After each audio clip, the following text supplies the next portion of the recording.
Okay, we are back with Megaman Starforce, and I'm really excited because today we'll be starting Megaman Starforce 3 Black Ace. I have mentioned before, Starforce 3 is personally one of my favorites. I don't have a silver star instead of a gold star. What the fuck? Whatever. I guess because I've only been Zerker, not Saurian.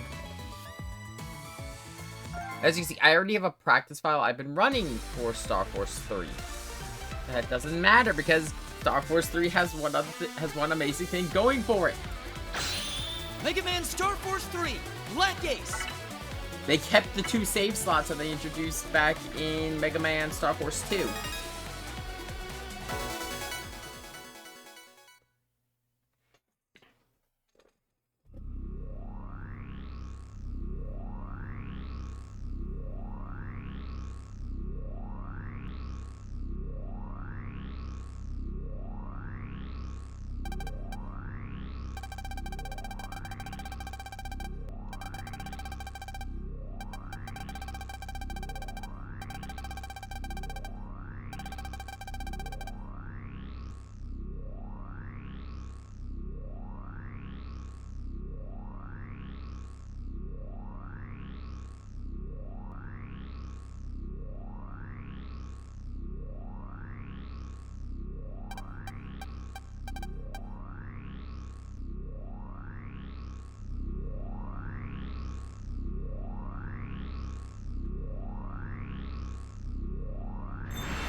So, where Starforce 1 had a huge focus on space, and Starforce 2 was much more focused on Earth, Starforce 3 goes back to focus on space.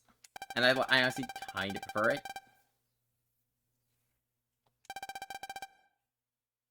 It's fallen to great peril twice.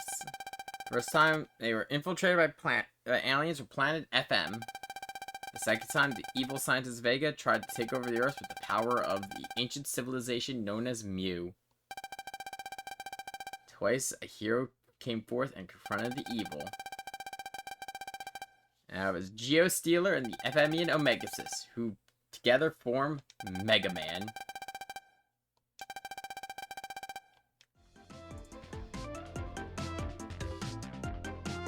So you may already notice there's some differences with the layout.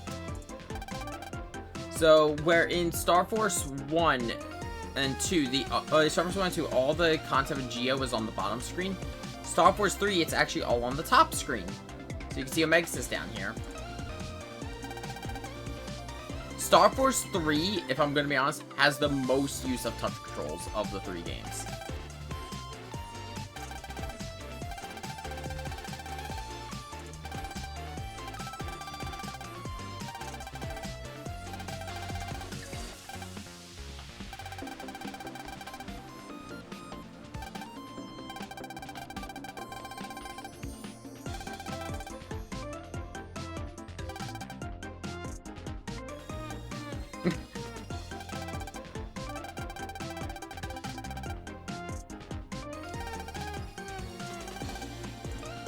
Poor Omegasis.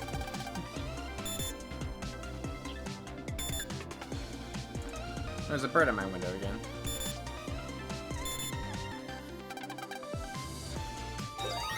At that, we now have a new OS down here.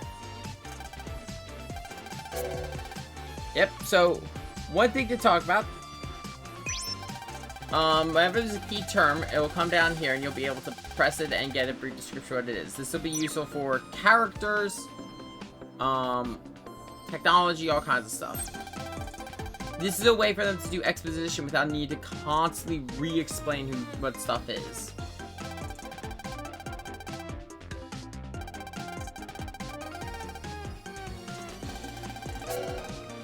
Okay. The new terminal, we no longer have a star carrier, we no longer have a transer. This is called the Hunter VG.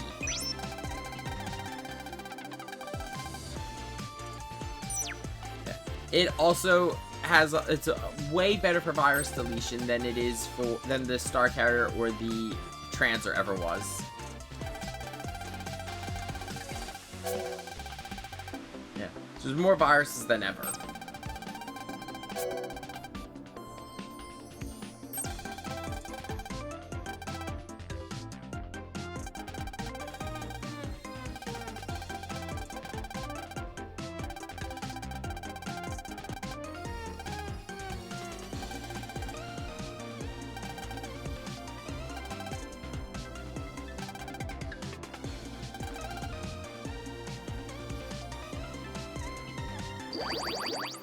Yeah, so this is gonna be where you'd set up your profile. It's just gonna skip because that's not something that happens in the Legacy Collection.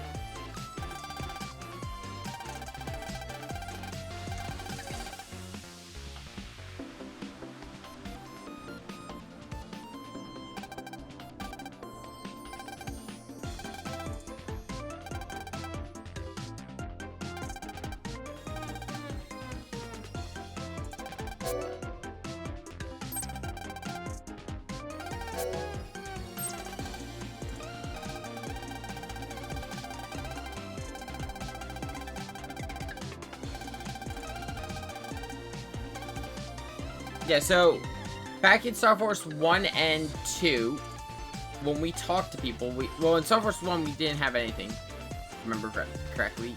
Starforce 2, we had the windows over people's heads, and it would pop up, show us their 4 favorite cards, their message, and if you decided to enter the Star Carrier as Megaman, you'd be able to get like little trivia about the character.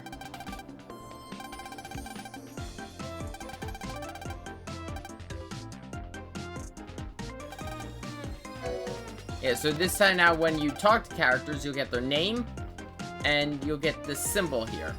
So you get whatever information is relevant to the character you're talking to.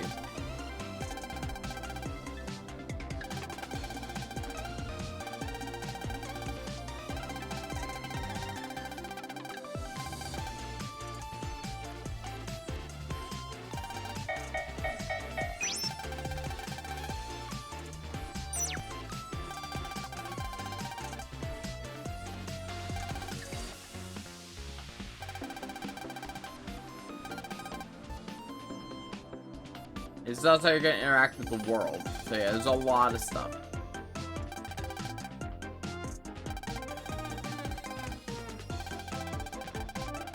This does cut down on actual menus.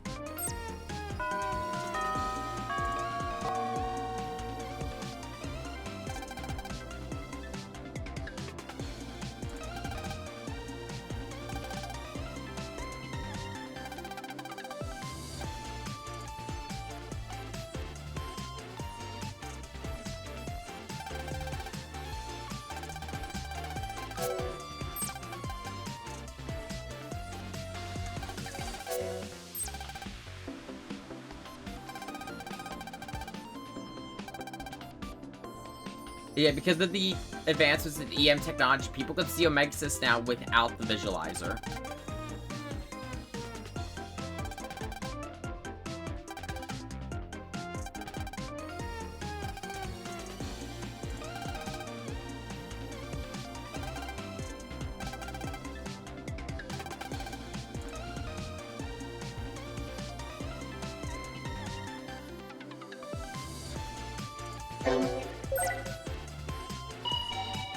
If you interact with something that creates a pop-up menu, like say an elevator, the game will automatically switch to the bottom screen for you.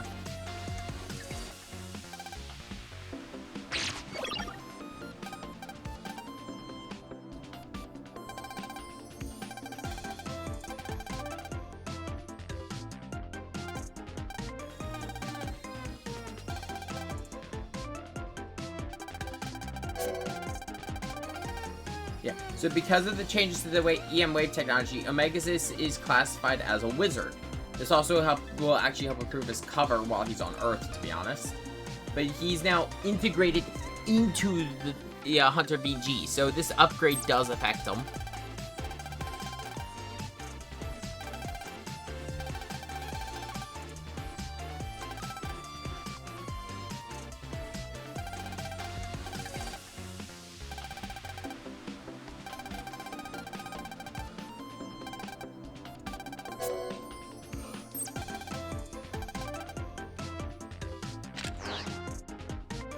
Yeah, because EM technology's improved, the wave roads are different now.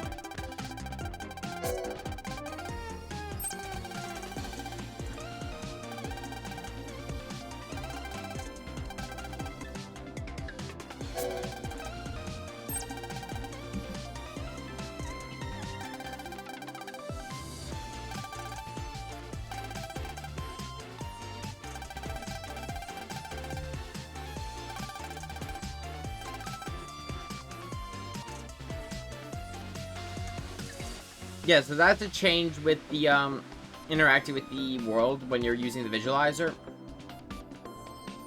You will not be able to see, humans, you'll just see EM bodies.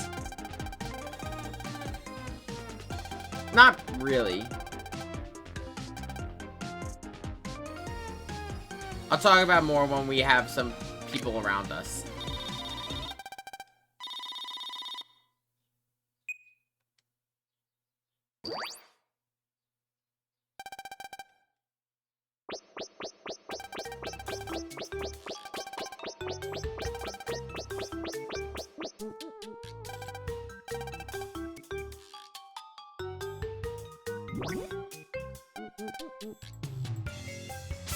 No good thing Prez hasn't changed.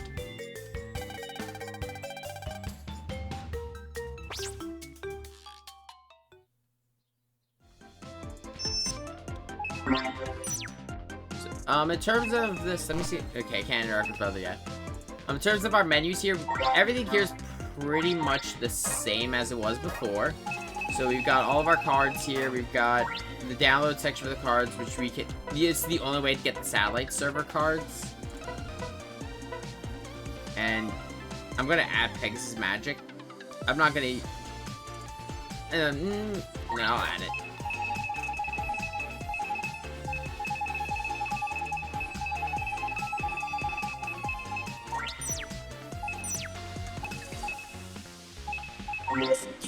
You may notice if you go through all of your different categories, though, there's nothing for cipher codes. They are still in this game, but they behave a little differently. Then there's noise cards. Noise cards were a system introduced in Starforce 3. They behave kind of like the cards we had back in... Oh, the Star Carrier level back in Starforce 2 and the Transfer level in Starforce 1.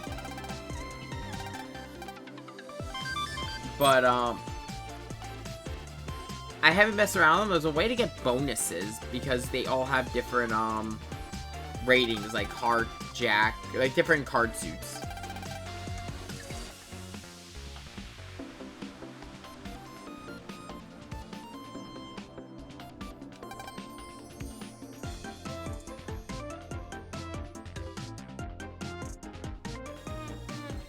I'm actually pulling up the different bonuses you get for it.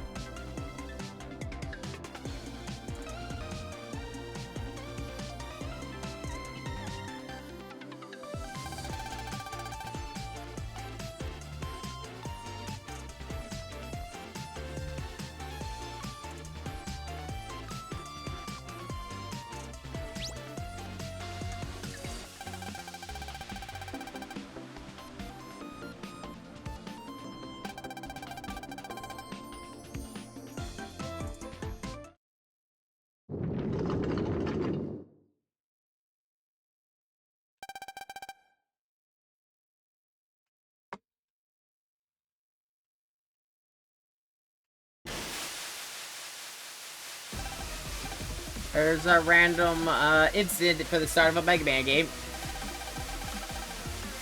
Much better than a train going to destroy town or a fucking Zeppelin.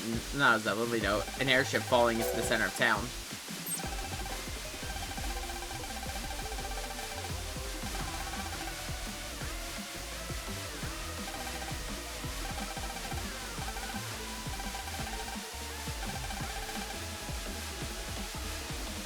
Yeah, as of right now, without a wizard, they kind of just, they're taking shots, but they have no way of aiming.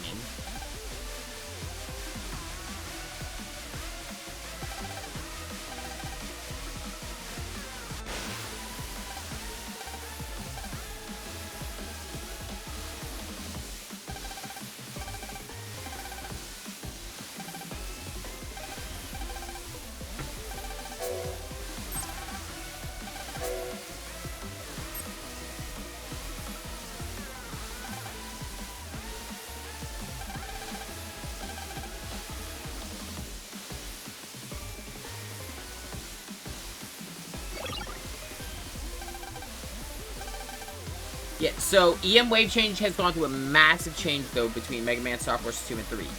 Up until now, because of the level of technology, EM technology on Earth, you could only wave change at the wave holes. But thanks to the recent advancements, we can do it anywhere now. So, there's no more looking for specific spots. You could just press right bumper and transform wherever. You can just swap between Mega Man and Geo at will. So the EM Wave Change.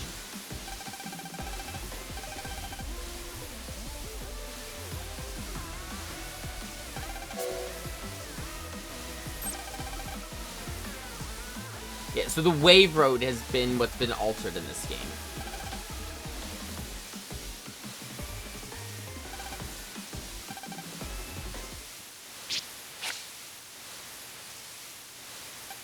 Huh? You didn't say a thing. You didn't say EM Wave Change, Geostellar on the air.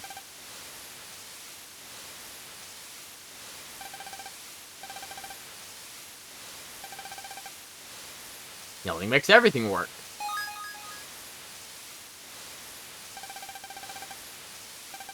EM Wave Change detected. Statilla Police accessing, authenticating.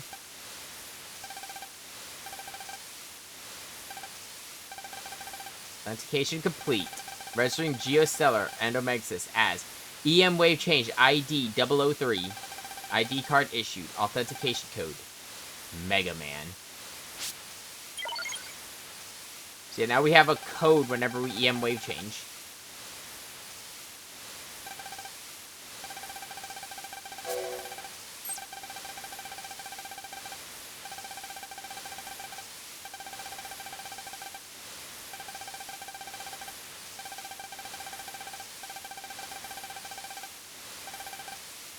So yeah, now when we transform, Transcode. you'll see that your a second. You'll see your card there appear, which includes his wave battle rank, which I believe actually changes. Well, it used to change depending on like your PvP status. And actually, Mega Man himself has gone through a design change. His overall body and stuff is the same. It's the Buster has gone through a complete rework. And to the point, Mega Man now has 2 hands.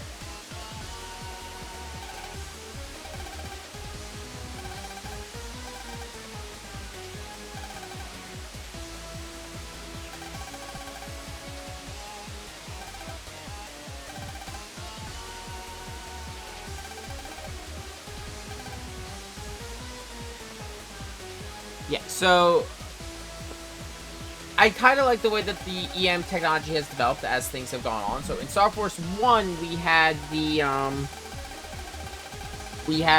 Wave Road and the real world completely separated. Star Force 2, we had to use the wave holes, but the EM world and the physical world were all layered. It's just the EM roads added an extra layer on top. Star Force 3, you can transform anywhere, but also you could use these stations to get onto the wave road. And instead of like pressing A or anything to interact with the, or touching the wave holes to enter a cybercore, you now just have a button. Also, by the way, the noise hands for I'll show it after we're done the tutorial.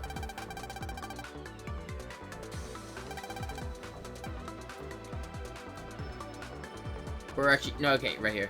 So I talked about noise hands. If you go into the noise cards, so as you see, they all have suits. Like Leo Kingdom is the Ace of Hearts. Mayan Noise is the Two of Hearts. So they all have different suits and values. If you build actual so here's the thing, if you build actual, I believe it's yeah, it's poker hands. So 2 pair, 3 of a kind, 4 of a kind, 5 of a kind, full house, straight flush, or royal flush, you'll get different effects. So like for example, if we do, let's see here.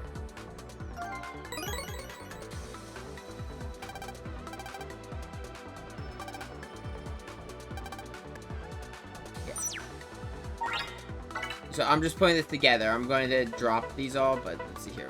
That was 10.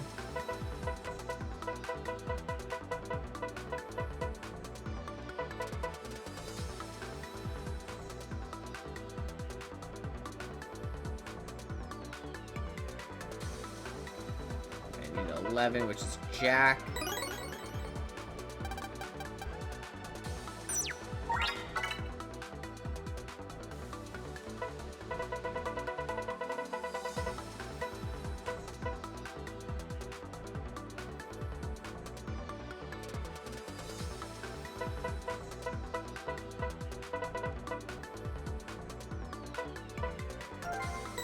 Queen.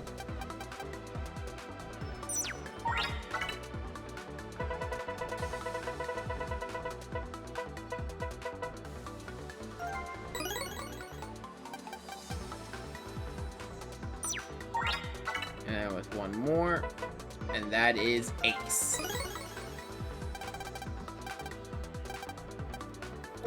Royal flush. That's a mistranslation. So that's supposed to be Noi's hand.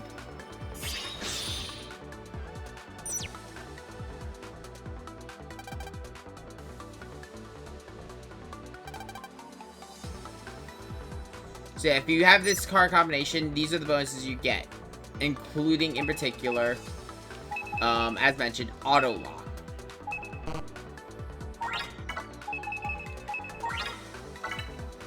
I'm not going to use the noise cards too heavily, but I just wanted to show that. There is one other thing mentioned there, which is Galaxy Advance. Program Advances are back. They're now called Galaxy Advanced. And the reason they're back is because the custom screen, if there's one thing that has gone a complete overhaul between the two games, it's the custom screen. To the point I actually don't mind there being these tutorial fights this go, because things have completely changed. Actually, yeah, a lot has actually changed about Mega Man. His shoulders are different, his arms are different. Pretty much like the armor has completely changed.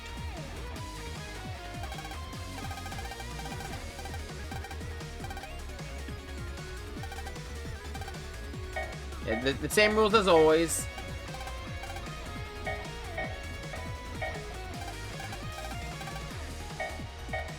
So the general rules of the custom screen have remained the same, which is they have to be in the same row. They have to be in the same row, same card type, or a white card.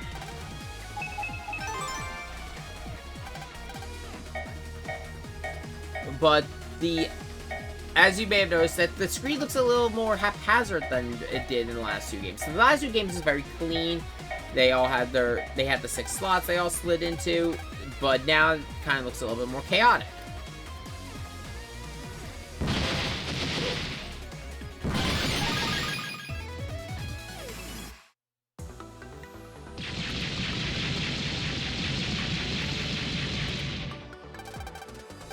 I'm just gonna skip the dialogue for the tutorial itself, like between the fights, because it's the same thing we've seen before.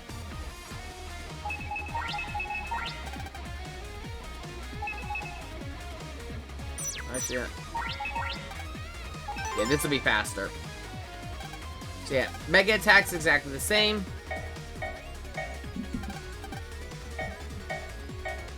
A lot of the core combat is the same, but there's a new layer that's been added.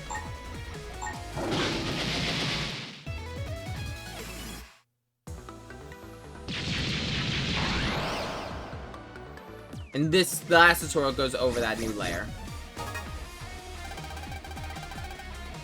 Oh no, it's not. Did they not explain it? Okay, they don't. So, okay, so I'll explain it really quick. So as you can see, all the cards are all the same size. This is not the case though. Mega cards actually will appear bigger, and Giga cards are really big. Depending on how they are loaded into your custom screen, cards will be on top of each other. So, for example, Plasma Gun could be over top of Pegasus Magic. When this happens, this actually can completely change how you... Well, actually, this I'm gonna have to show, because it's a bit... It's a bit hard to explain. So before we pulse out, I'll see if I can get Battle, and I can get Pegasus Magic in my hand, since it's a Giga card.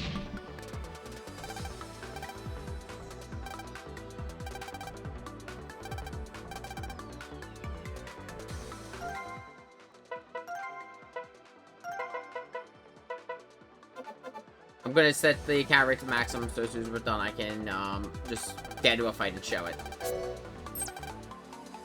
Pulsing out's exactly the same. Also, don't forget the Blue Mystery Day. That's all the email about the tutorials. Yeah, so you can see here, this attack 10 is over top of air spread, so I can't use it. But if you go in, you can use it as a support card. So the way support cards work, you can either use it as single use. You will only get that card. You cannot select anything else. Or you'll get a special card based on the element. I believe water gives invisible. Normal gives us Area Eater, which is a really useful card with the new Beast Slap.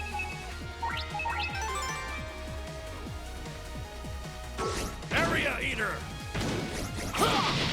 So I mentioned last time that Area Eater used to be PvP only, but now it's usable in actual combat. I mean, actual PvE.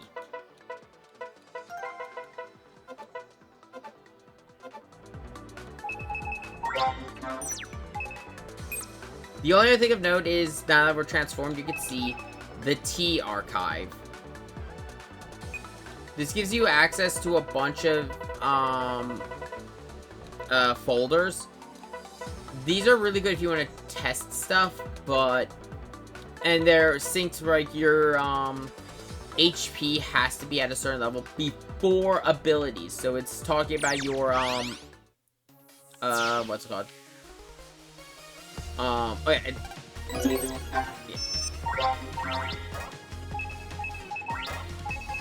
So what it's talking about though is your HP. You have to find HP memories.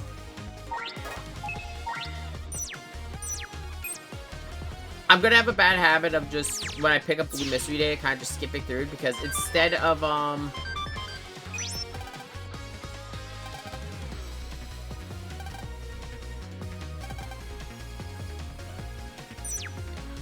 we'll talk about that in a second. But, what was I saying? Oh, yeah. When you get like card data, it actually appears down here and shows you the picture.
Yeah, so this is actually going to be a thing that we'll be seeing in every chapter.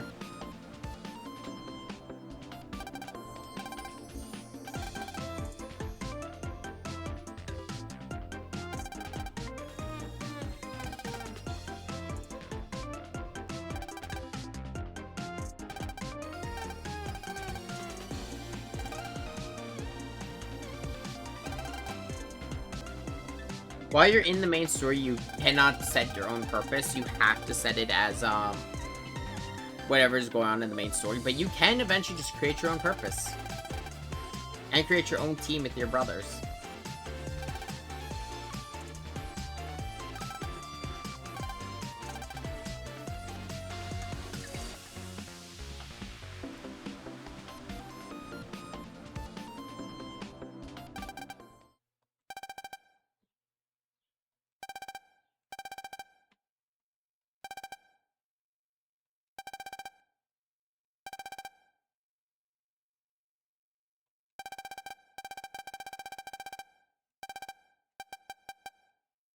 Reds.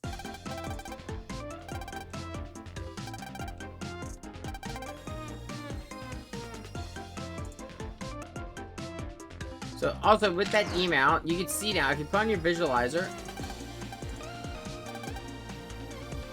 you can see that there are viruses causing chaos around the map. There's also a weird bug going on down here at the Megacyst. We'll talk about that later. Yeah, if you see a virus like this around the map, transform, fight it.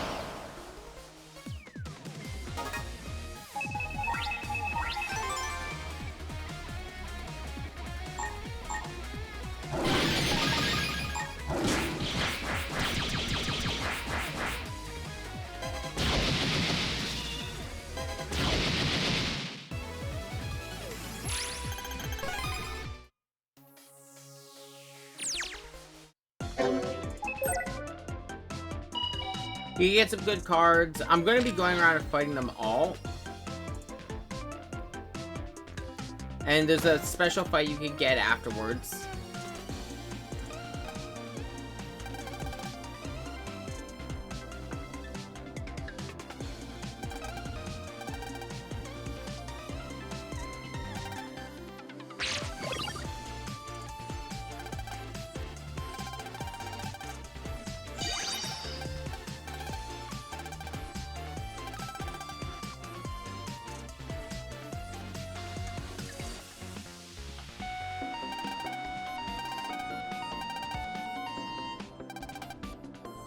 So wizards are basically the equivalent of net navies. No.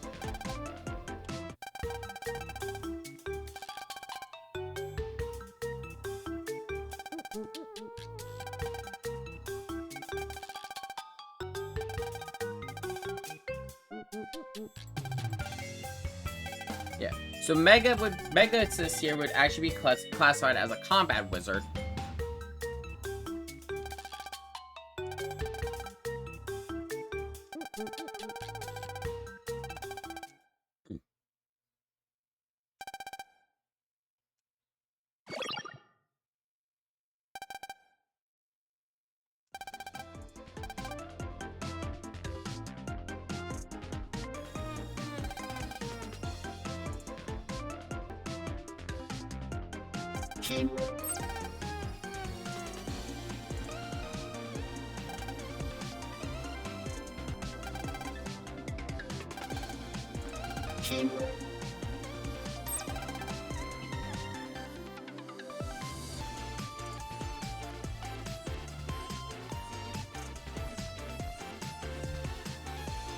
Okay, time to get yelled at.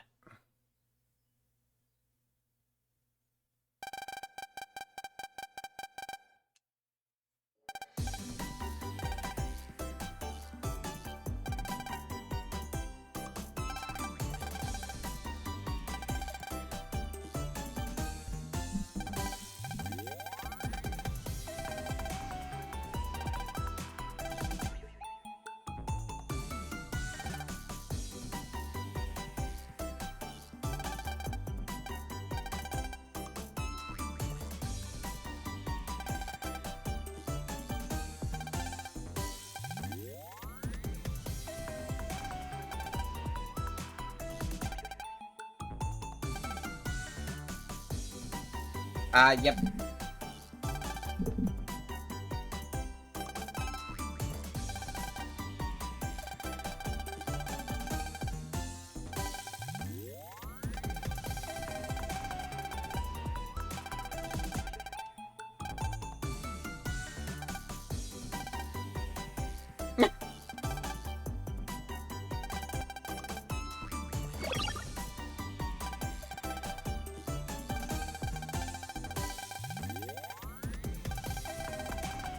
Oh, he just look at them like silly kids.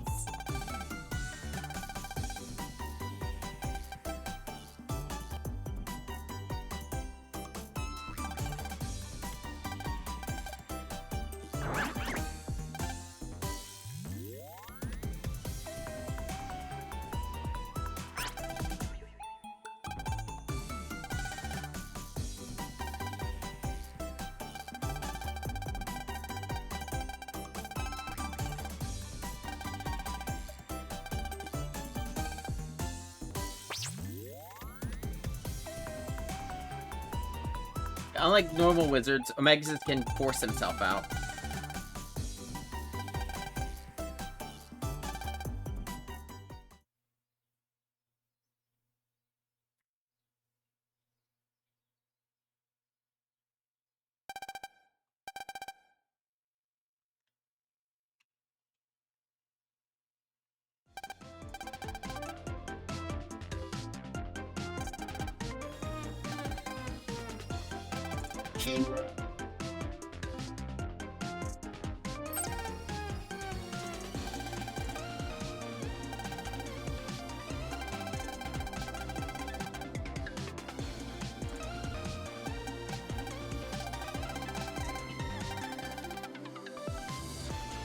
That's it.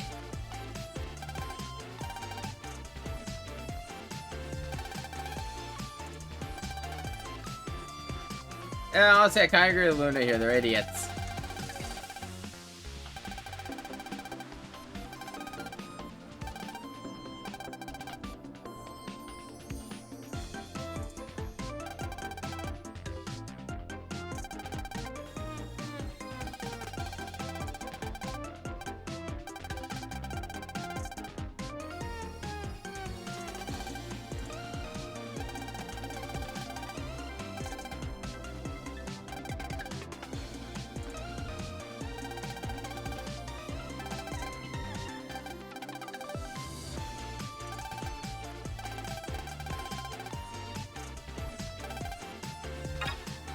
Nah, they all pretty much explain, they all behave the exact same way they did in the last game. There's only some minor differences.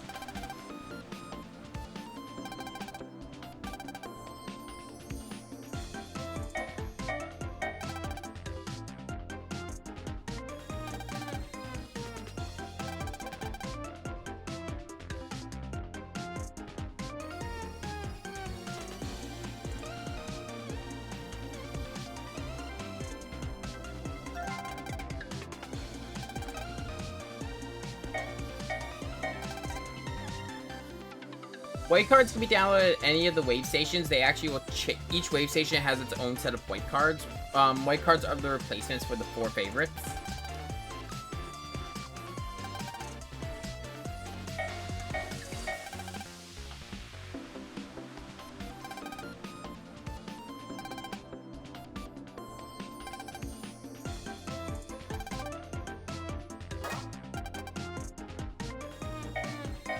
Yeah, here you can fill in your favorite card, your favorite boss, all that stuff. If you choose from the list, it'll be any card you've already got. And it has to be one that's in the library. You can't set anything that's illegal. So illegal cards currently are the cards like Pegasus GX that have blue text.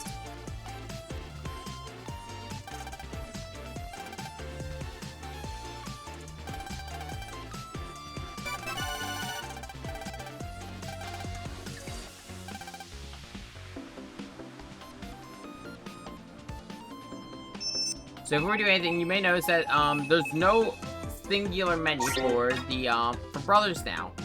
Instead, it's just going to be up here. You can see how many you have. As I mentioned last time, they removed the limit on AI brothers. So there's still a limited amount in the game, but there's more than 4, so you can get a decent amount of link power just from them. And then we have the brother menu. Going over some of the changes. So we have the SS server, which is the satellite server. This is basically what happens if you get this card. You will be able to redraw your hand from either deck A, deck B, or actually not decks, but like pool A, pool B, or pool C. And you'll get a hand from those cards. It doesn't replace your entire deck, but it does give you a hand. And as you go through the list, you can see there's some familiar looking cards in there. And as you use it more and more, it levels up.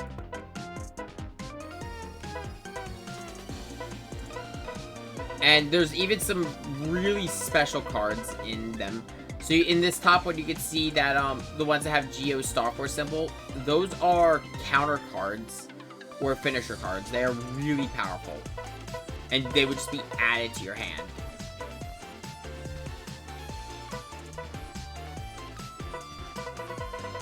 but it does take up a brother band slot, and you can only have one active at a time currently. Eventually, you can upgrade it and get 2. Let me just put together my brother bands.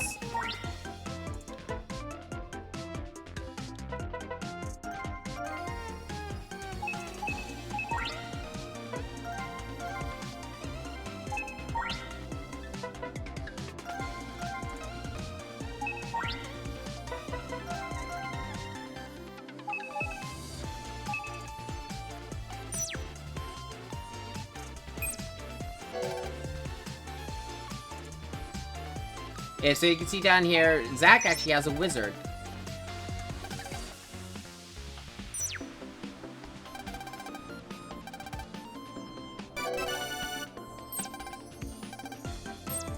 If you talk to somebody who you're a brother with, you can see actually that it pops up down here and it'll tell you how much link power you're getting for them.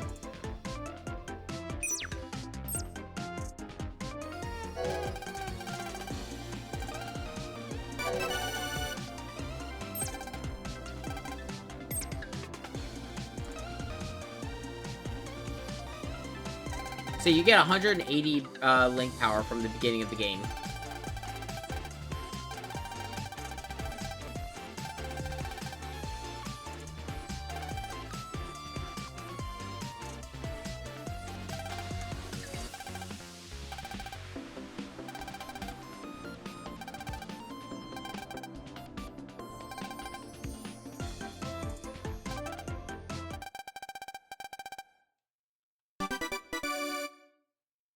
You spent all night on that?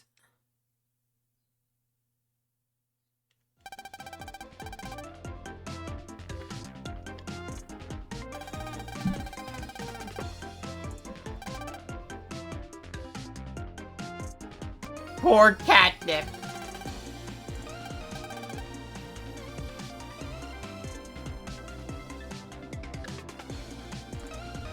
The fuck?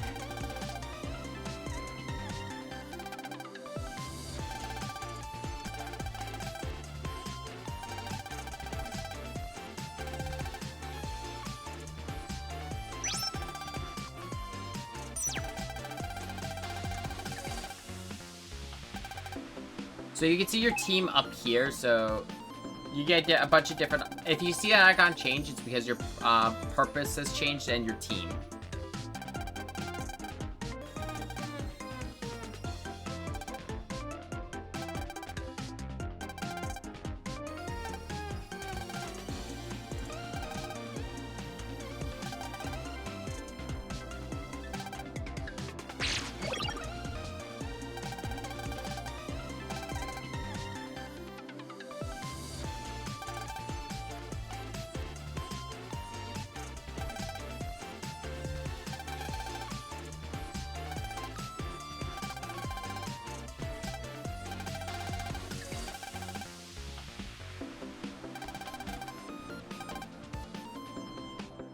Luna and Bud do not have wizards.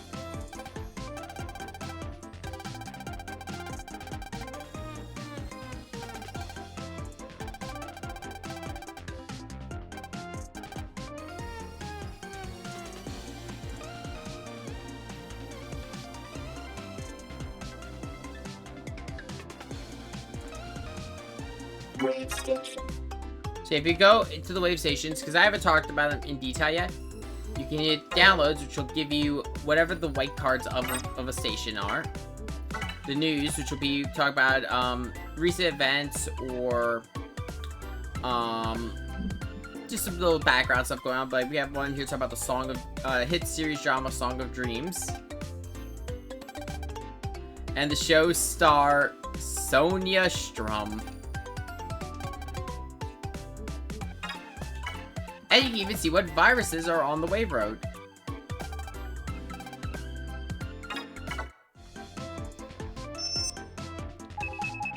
Megaman.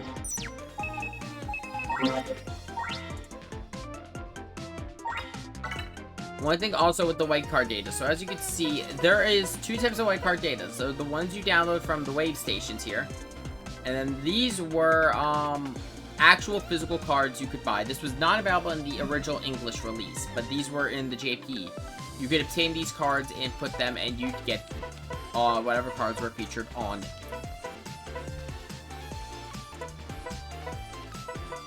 Some of them are really powerful combinations. So we quickly go to like the bottom. Like these are like mega. Like some of these include mega cards. Sure, I'm gonna go with this one.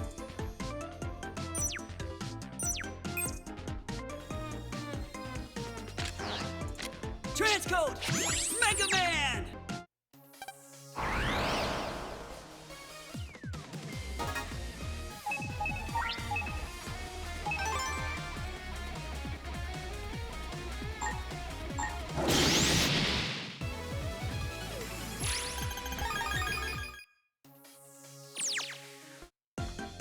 I'm trying to remember if I have any of this stuff for Galaxy Advances yet.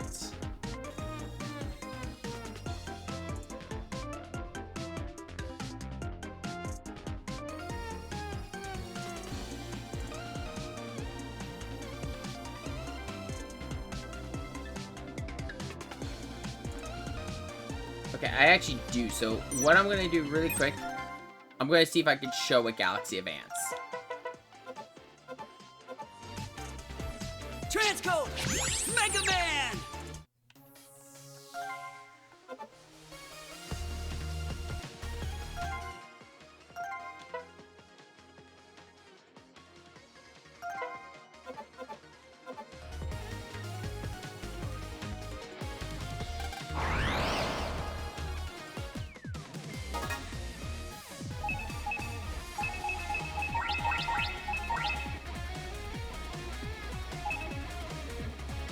There aren't a lot of them. A lot of them are more like with mega cards.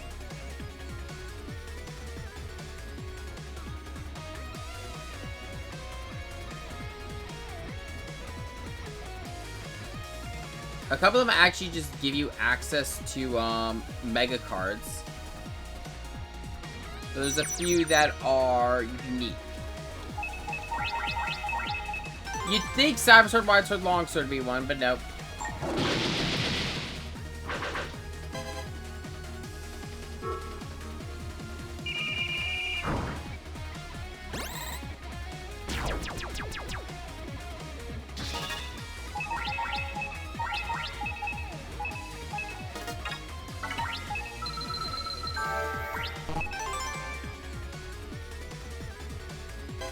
I'm just drawing through my hand really quick.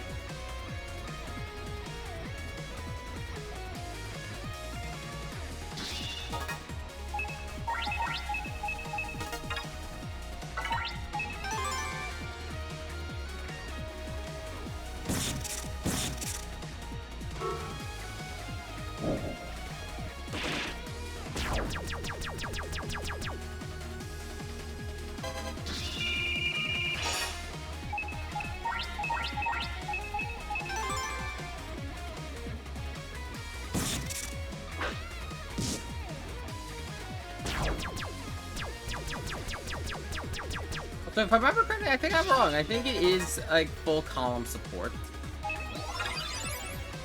It's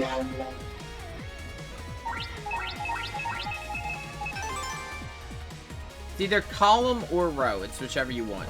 So it's like what was going on in Starforce 2 when you were trying, or Starforce 1 and 2 when you were tribed out, or in the Starforce.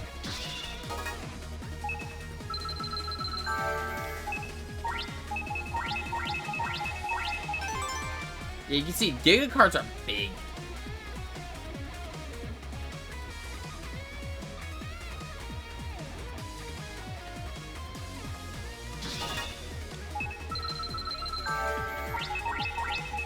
Okay, there's two of the cards I need.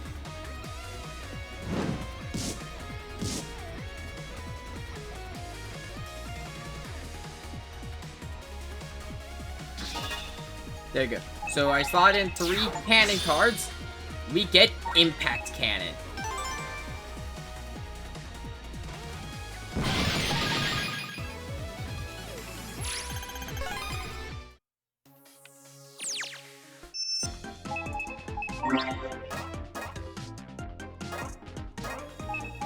I don't think there's any notes tracking Galaxy Advances like there were for the program advances.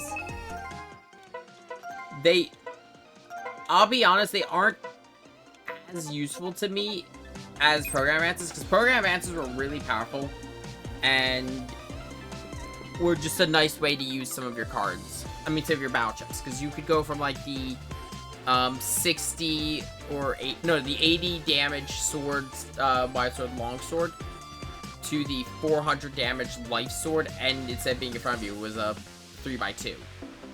This is just like really powerful copies of. It's just the cards all merge into one. There are some useful ones, but like for example,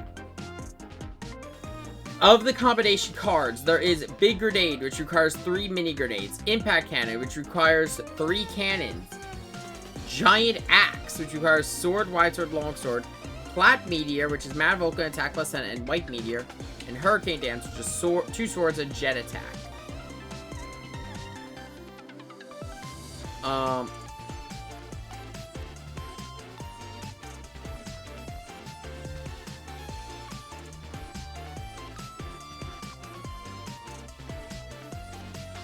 Yeah, so the thing is about these, these are the way that the Galaxy Advances work. There are the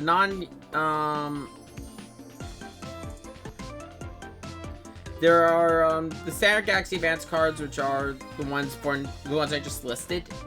They are basically the equivalent of just, well, they're actually existing cards. Like, Impact Cannon can be obtained, I believe, as a illegal card in this game. Big Grenade we used back in, I think it was Starforce 1? It's Starforce 1, or no, I was using it in my personal file here. It's a card you can get.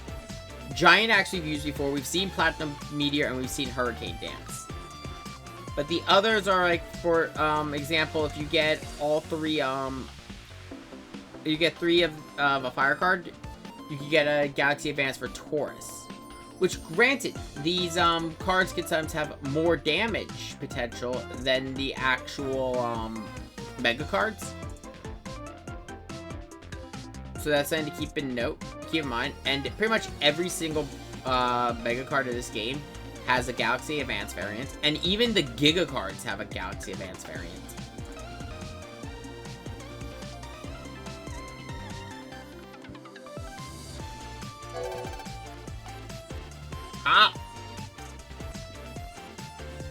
Also, AC Eos, and your wizard is secret. Huh.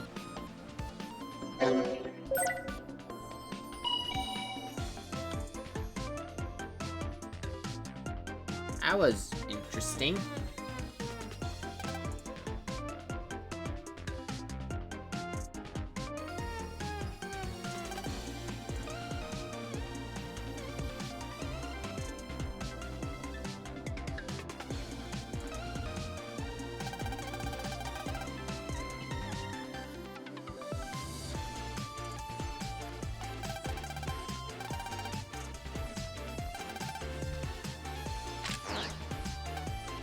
New form of EM technology. This is an advancement on the matter wave technology.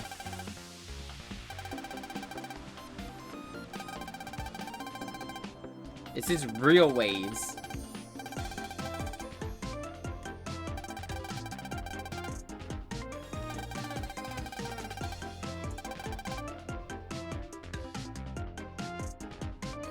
This is going way further than cyberspace did in Battle Network.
I mean, we could probably break it.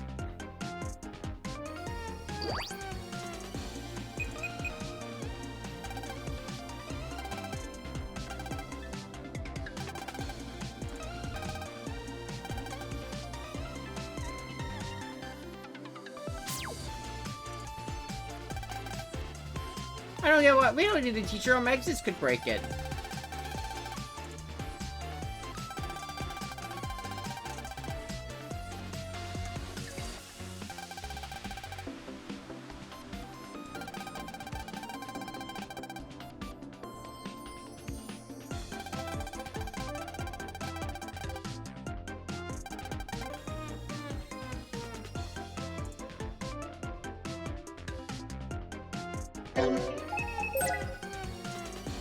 Everything pretty much for this whole prologue will be inside the school.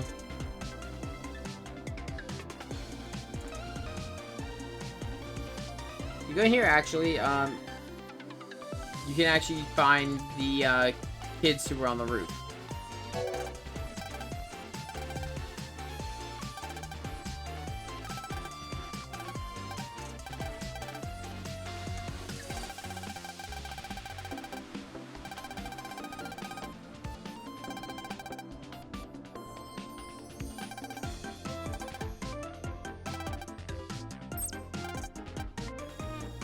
I was just curious to see if there was, something I can, like an HP memory hidden in there.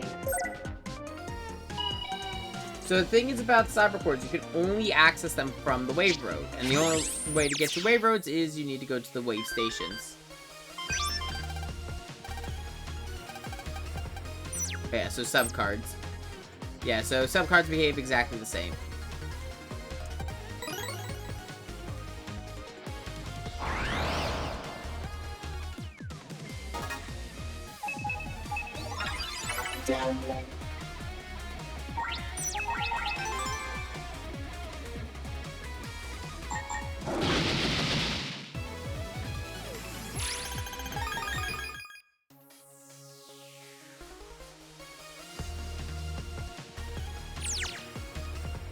Sadly, we will not be getting the aforementioned illegal noise cards for a while. Which is a shame because there's some cards in that set that I really like. For example, Poison Knuckle.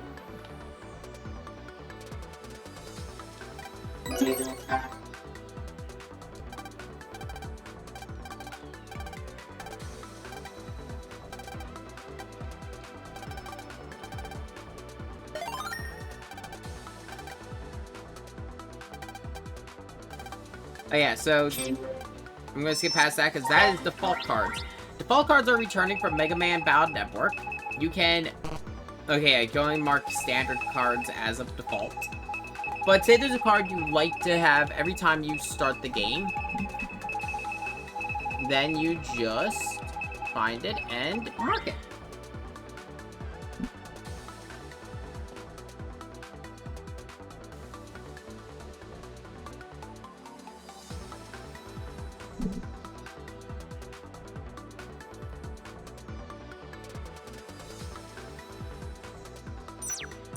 So next time I go to a battle, barrier will always appear in my opening hand.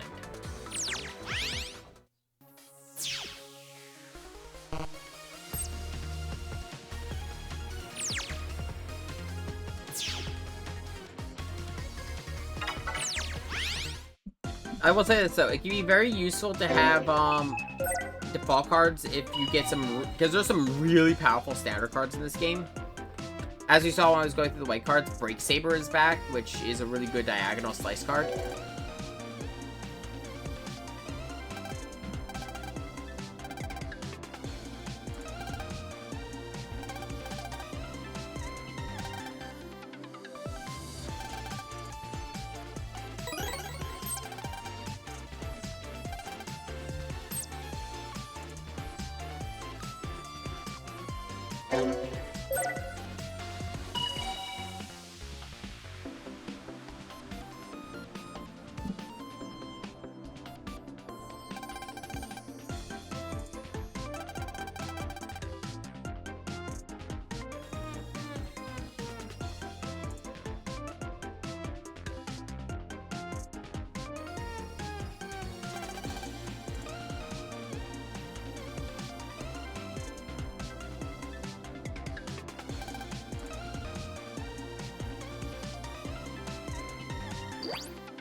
Stayed at the school shop.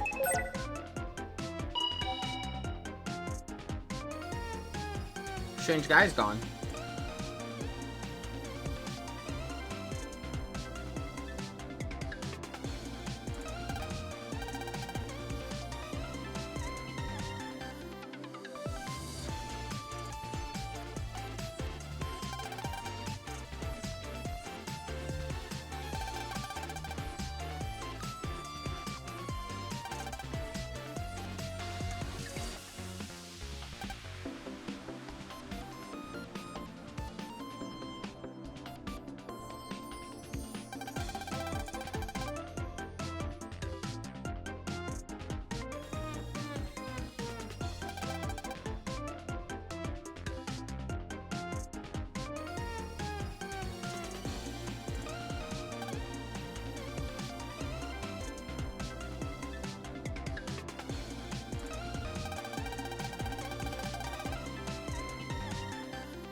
What do you mean Gio's unreliable? He saved the world twice!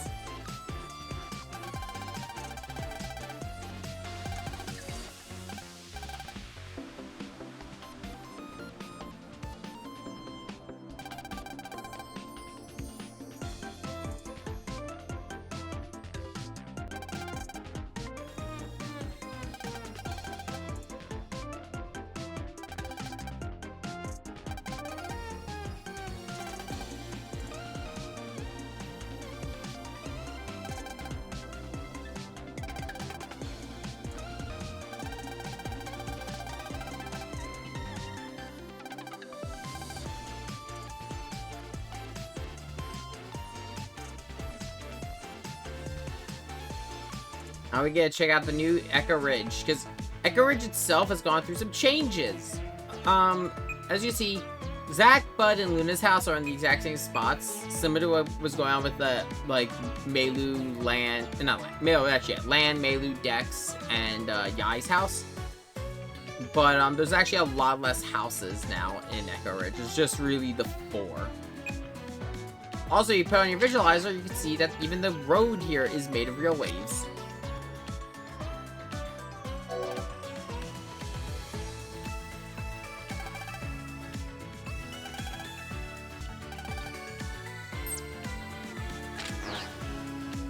This kiosk here is also a nice little way to get some lore for the area.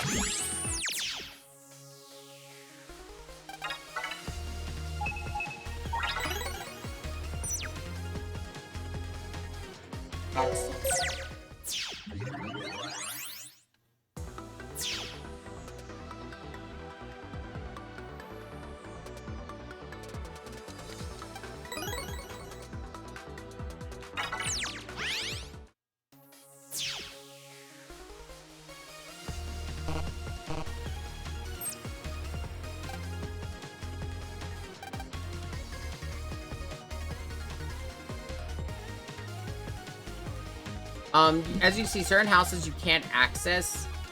To access them, you're going to need to, make progress in the story. You'll get keys to unlock certain Starforce.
At least it all makes sense.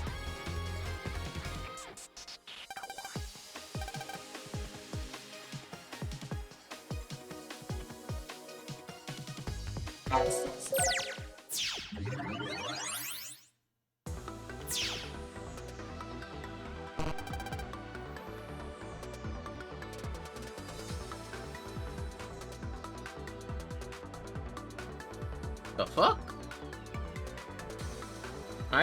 I don't remember this.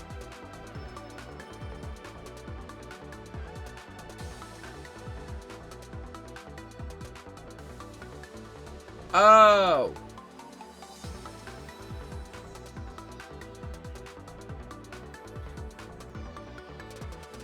So, okay.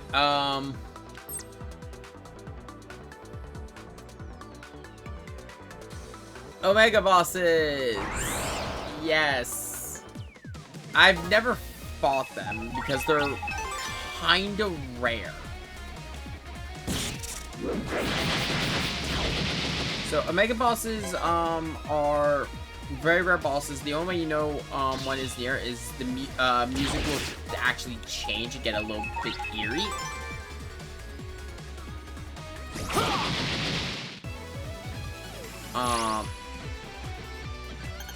Yeah, all you gotta do is you gotta run around till the warning, you'll see a warning symbol at the bottom screen pop up, and once it does, the Omega boss spawns. Omega bosses are way stronger than the normal forms. Yeah,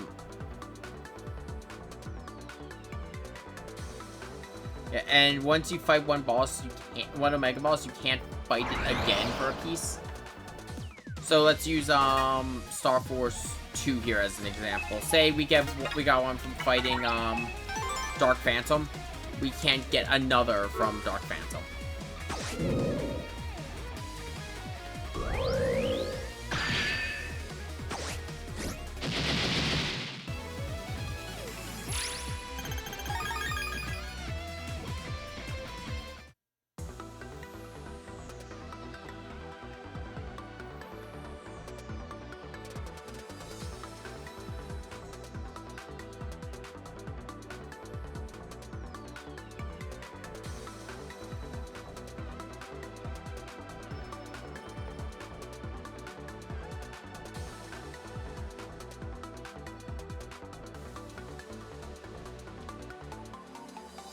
So why there's an Omega Boss gate here is kinda surprising.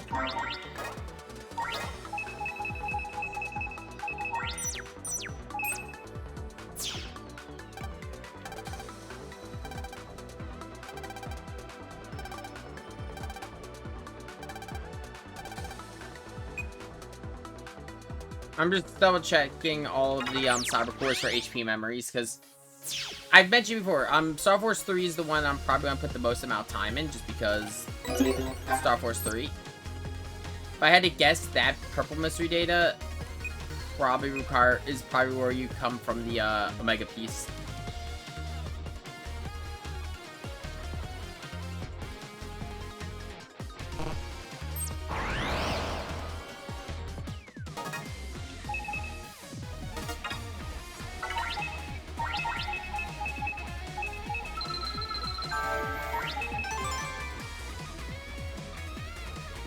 Area Eater!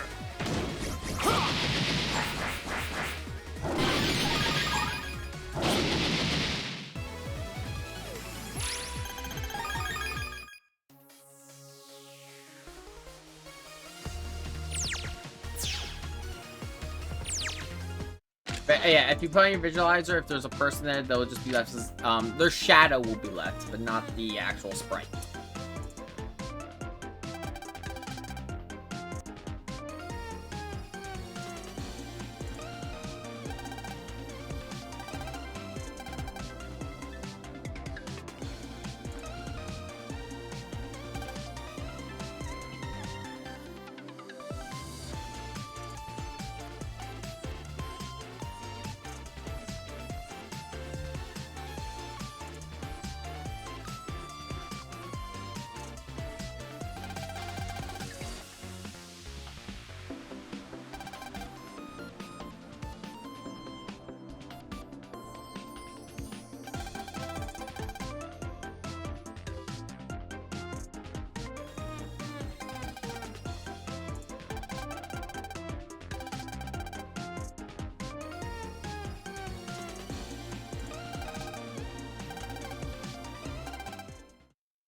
God damn it.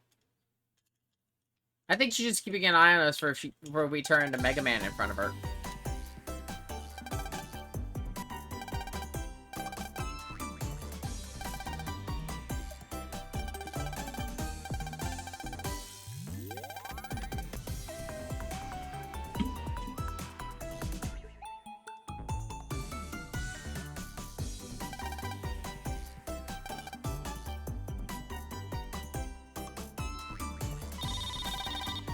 Oh, Zach's calling us now.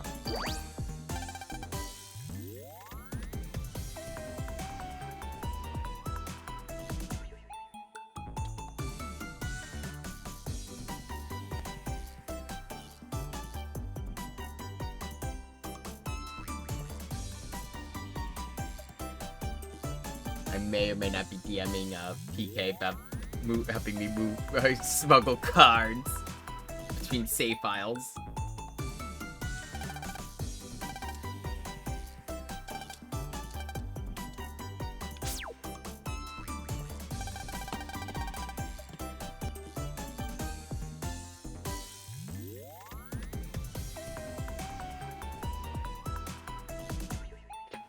Ugh.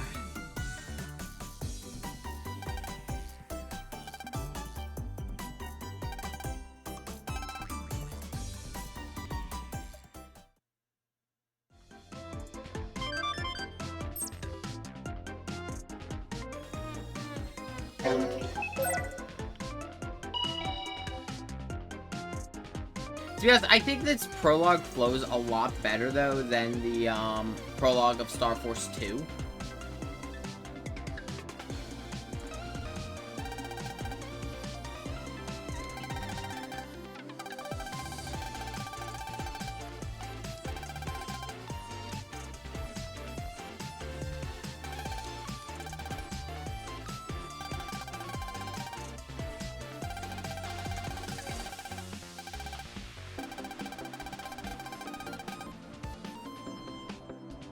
Wait, what?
So it's... Huh. So we have no way of getting this card.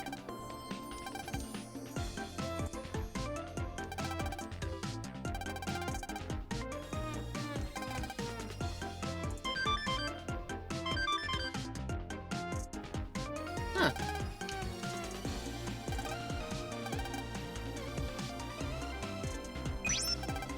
The guest? What?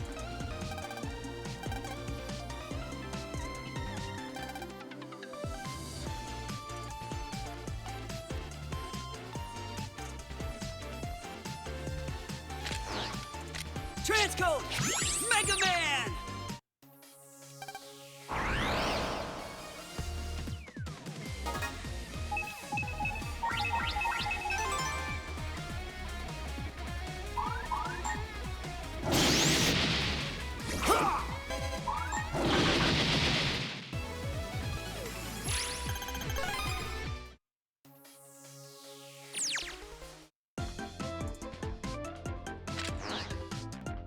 Transcode Megaman!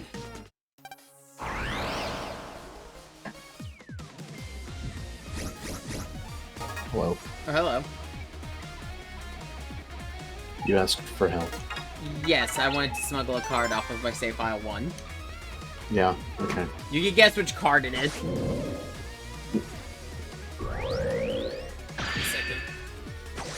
It's Poison Knuckle. Yeah, okay. I'm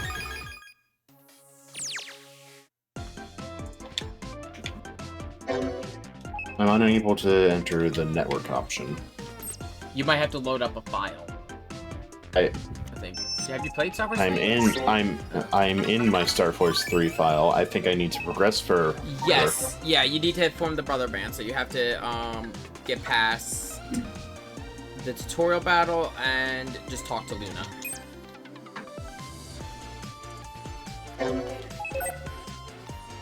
I'm meeting best new character. AC Eos.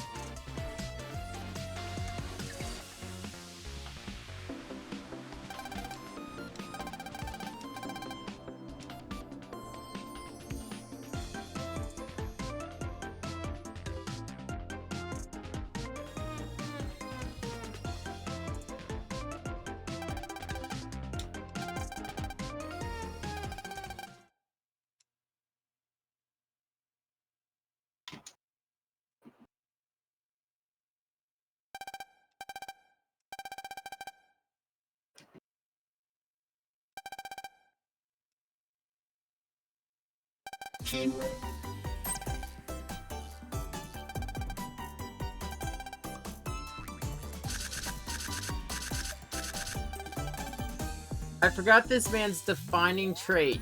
You know, badass, like, you know, agent, secret wizard, all this shit. Obsessed with Tenzenny candy. I love him.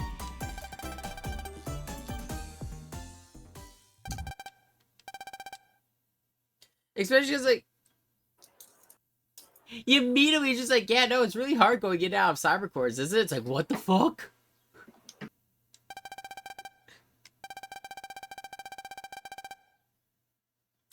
And the introduction of the card motif. His name is Ace.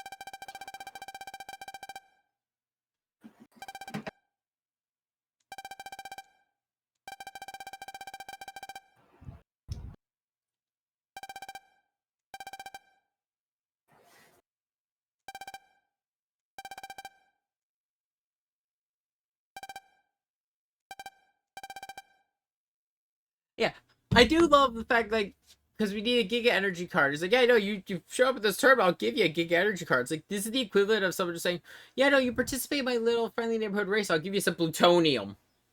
I love him. I love how casual he is about this shit. Thanks for joining. Here, have some plutonium, kid. Huh? Because, like, Gio's like a 5th grader. He's just giving him this shit. I mean, granted, he knows that Gio saved the world twice at this point. So he knows we're Mega Man.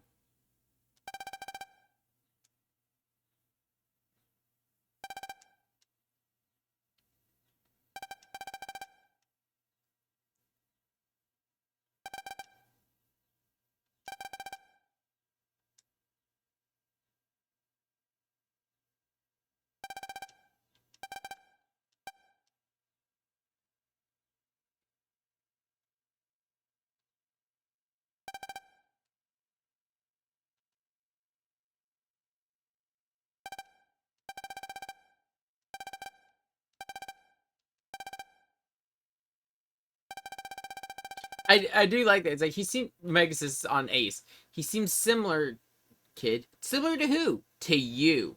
I'm not that cool. I meant your vibe. He does come off as like a more mature and older Geo, which I think is definitely the point of the character.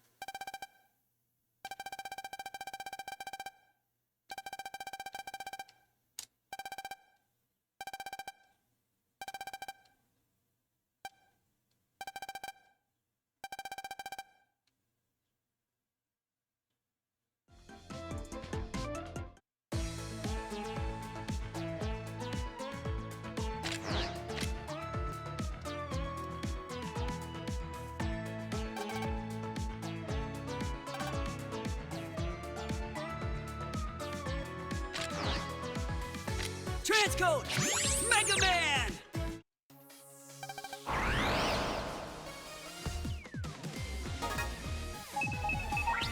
Oh, General Warning also, this won't be something that'll come up, like, during this, like, you know, card smuggling operation. If the music ever gets creepy, run.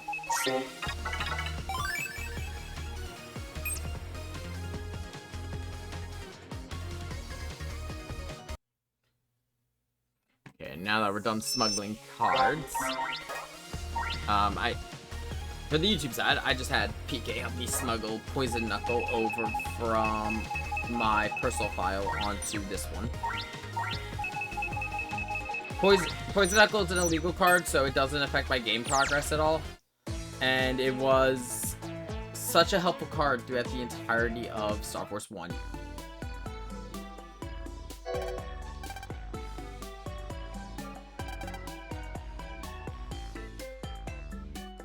Her purpose, be happy together with my family.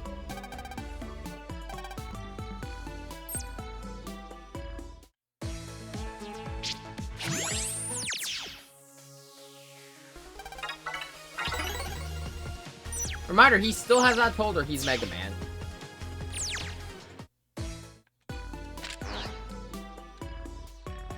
Transcode Megaman!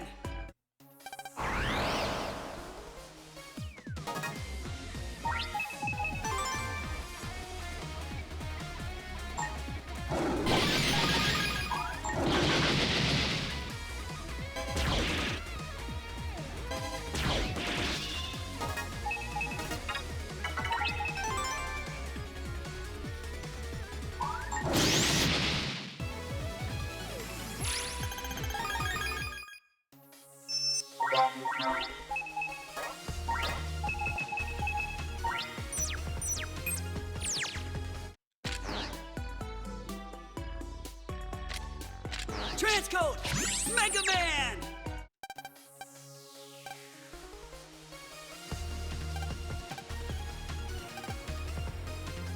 Knowing him, he actually could be.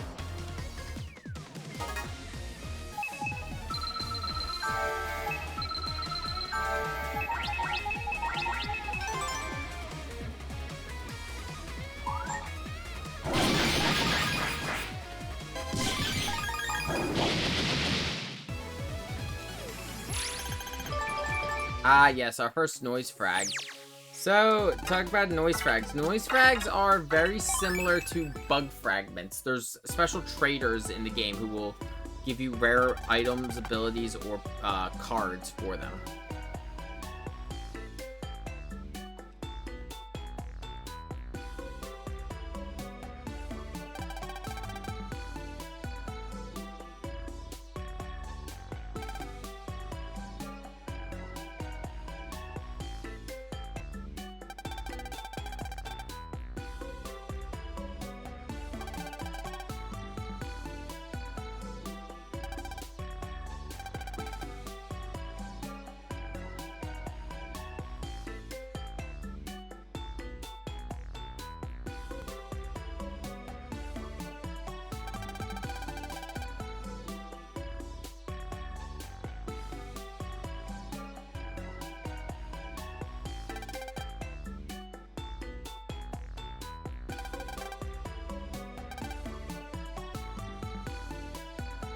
They did move, yeah, they did move the station, so it's no longer at the edge of town. It's, now by the river.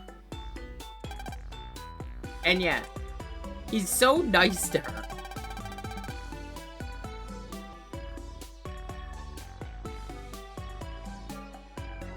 And she was like, the fuck, man? I don't know if it's because, like, he feels like he owes, Kelvin.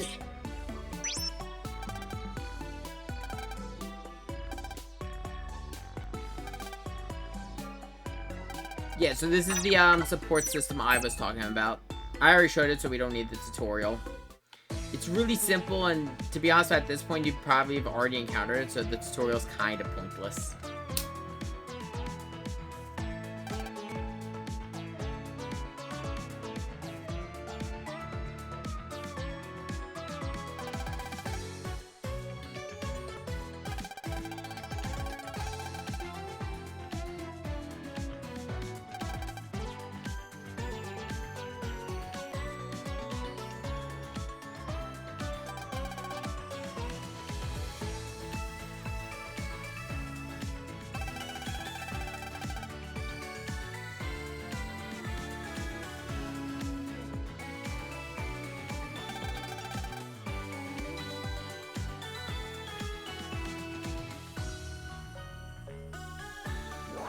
So I've mentioned before, I mentioned during Starforce 2, so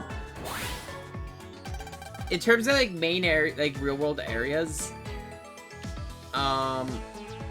it's about, I think it's one less for Starforce 3, but like the main areas are better connected. So, because every area can be reached from the mall, from the wave station here.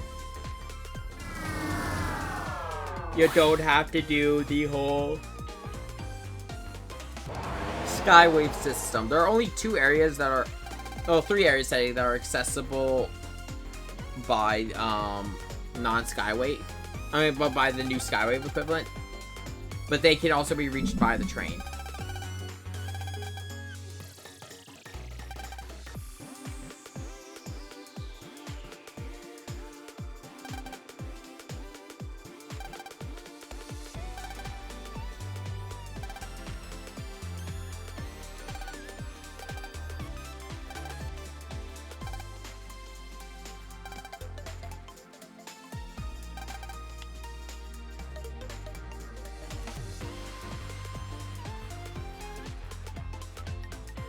Yeah, I feel like I've seen him before.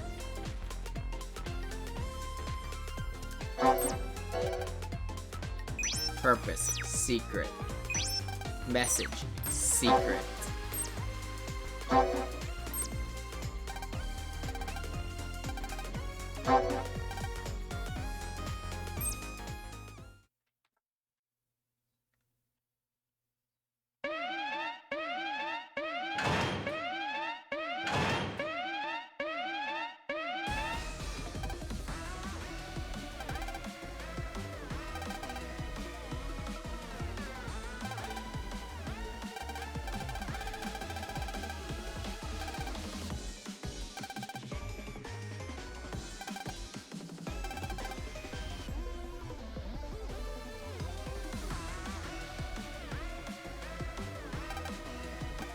Huh, weird. Transcode!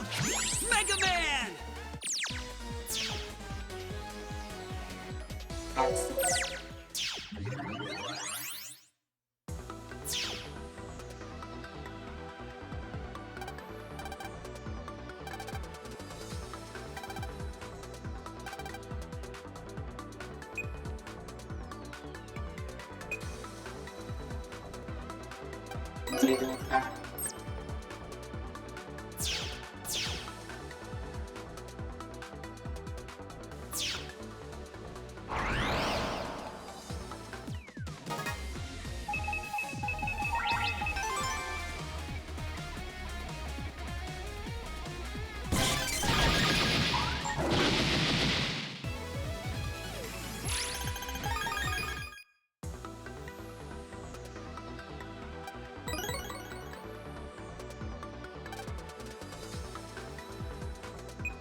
Why am I getting so many attack plus 10 cards?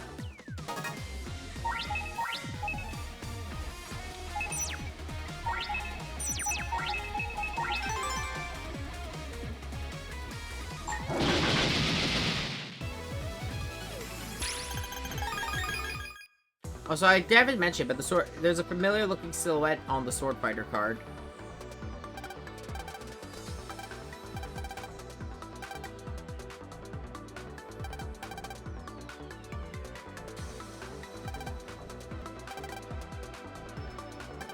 See, noise is basically just EM radiation.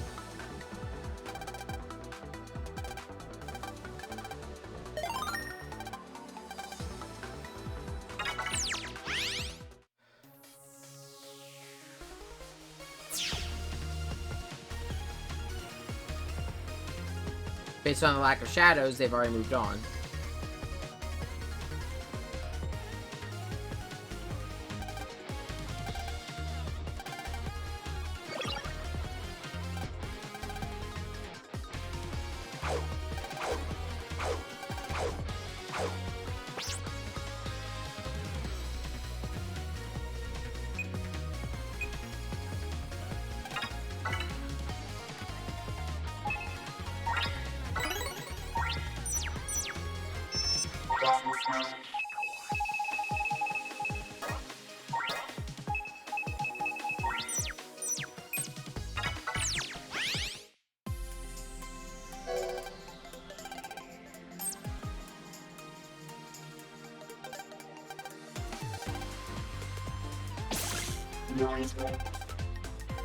Oh, I didn't know this opens now.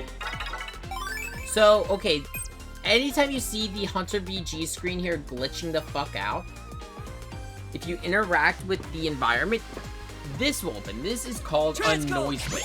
Megaman! A lot of them are locked behind story progression. But yeah, as you enter it,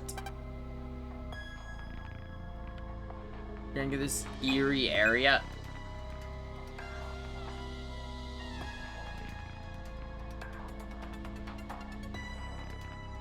And if you try to pulse out, you can't pulse out. There's too much noise.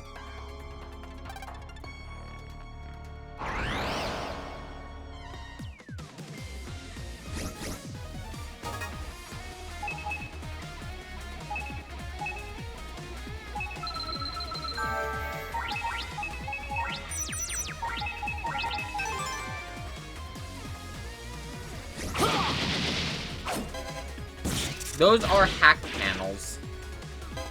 Geo cannot stand on them, so you just gotta fight around them. They're very common in noise-infected areas.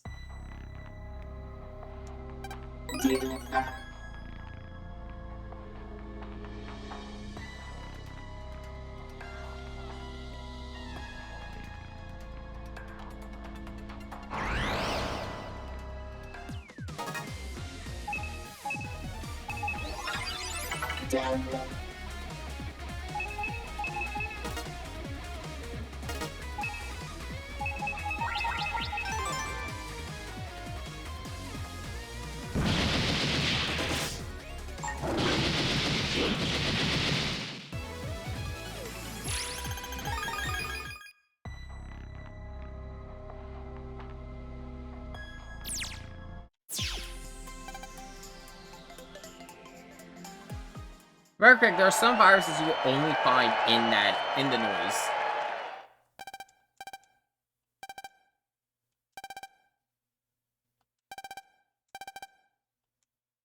So his wizard is acid.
He did save the world twice, and look at him eat.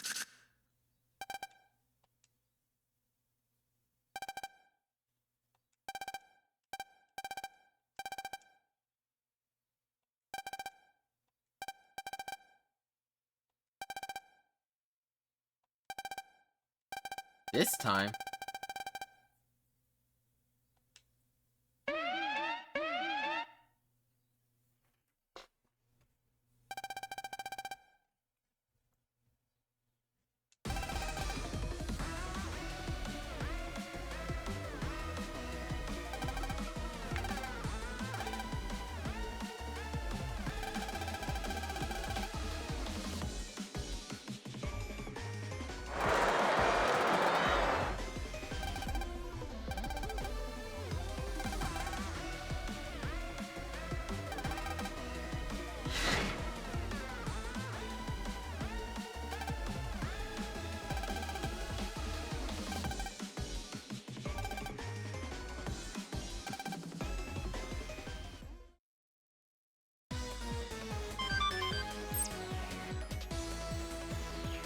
And once you find a noise wave, you can kind of see the a small version of it where it is on the visualizer.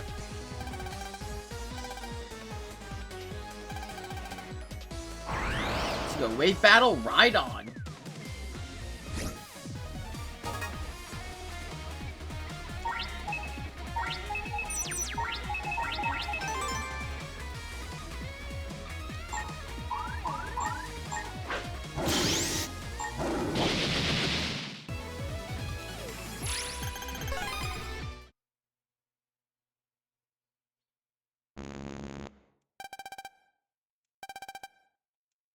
Not really, but I also got lucky with my cards.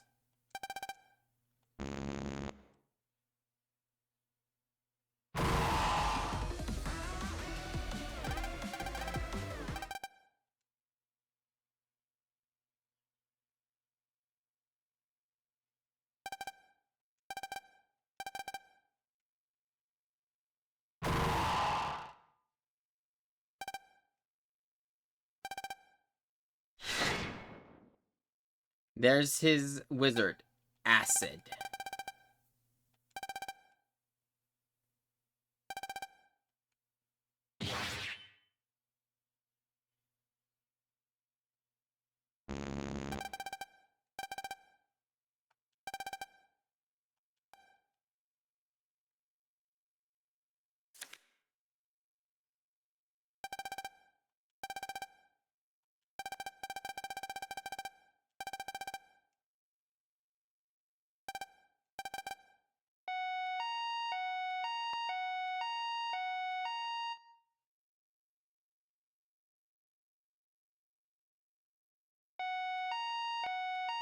They took the card.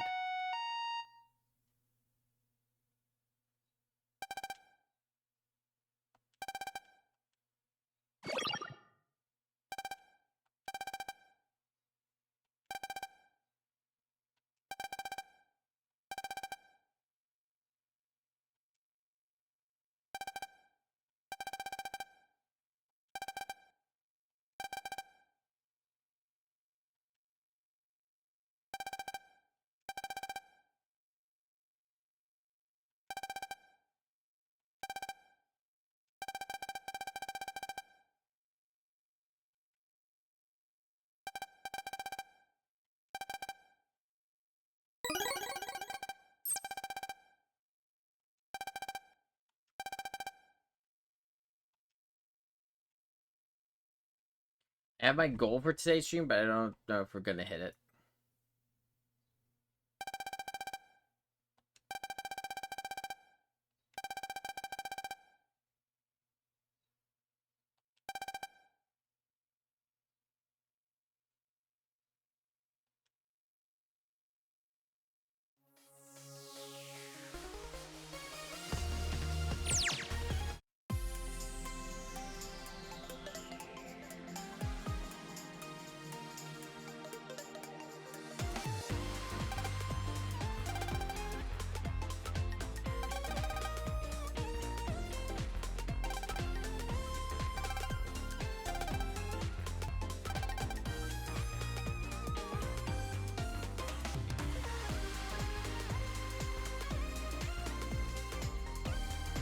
It looks serious.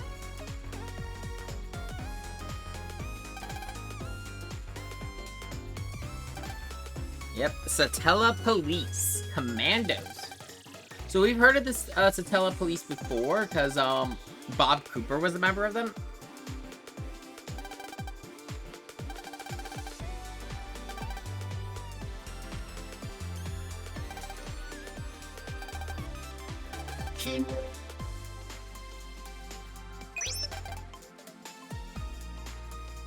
Yeah, NASA has changed to Waza.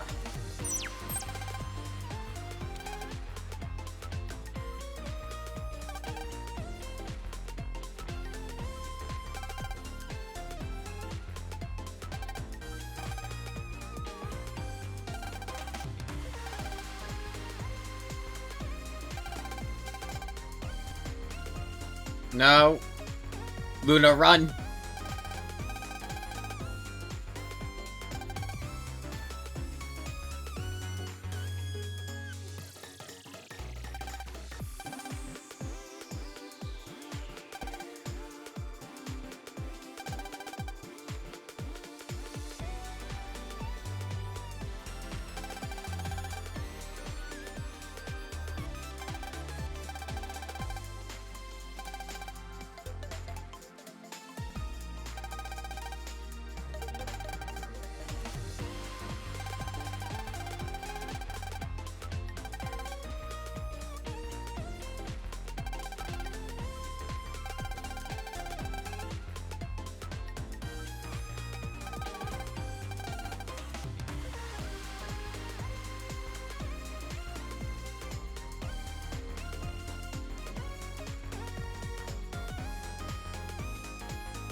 And so that shows that Ace has a connection to the Satella Police.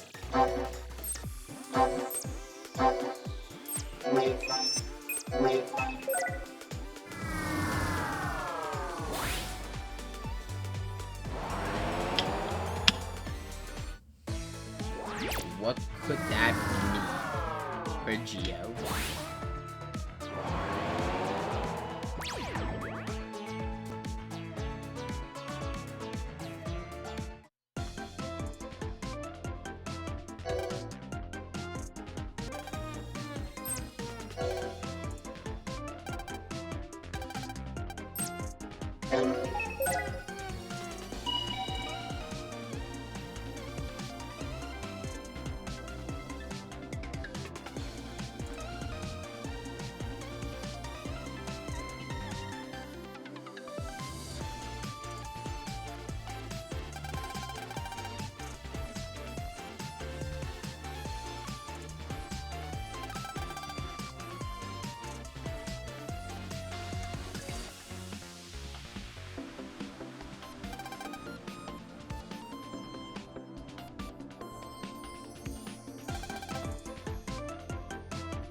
I'm ordering myself food.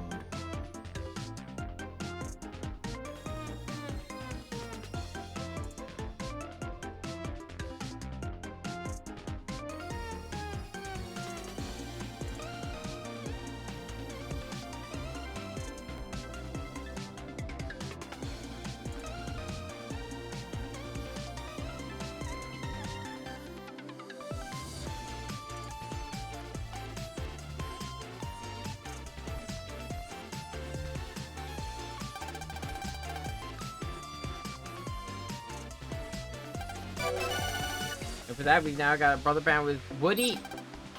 Increases our link power by 40.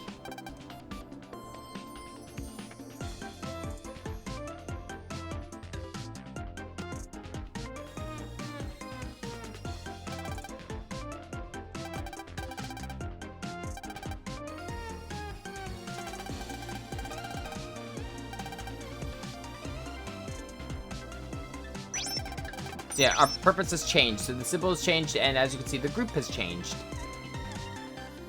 All it's done is add Woody to it, but that will change as time goes on.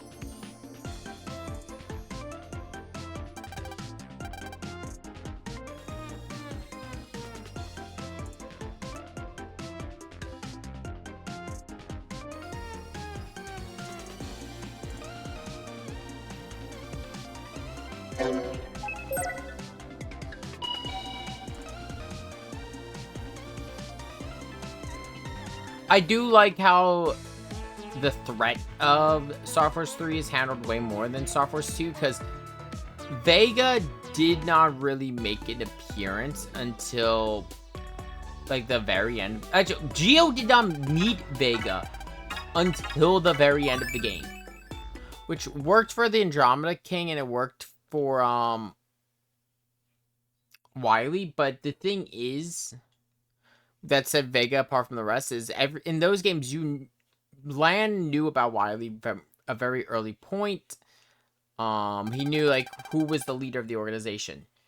He didn't know how organized Hyde was, the organization was, until the very end. And to be honest, he would have been forgiven for thinking Hyde was the villain for most of the game, like the main villain.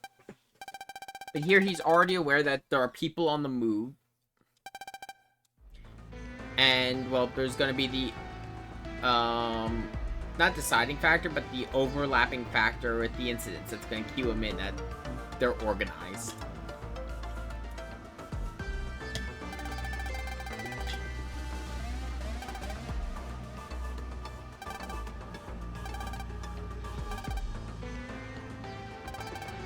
A noise card.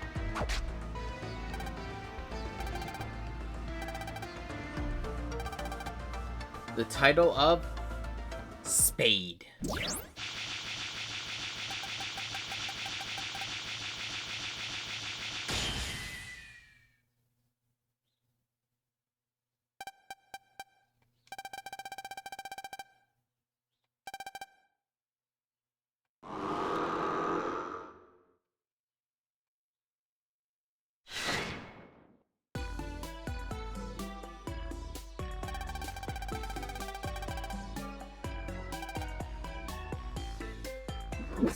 Ugh, excuse me.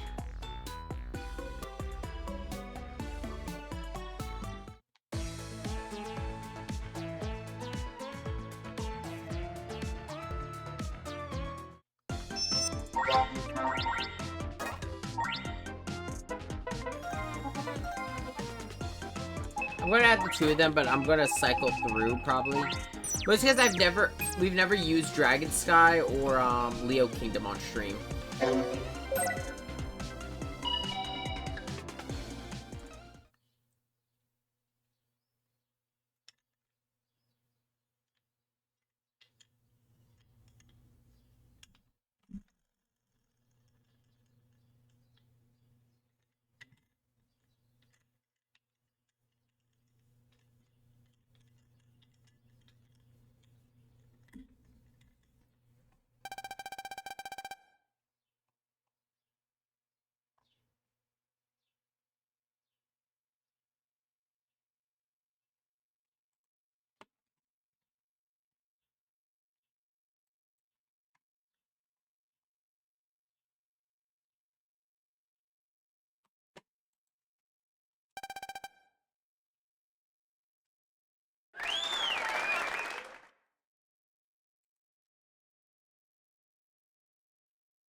So this is actually the first time, like, there's, like, don't get me wrong, like, there's been actual threats, like, Terra Condor threatened our lives.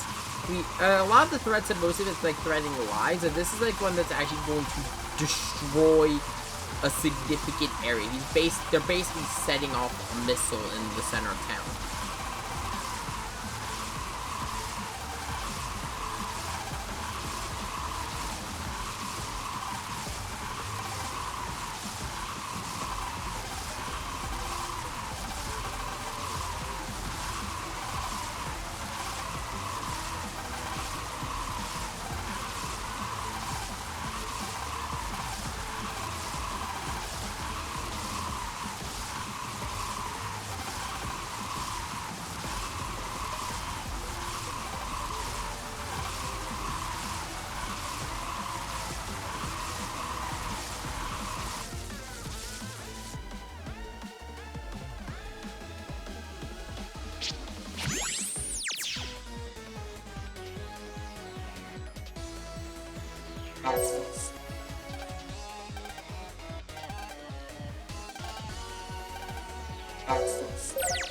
Yeah, so whenever you're heading into a cybercore that has a boss, you'll actually see them marked there as a pop-up. And yep, no more field dungeons. We are back to just normal old dungeons.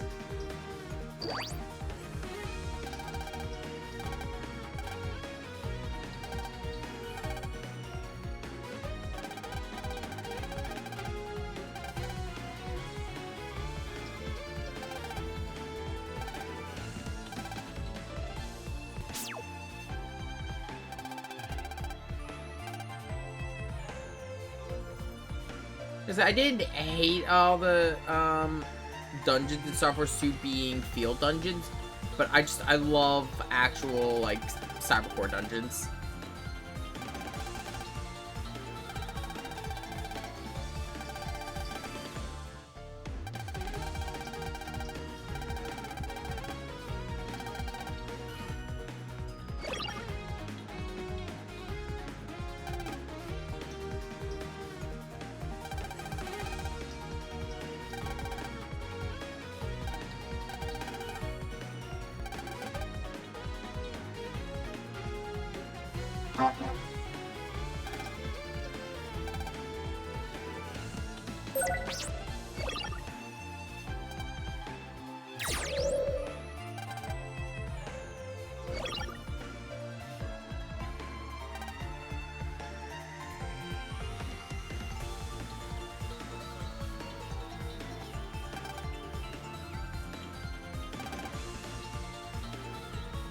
So the gimmick of this dungeon is magnetism.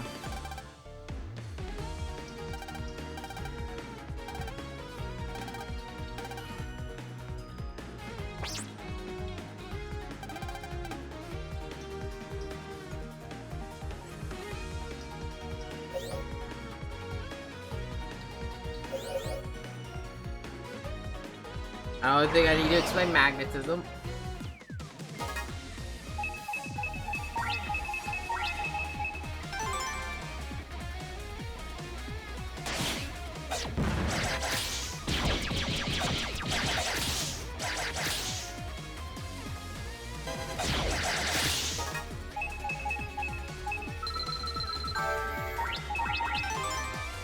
And yeah, there's gonna be a lot of electric viruses, so that's the real reason why I switched off of Pegasus Magic to Dragon Sky.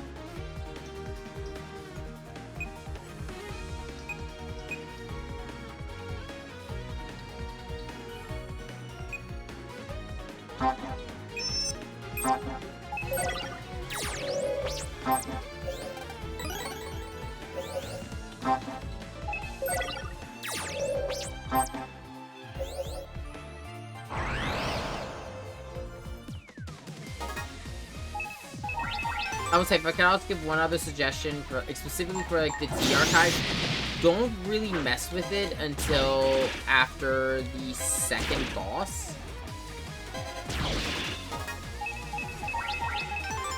Because there's no real point until after the second boss.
Honestly, I prefer movement challenges like this over the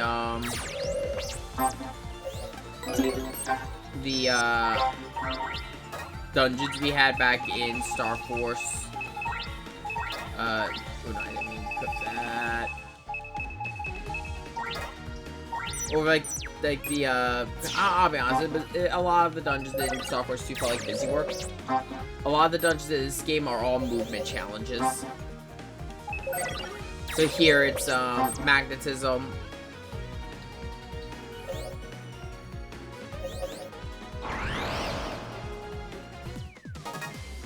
I don't want to say what the others are because spoilers.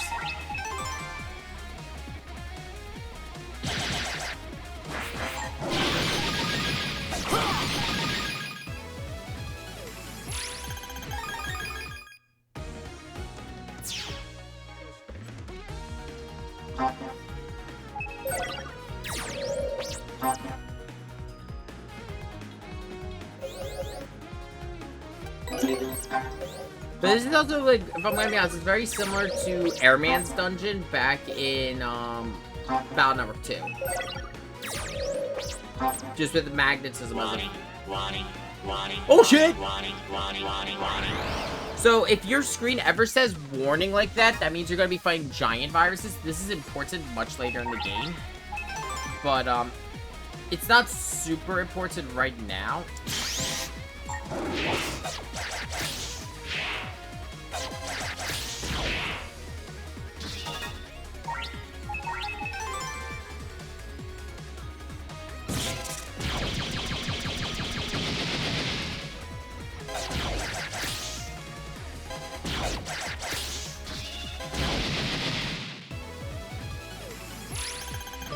But they're really good for noise frags.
I wonder if I will have as much luck as I did during my practice run. Because I haven't played Starforce 3 in a while. I have a practice run that's like almost done the game. But it was also mostly for because I had a misunderstanding about how the illegal card system worked. I thought there was no way to... I was worried with the illegal card system that would make getting the 150 cards, like 150 standard cards, really hard. No, there's still a trick to make it easy. It's the card finder weapon. And because if you have the card finder, it disables illegal cards.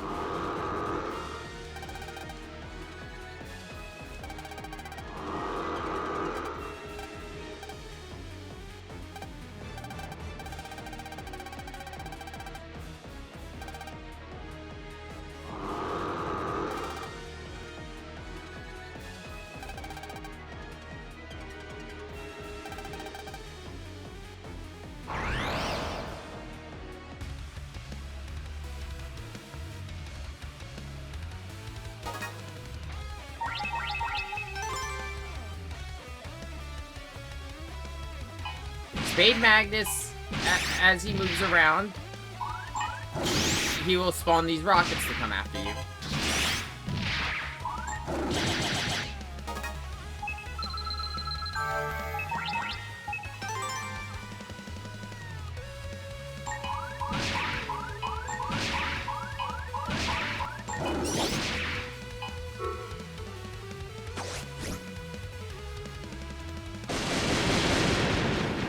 He's honestly not that hard of a boss, and because I have all the cards from my brother bands, yeah, there we go, S rank.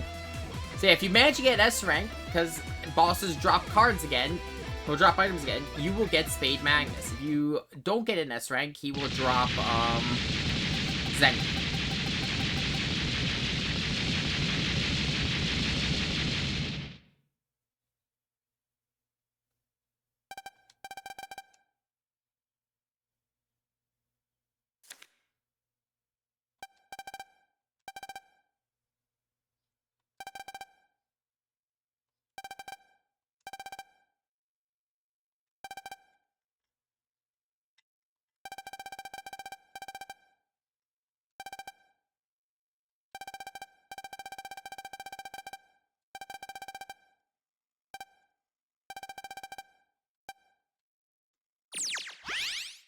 I wouldn't leave that card.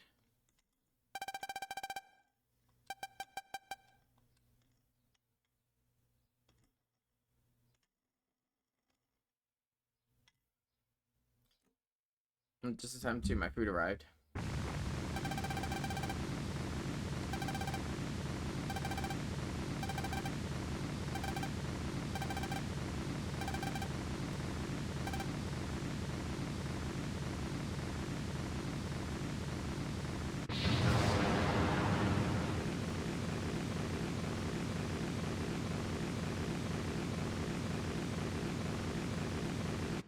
You don't have to worry. There's a model rocket with the same cyber core in the science club you can access.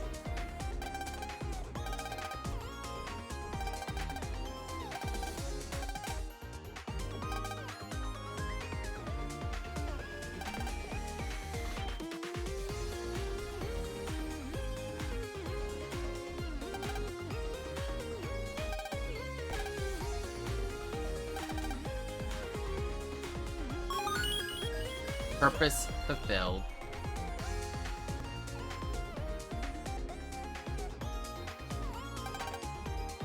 EM wave change ID 003. Transcode Megaman.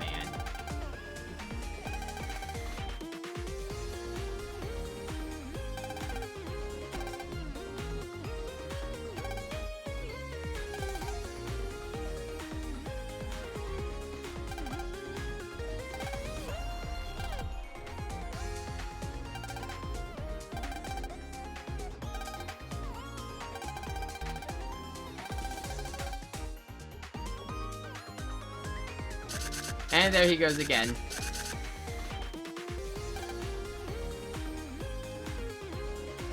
I like how even Acid's just like, dude, what the fuck?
He already knows. He knows Geo is Mega Man.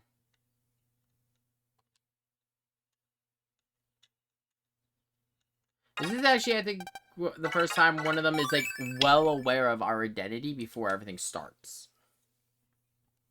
Well, as everything starts.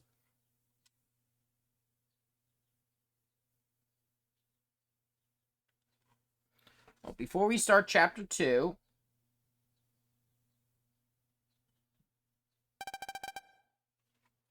I'm actually going to take a quick break to go eat.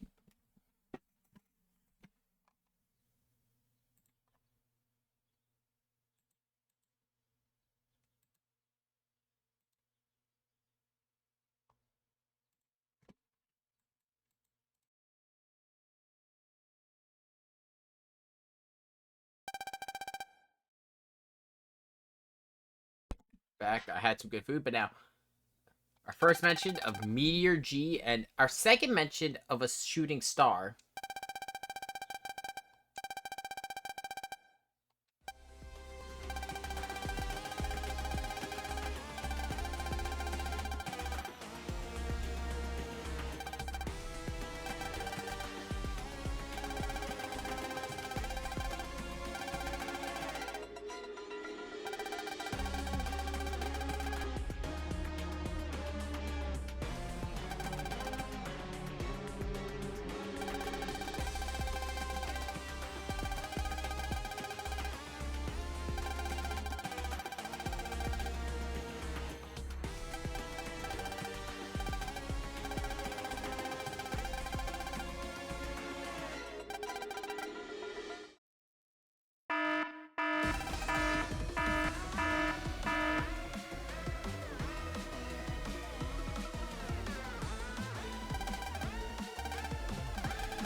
Hey, these are a couple of places we've heard before, though. Netopia, Sharo, and Netfrika. Netfrika and Sharo were areas we went to in Battle Network 4. And I believe we went to Netopia in, I believe, Battle Network 4 and Battle Network 2.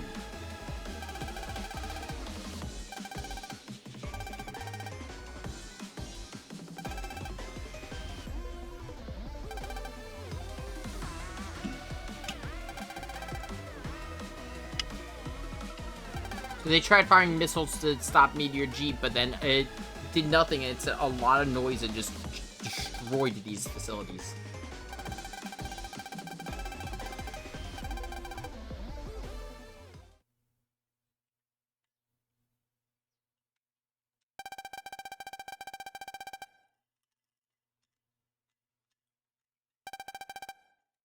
They're the last one standing.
Hey, wait a second. I know that, Sprite.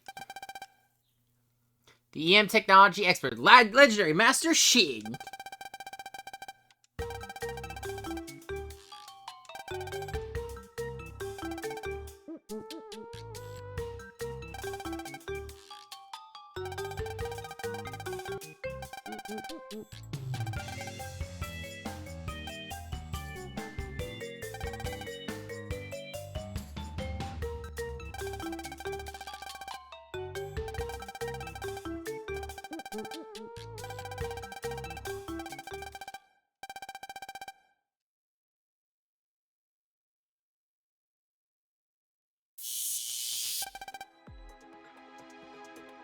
Yeah, so noise is, like I said, it's background radiation.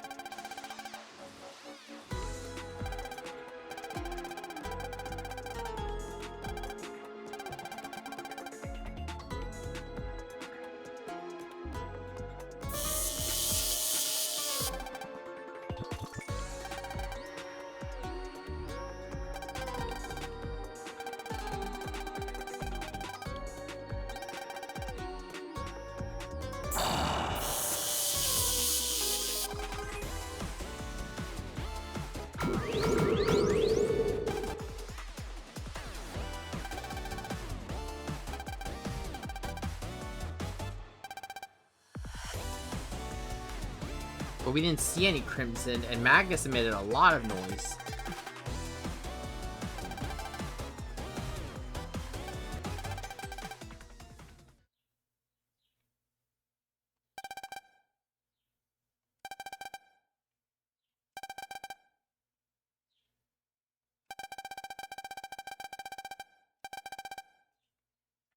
So yeah, noise is what's been creating EM viruses this whole time. It's never been really anything that's a massive problem until recently.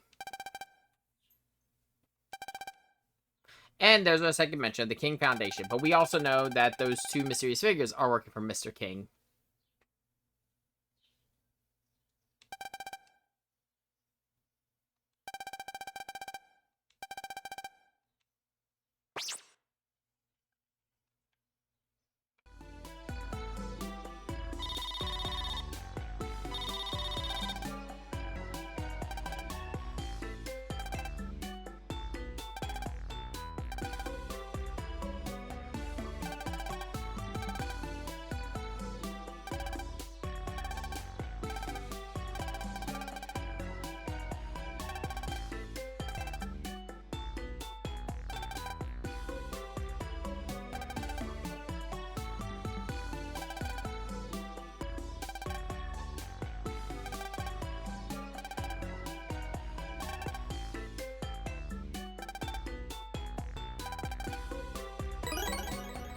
That he gave us our first power-up ability. Second. Ah. Give me a second.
Sorry about that. I had to set a timer for something.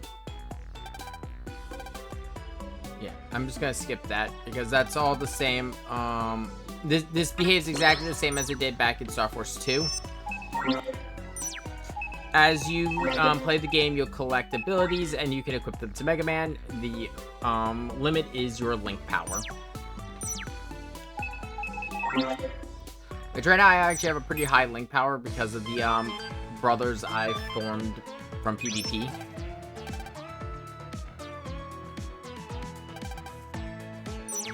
Oh yeah. So now, if we go to the wave roads, they now have maps, which we can now see the connecting areas. So from Echo Ridge here, we can see that we can take the train to a couple different areas. We also see up there's some wave roads up there that we can't reach yet. We'll talk about that later. But it's obvious that that's the equivalent to the sky waves I've been talking about.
Oh, can't wave change, huh?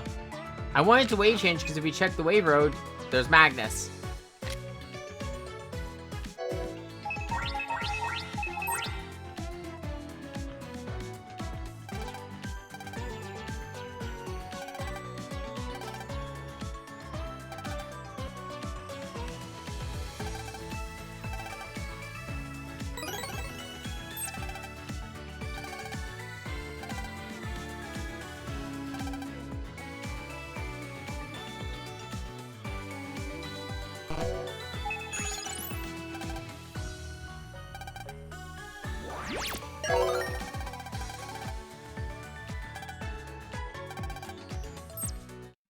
Transcode Megaman!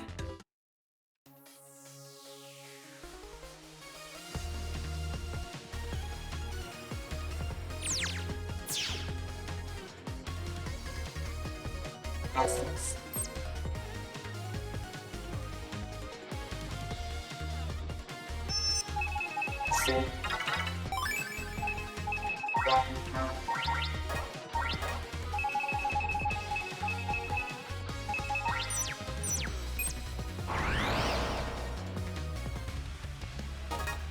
Here's our rematch with Spade Magnus.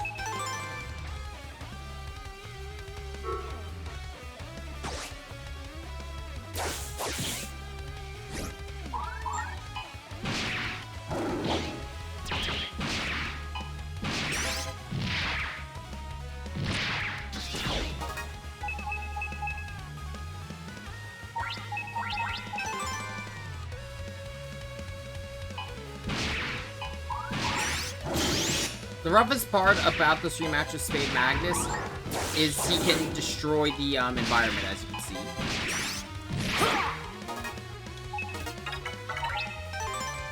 And you can get really unlucky if he does that. Because the missiles are physical attacks, I don't believe you can block them.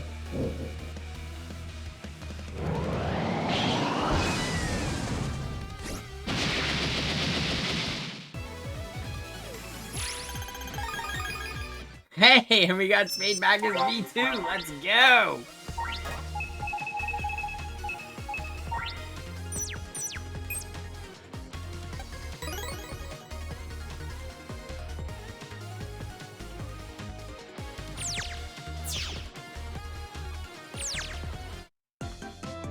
One thing no, it's not open yet. I was gonna say I was gonna check the big wave, but I remembered it's not open. I think till after this chapter.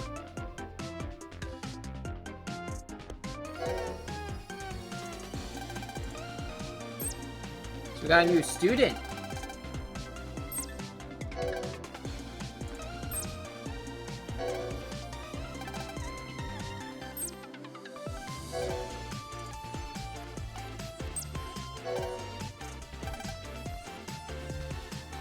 Oh, really?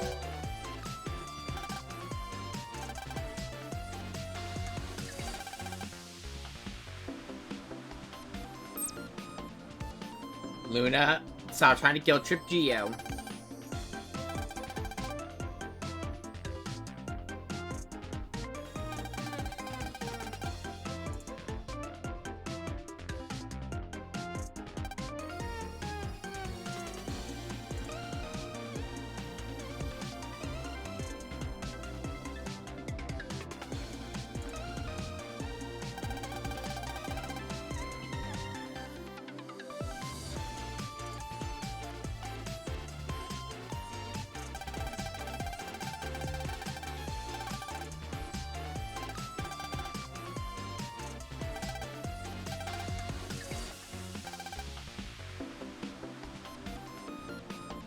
Gee, I wonder who it's going to be. Jack and Miss Tia.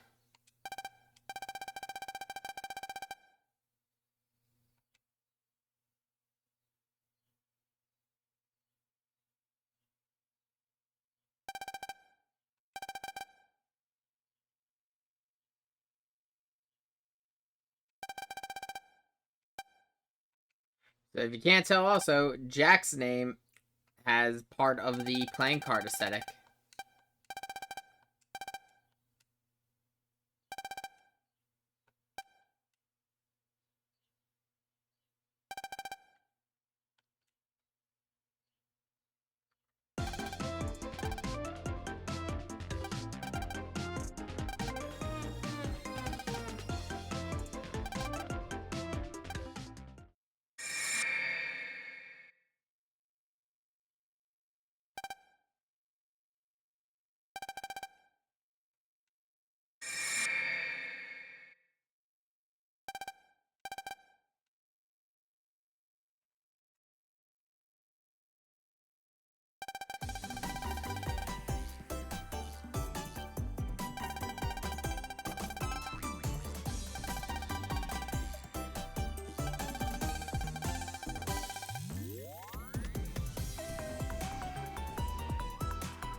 Oh, we met at the mall.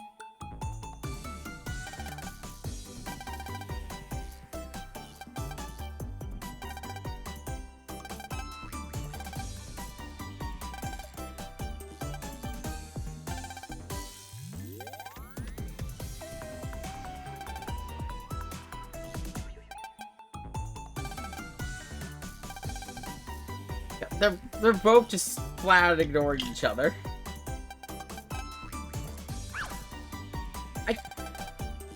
I don't blame them.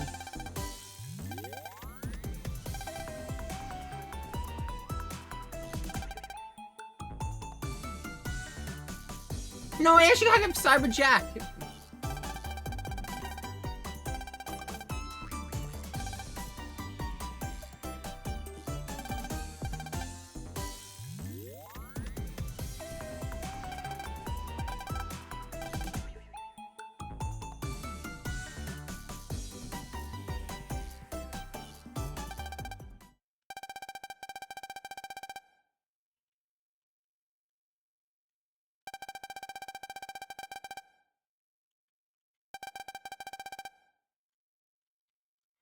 You forget. Yeah.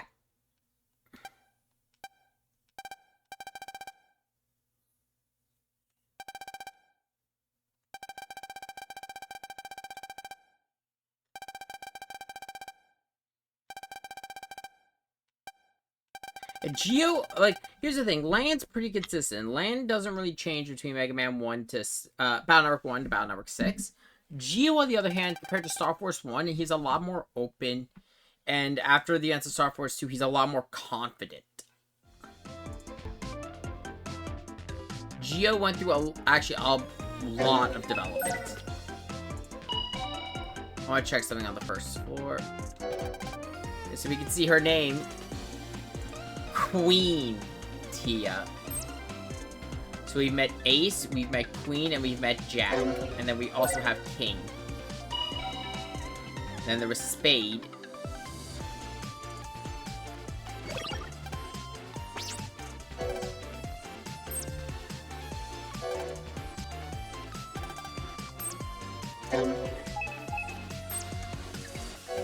Hey, you know what?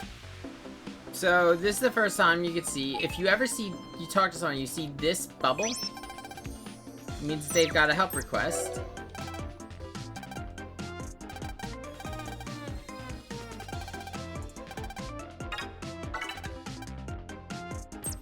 Yeah. I'm actually gonna go around and do all these.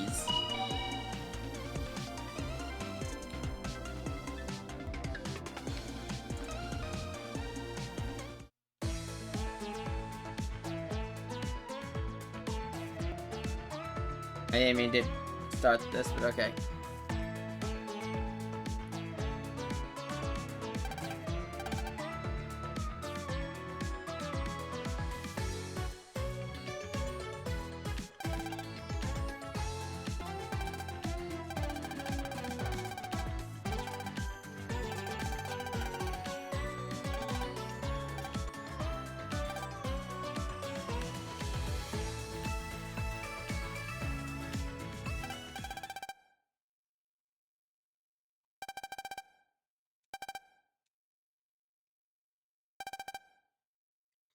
And he's got a wizard called Corvus.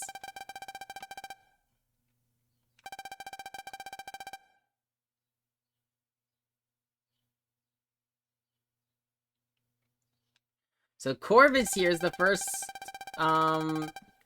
character in this game who's had a naming convention we haven't seen for a hot minute. He's a constellation.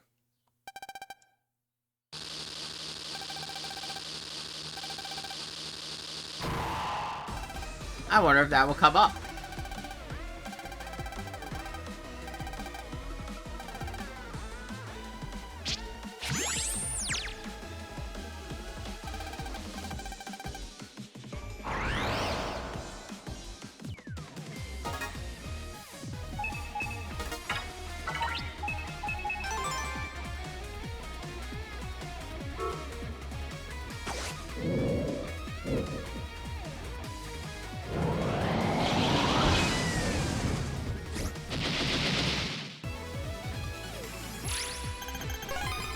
Normally I'd say, like, you know, don't use Mega or those Giga cards because, you know, it makes it super easy. But the thing is, because of the fact that they can be easily covered, they even out with their strength.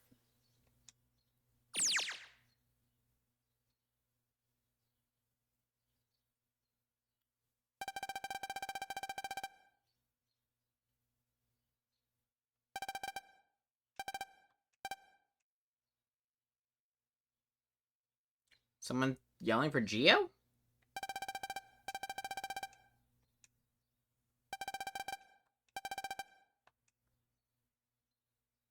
I know those boots.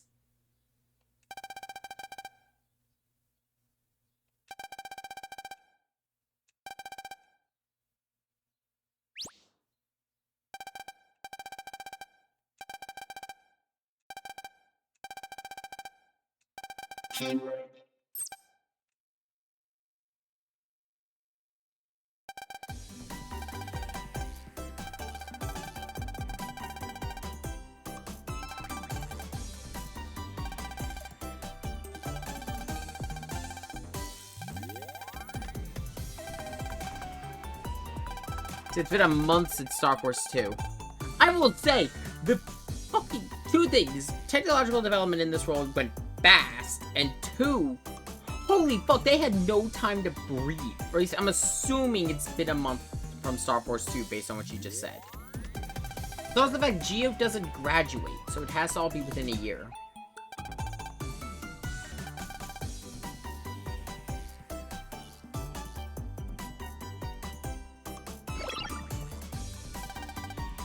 That makes sense, I guess. Like, Star Force 2 probably takes place over the course of, like, actually over a month.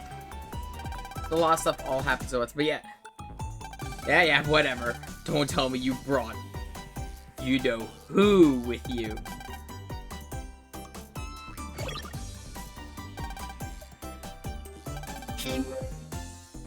There's Lyra.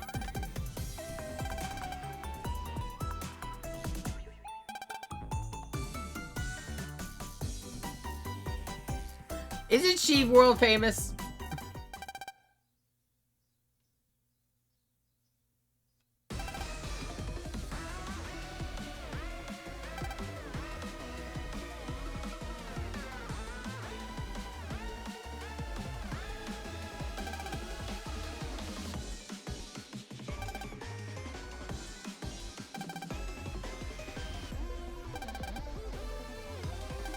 I actually agree with Lyra. Or she could, you know, stayed on the wave road. Send a message.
Then Geo is transcode 003, so Sonya's 004.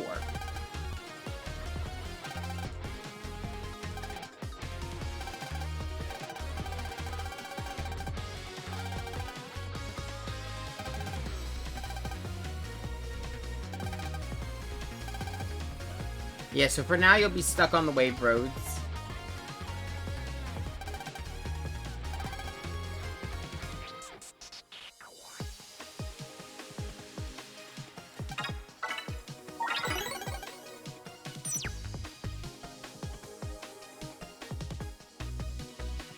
That's fine. There's some stuff I want to do on the way. I wanted to do on the wave roads anyway.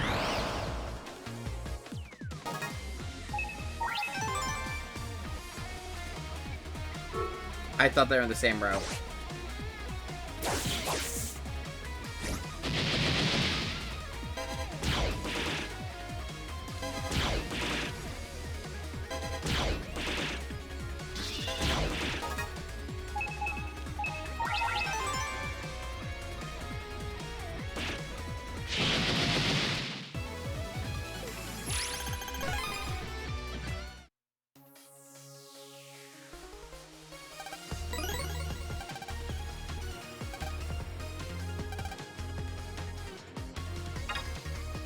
Let's look. 0 points on a multiple choice.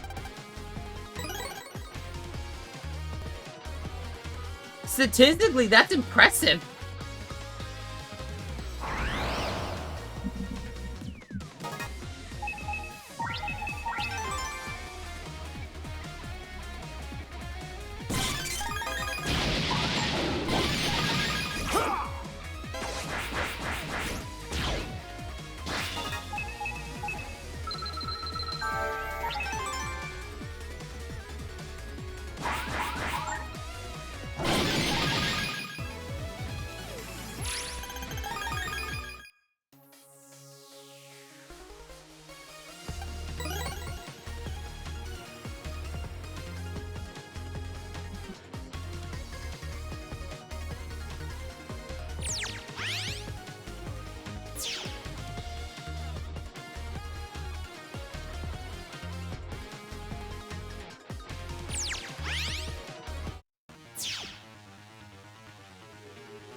The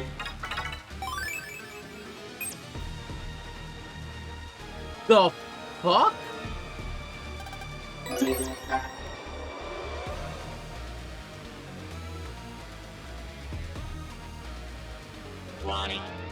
Oh shit, this is an Omega!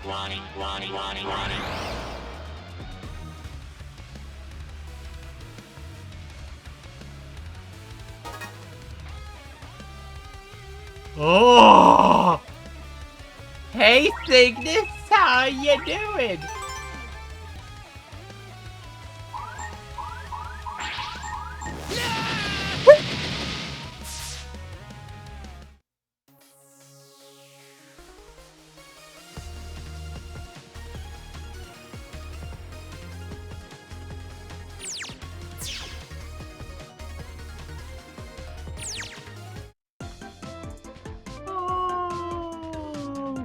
Okay.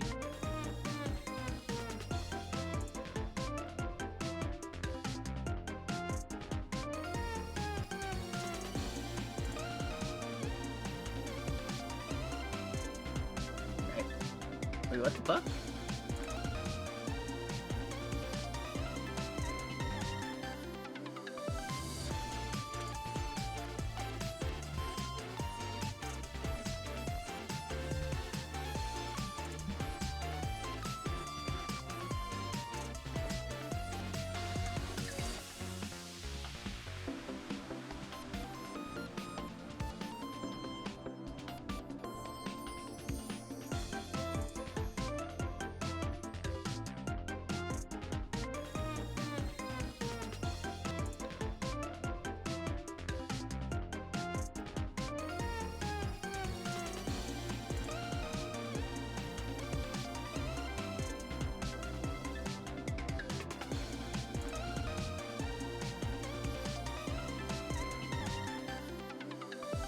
I'm letting PK know, like, the game just jumped through me with a fucking Omega boss and killed me in one shot. The fact that it was fucking Cygnus, too.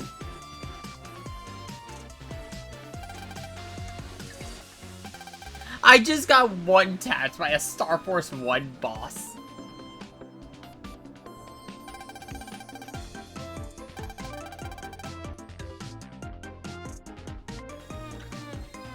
What the fuck is today? Like, I had a fucking giant virus spawn in the Rocket Cybercore. PK, before he even had his brother bands formed, got jumped by a giant. And I just got jumped by a fucking Omega boss.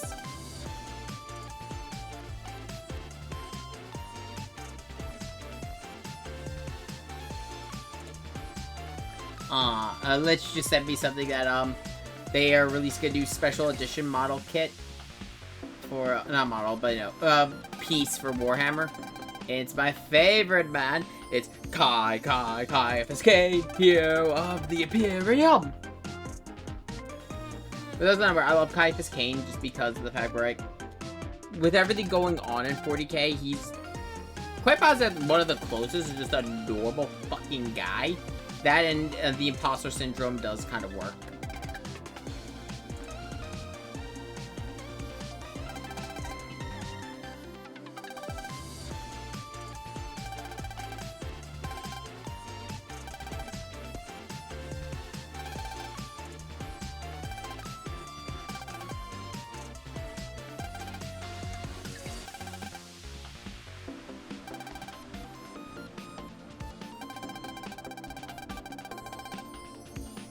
I'd like to point out, though, the entirety of Starforce is, like, over 3 months.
But we do still need to reform our brother band with Sonya, but you know what? We can do that later. You're Sonya Strom.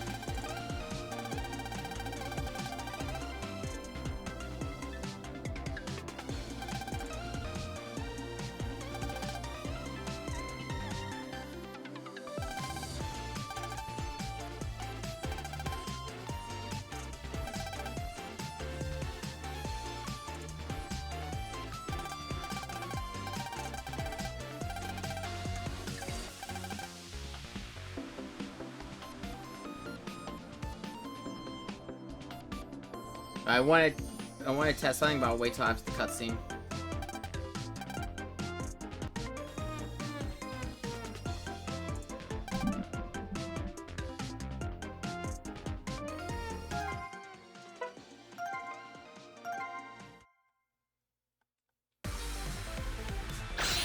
Megaman Starforce 3, Black Ace.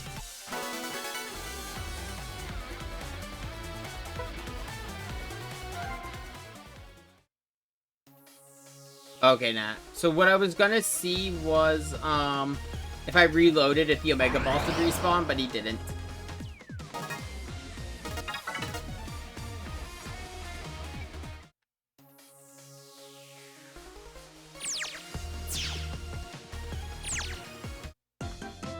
So I'm just gonna skip past this cutscene, because we just saw it.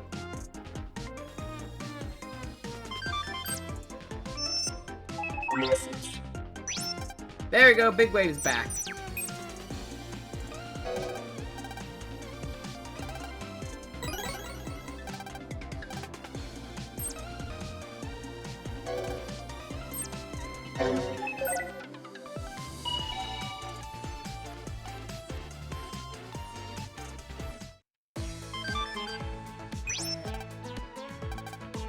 Yeah, so let's just talk about the help messages I already talked about.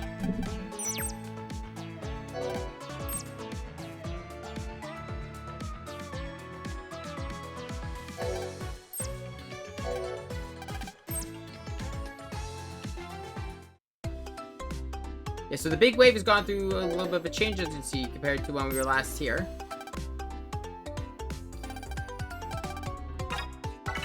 Yeah, for the special bin here, it's gonna be like just a couple common cards, but you never know.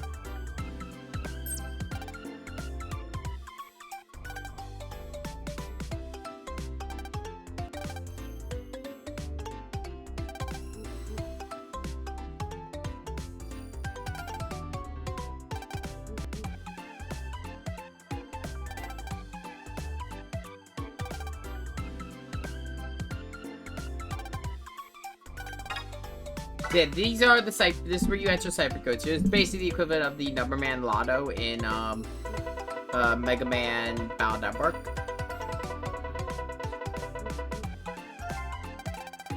So just do one random one just to see, because there is a cutscene when you do it.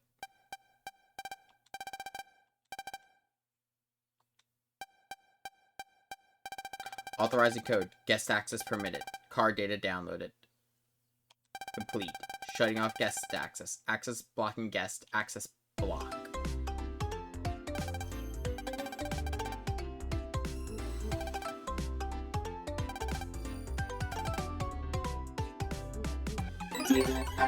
For that, we got the Battle Network Blaster EX.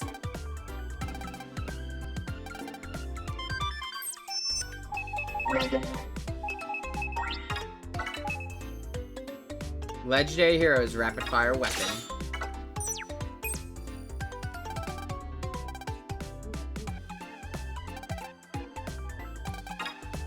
So to explain this service, any shop you go to, like, so say you find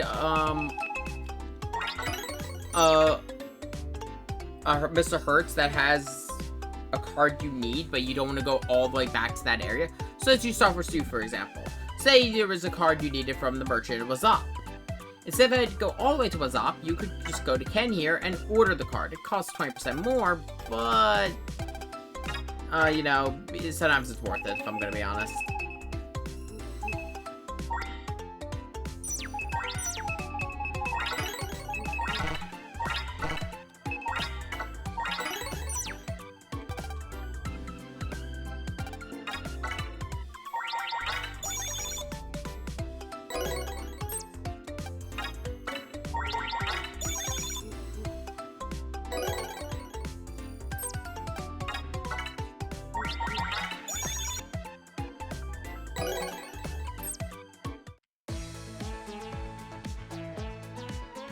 As we go, Ken's inventory will expand and also start. Eventually, will carry a a Giga card.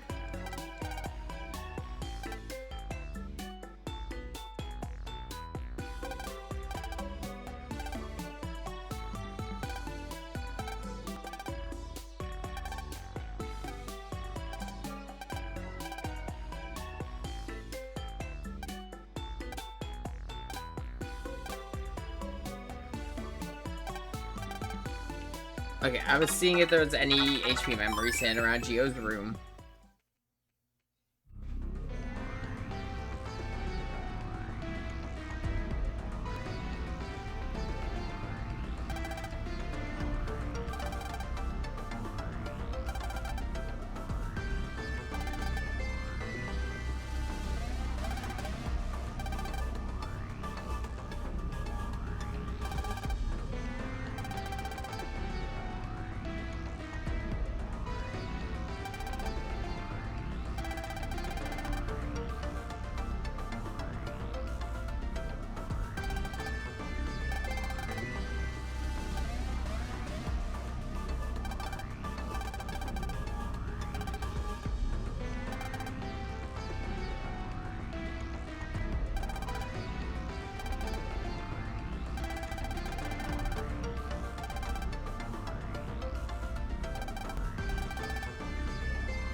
He's just an extra. Nothing bad can happen.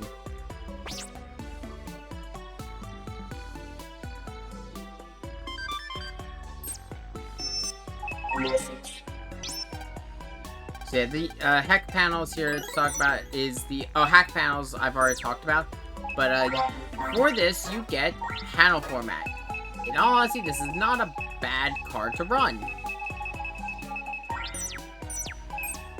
Any panel that is not,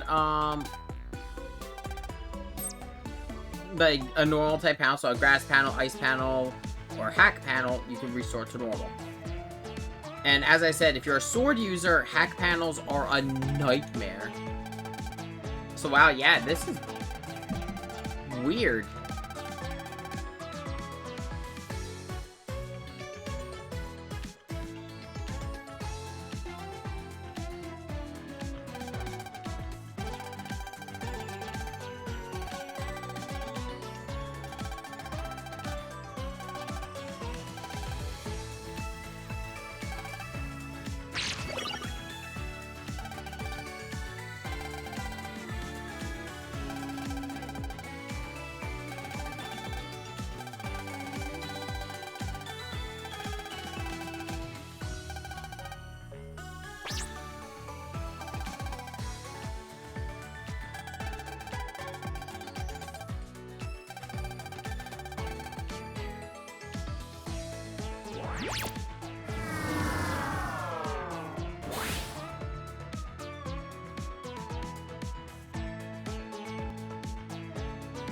Yeah, her wizard's not, like, the biggest deal, if I'm gonna be honest.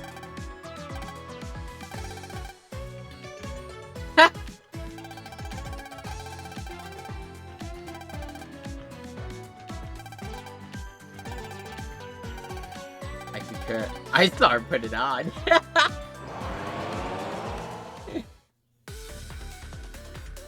They all know that she put on fucking makeup.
kind of feel bad for Jack.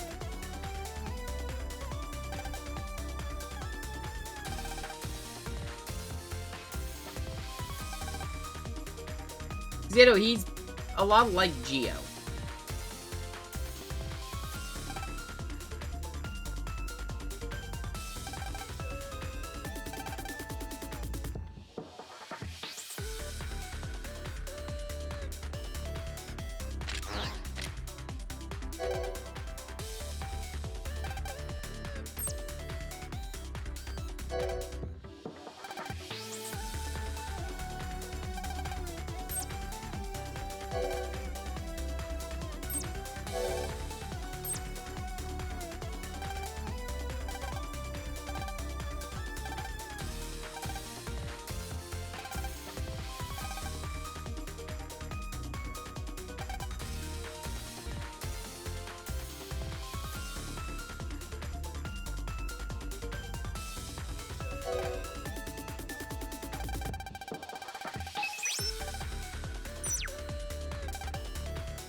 Oh wait, I messed up there. So I do have that, but I only have one of that. So just so I can get this off my my to-do list.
It's been a while since we see that virus because it was completely absent in Starforce 2.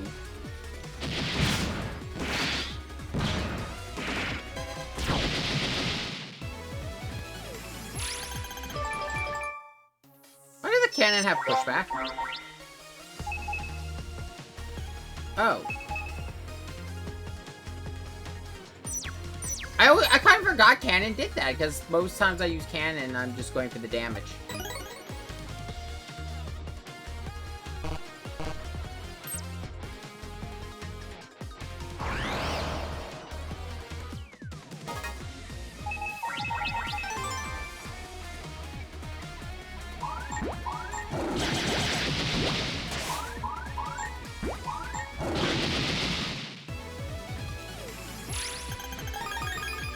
New wide wave to make up for the one I got rid of.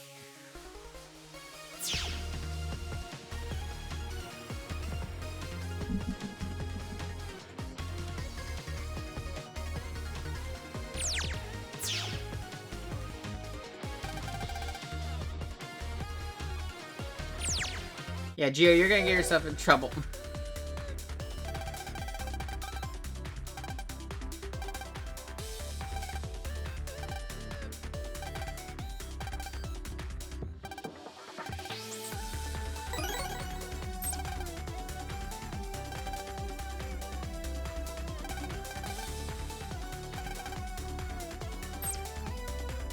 Yeah, Gio, that was a very risky move.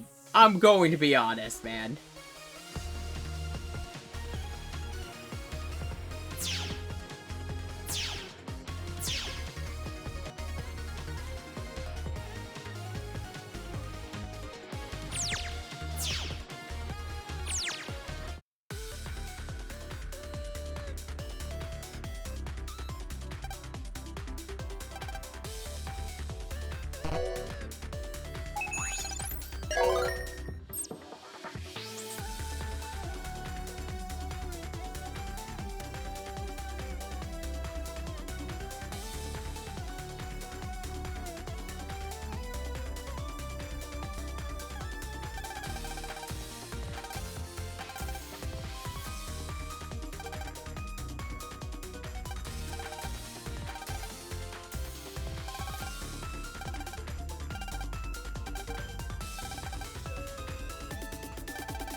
I love the reactions from Geo, Bud, Zach, and Jack, just in comparison.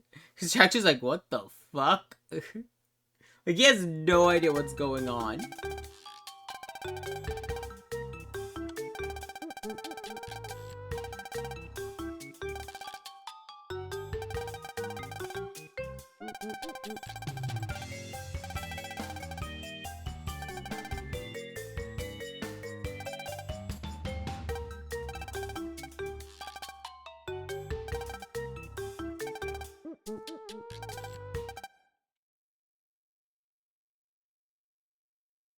Unique sprite, important character.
Because it's funny.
There's actually a lot of characters with unique sprites in Starforce 3, which I like!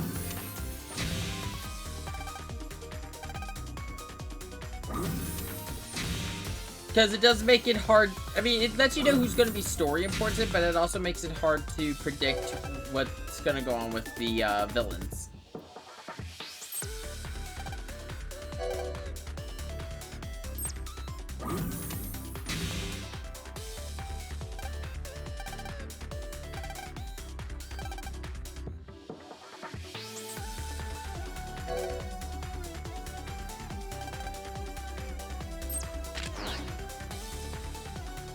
That's one big projector.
I know I gotta go next.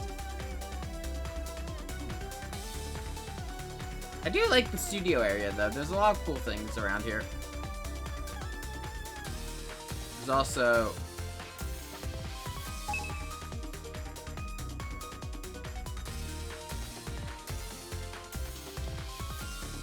thought there was a glitch spot around here.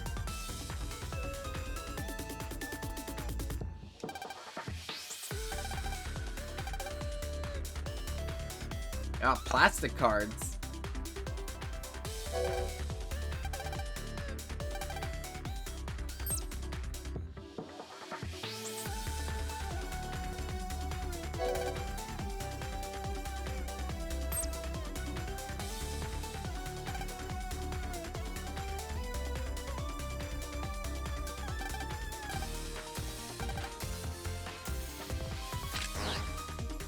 Yes, so you have the perfect rock.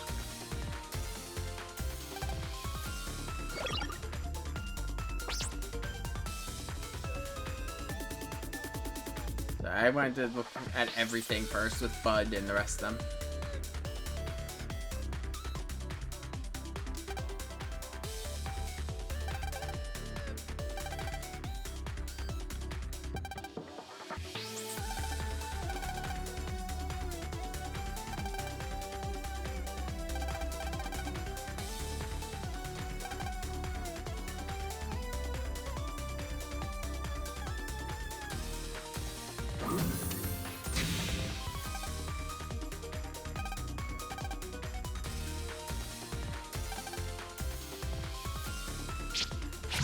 Best way to get him is to get him ourselves.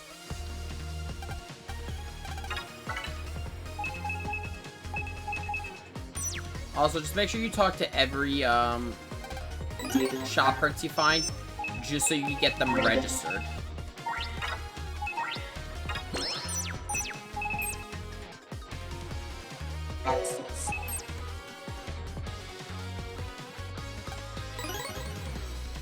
I'm not too worried about Zenny right now. I will eventually go Zenny farming.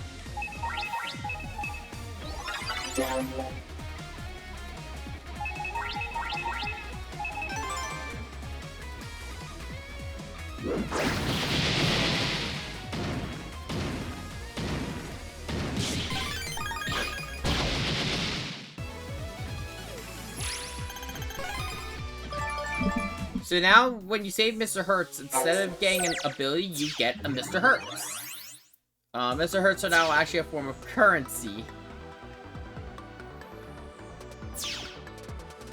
Also, this is my favorite design for the inside of a cybercore, just because of the fact it's so easy to get around.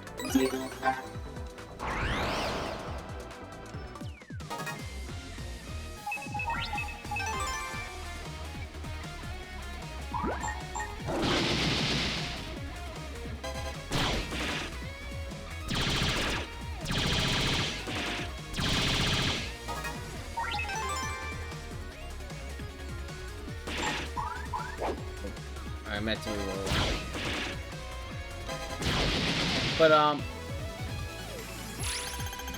I will also say, unlike Starforce 1 and 2, where I waited to go after all the ghost data, I'm going to get them almost immediately when they're available, because of the way that this game handles the ghosts. They actually do disappear after a certain point in the game.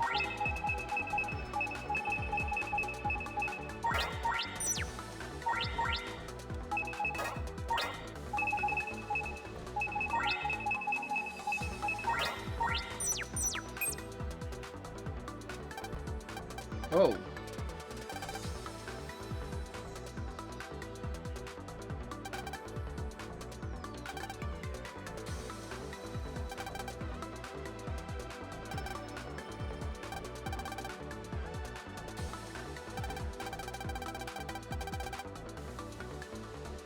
I might need to get a new controller soon. But, I will say also, one thing I have getting set, well, it's coming in today, is the next game project, which is going to be, I've mentioned before, it's going to be Kamen Rider.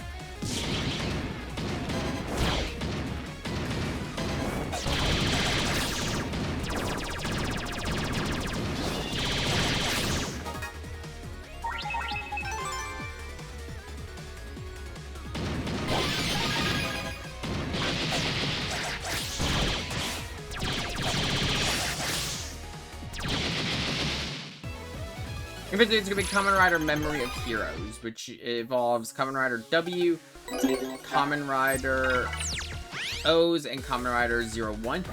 Two of which I know a bit about. I know a decent bit about Kamen Rider W, as I've seen all of Futo PI, and I've seen enough about Kamen Rider W to get by. I also have PK I can ask for stuff on.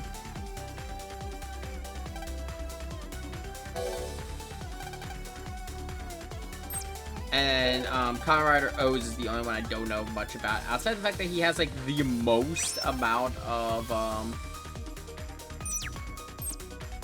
transformations in Kamen Rider.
The main reason I want to play Memory of Heroes was because I would like to talk about Kamen Rider some more. Because I've always seen clips of Kamen Rider, especially stuff like Build W and actually, yeah, mostly Build a W. So I always wanted to get into the show, and I really got into it in the last year. Mostly thanks to Toku Shoutsu existing as a channel. Thank you. Zets has been great watching live with everyone else.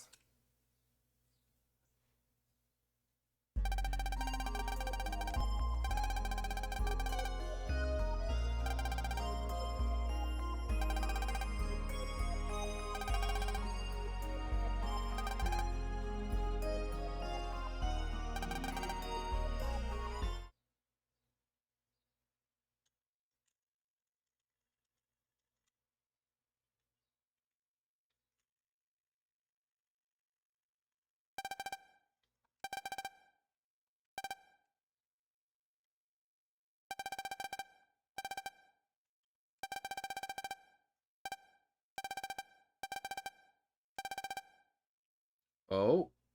So why would he be emitting noise? So yeah, if you can EM wave change, you're also emitting noise. We know this because remember, that's what the waves that Cooper was tracking back in Starforce 1. That's why I kept getting like bumping into Sonya and Geo.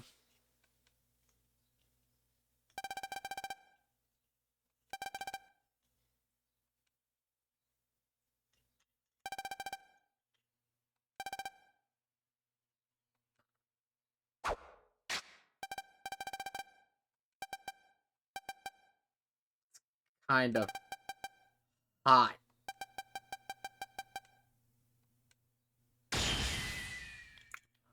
Welcome back, Taurus Blade.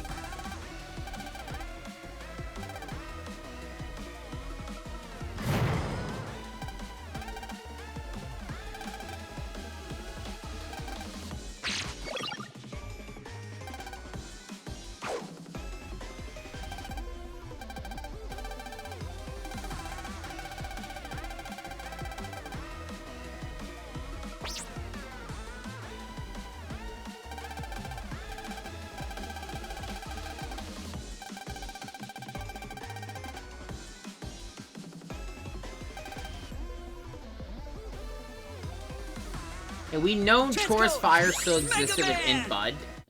So it just needed to be pulled back to the surface again. We saw it back in Starforce 2. I think it's mostly because, if we're going to be honest, out of everyone who EM wave changed to Starforce 1, two of the people really resonated with their with the EM beings that they were with. One was Bud and Taurus. They really resonated with each other. But like, for example, we wouldn't see Shepard and Libra come back because like Libra and him were basically on the verge of desyncing towards the end.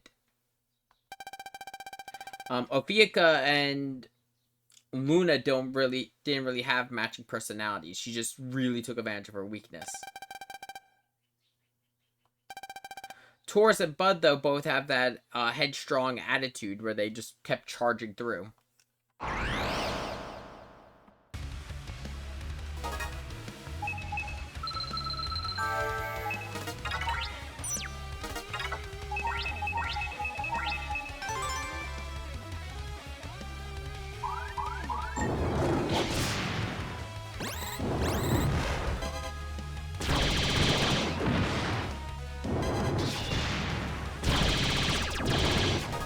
Yeah, as this is our third round with fucking Taurus, it should be obvious, no real changes in Taurus. He behaves exactly the same as he's always done.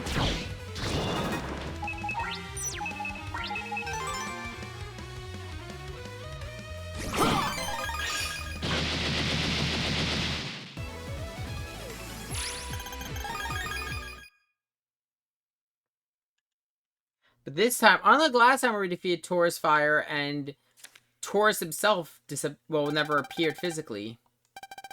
This time, because he was brought back using a noise card, Taurus was woken up.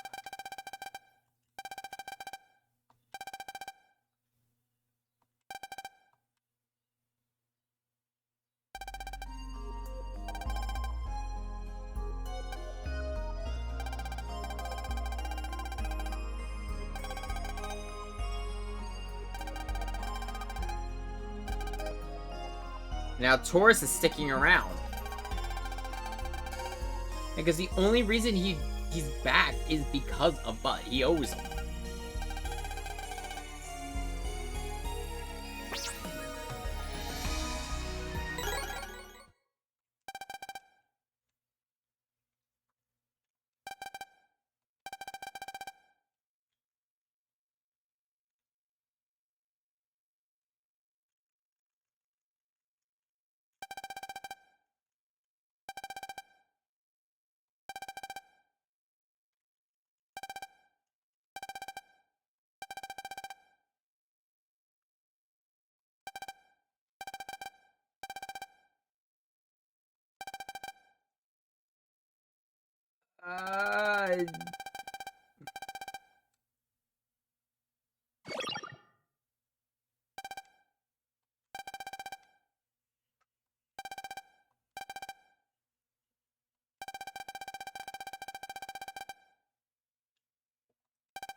So from the exact same scene, but now Geo's got it, we have Megaman.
title of Demon. Yeah, unsurprisingly, Ice is our villain wizard of the chapter.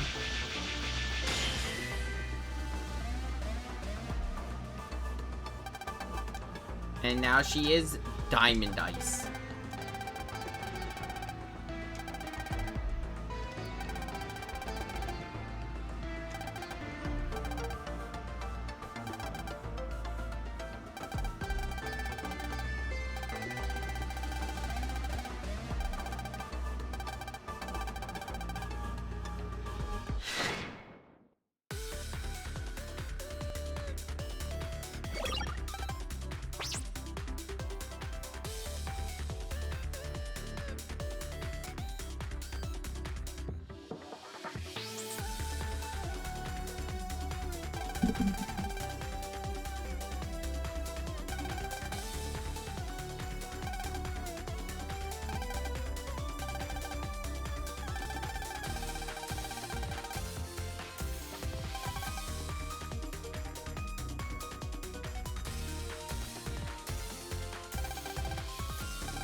We know who it is. We know it's Diamond Ice.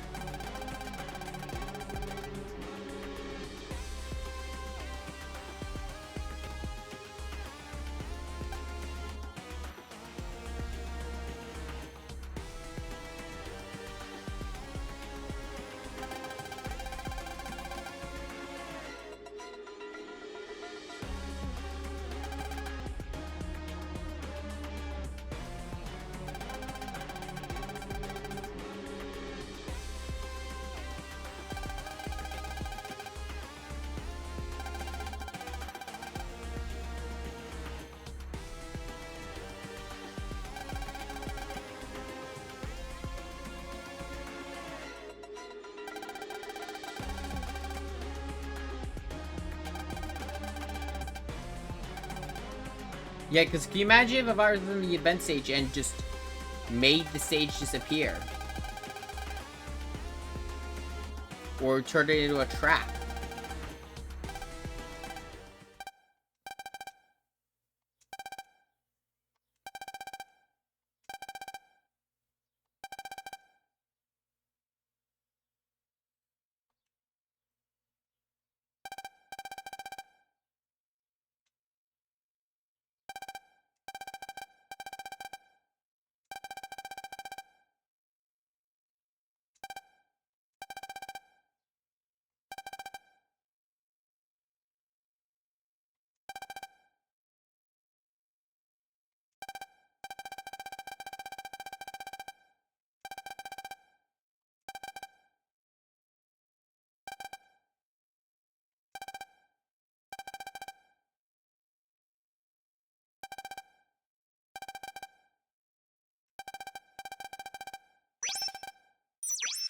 So this is one of the first times that, well, this, I think actually one of the only times during this, or during the early game, where you leave Luna for Prez, and you get a team consisting of all new characters.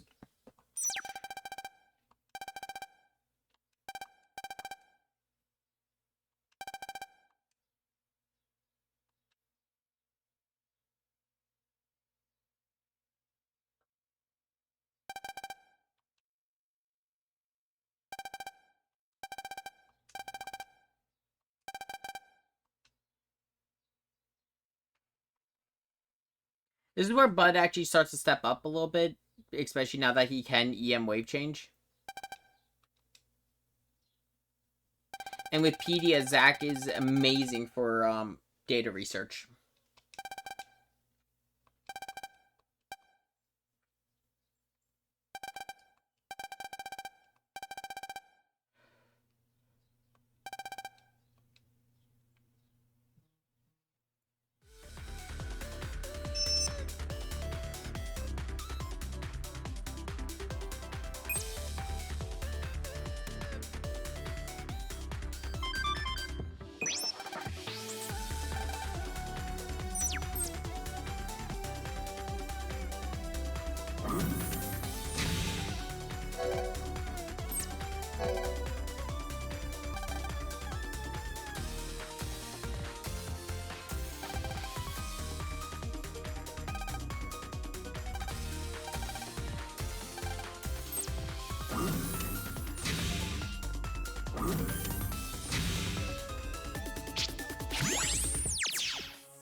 Well, he can stay there for a little bit longer.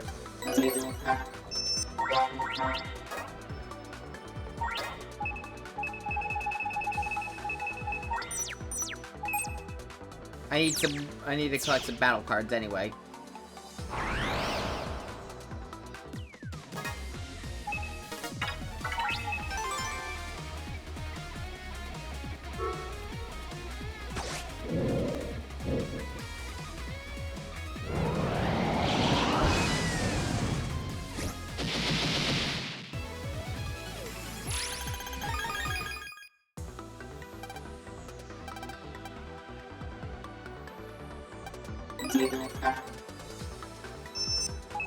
Okay, so this is another weapon.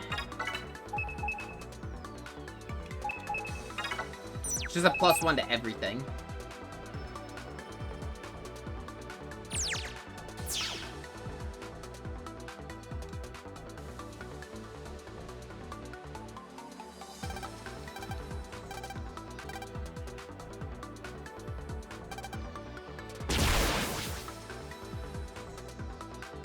Stronger than even the Mega Buster can't break it.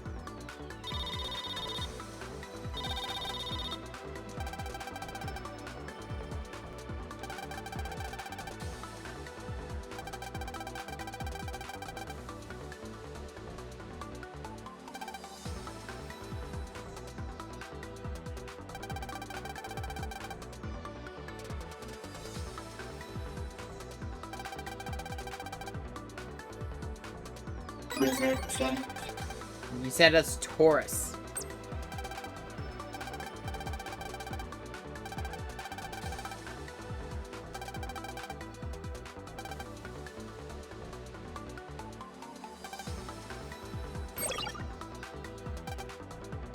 Taurus, flee! I'm not sure who the voice of Taurus in this is, though I don't know why I think it's Mike Pollock.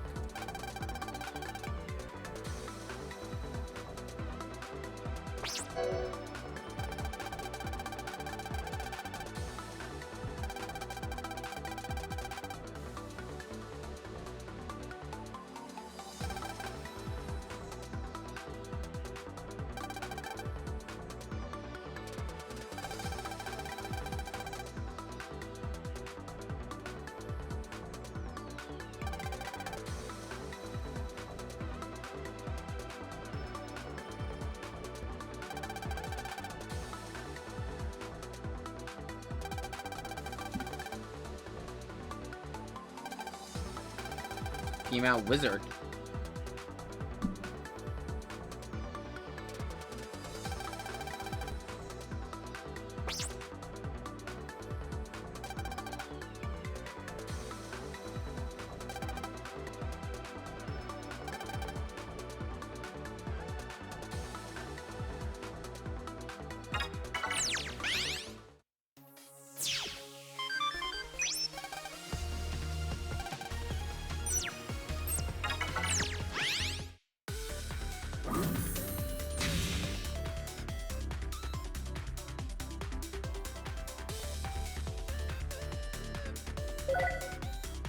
So you can see it's frozen. Just run up and use Taurus. Taurus, flame!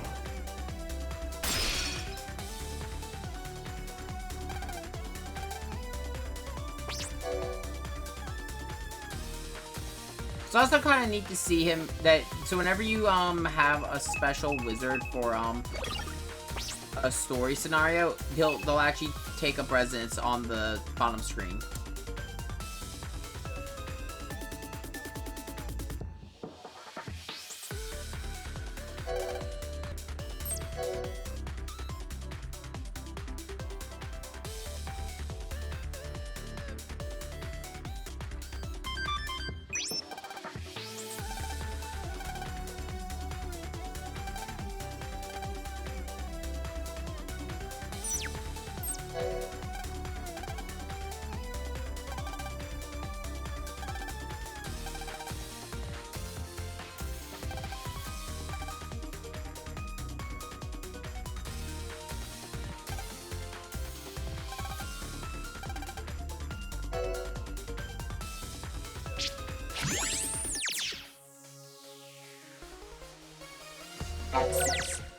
Use that pulse in here.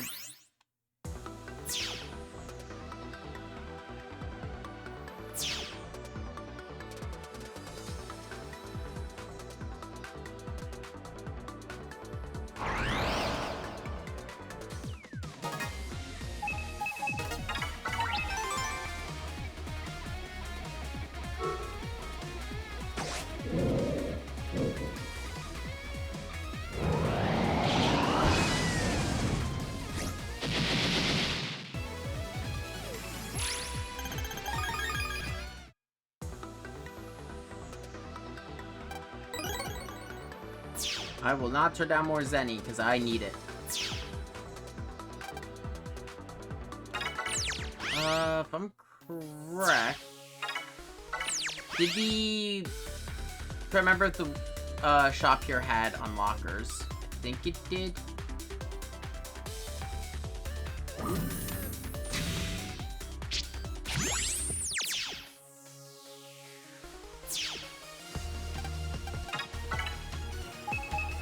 No, it had Cloaker.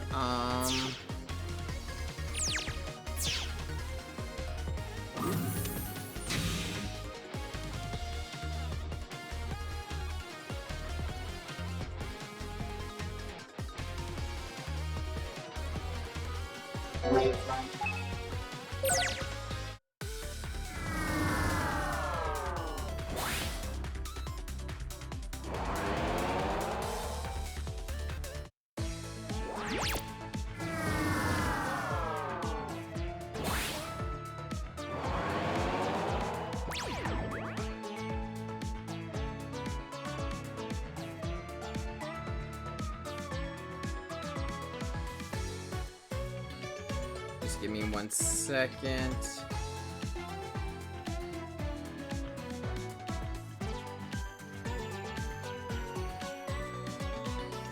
Oh, okay,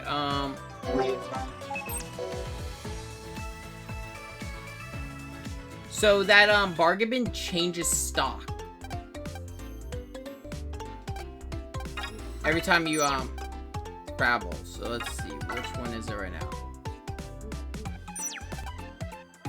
So give me a second, I'm just going to keep refreshing the map.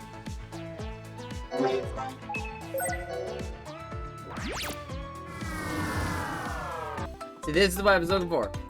800 Zenny unlocker. Let's fucking go.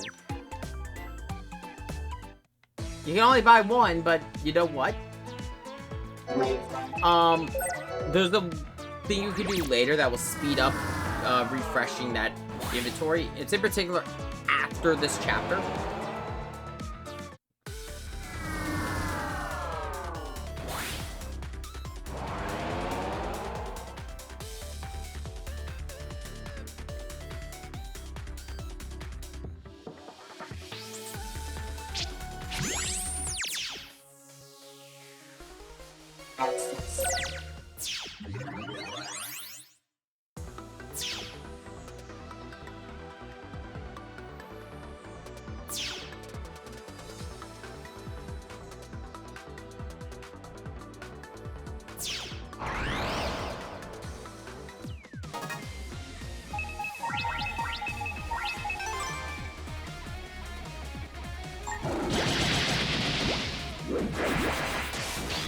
You lucky son of a bitch.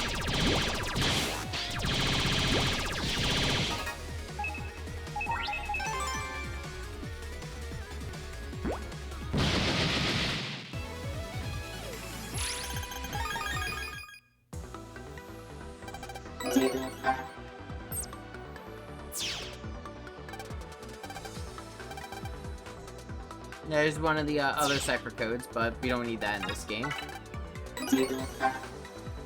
Battle card! Megaman! Also, yeah, whenever you have a different wizard loaded in, when you select a menu, they will speak.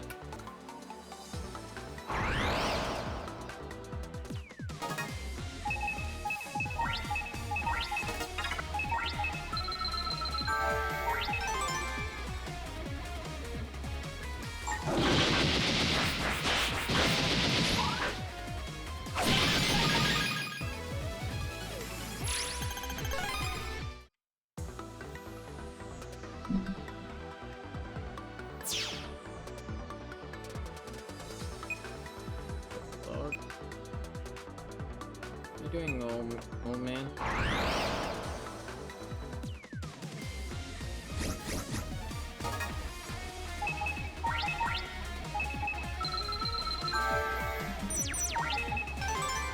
You know what? This person put this as one of the cards they shared. Like, really?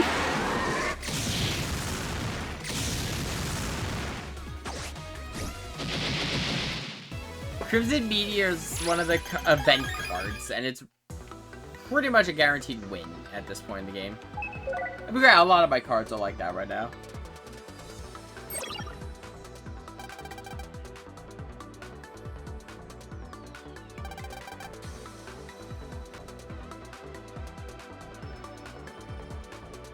Taurus Flame!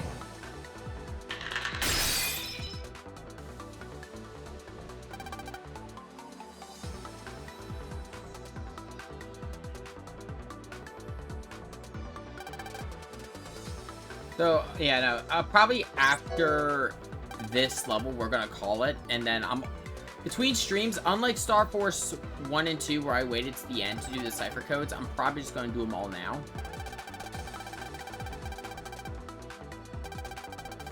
Ah, yes, this wizard likes a woman who could just kill him.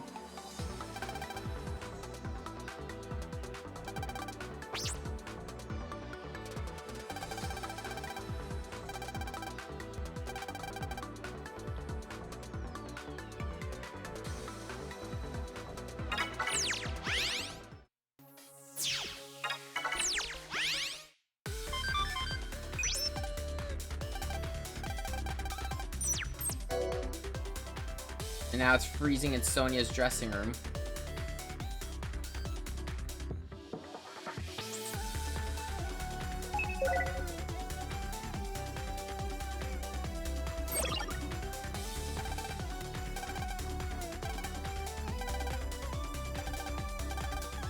Taurus Flame!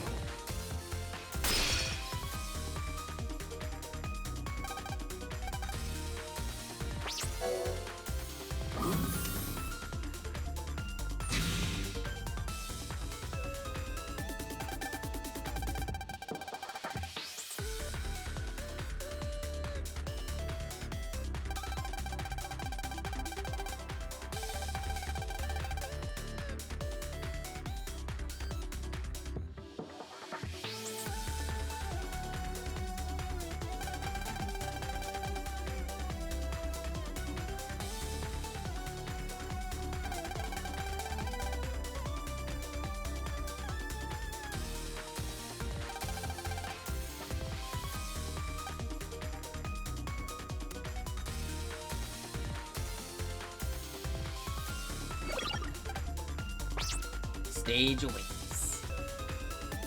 I always want to check just to see if Mexus has something funny to say about certain situations.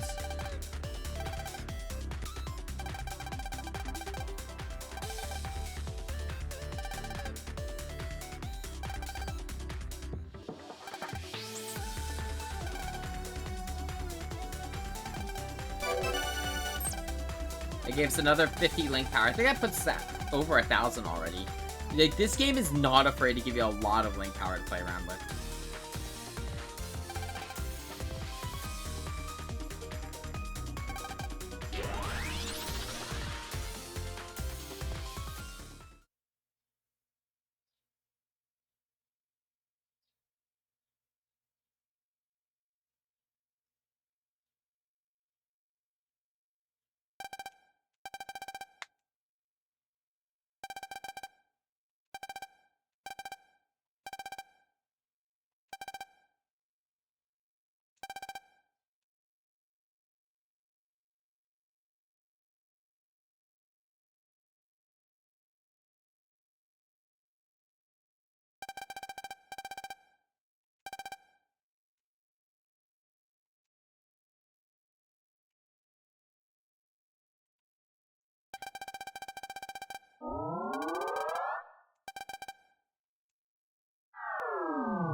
Of course, we get front row seats.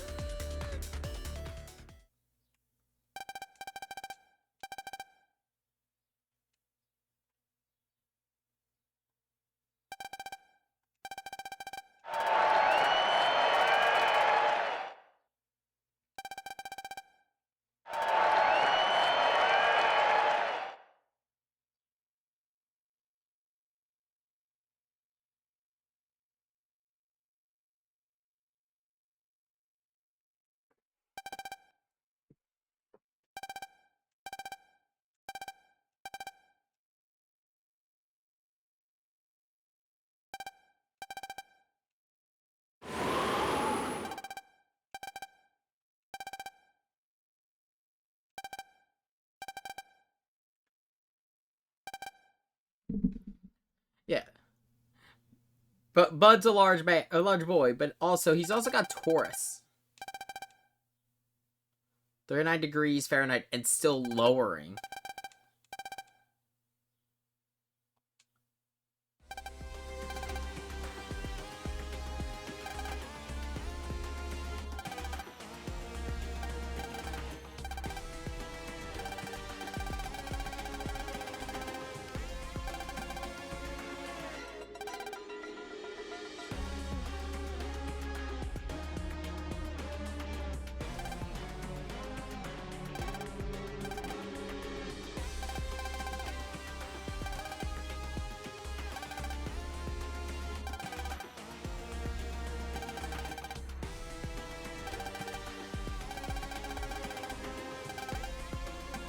Geo knows how.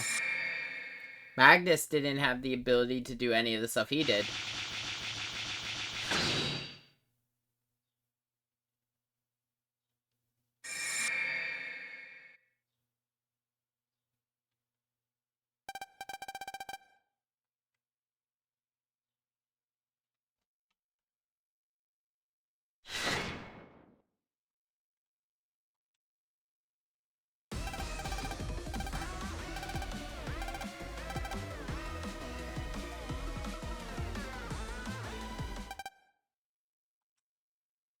Keep them moving.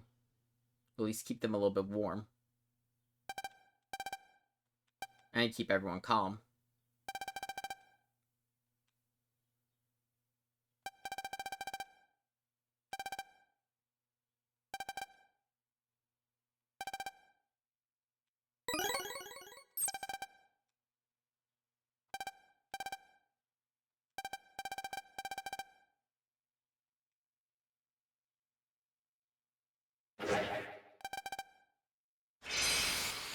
Definitely a bold move on Geo's part.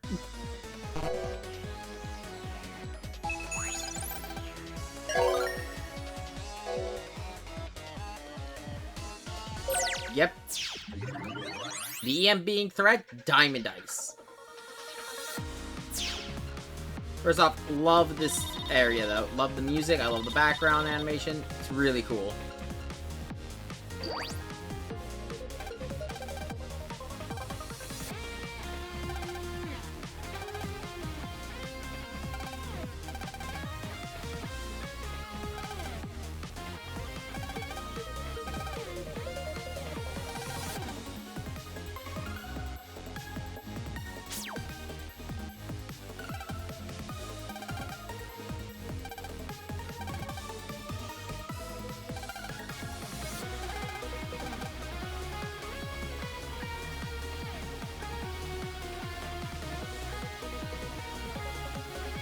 Got strange ice tiles.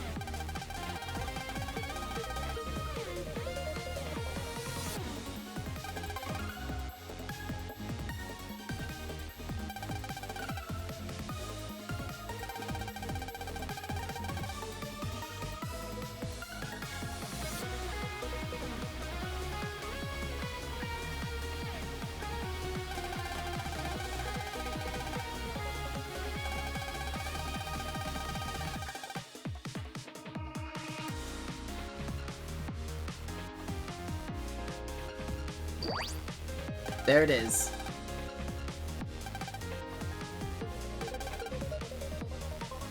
So yeah, if your temperature drops to 0, you will be frozen. And if you're frozen, Taurus will unfreeze you. But you will take some damage.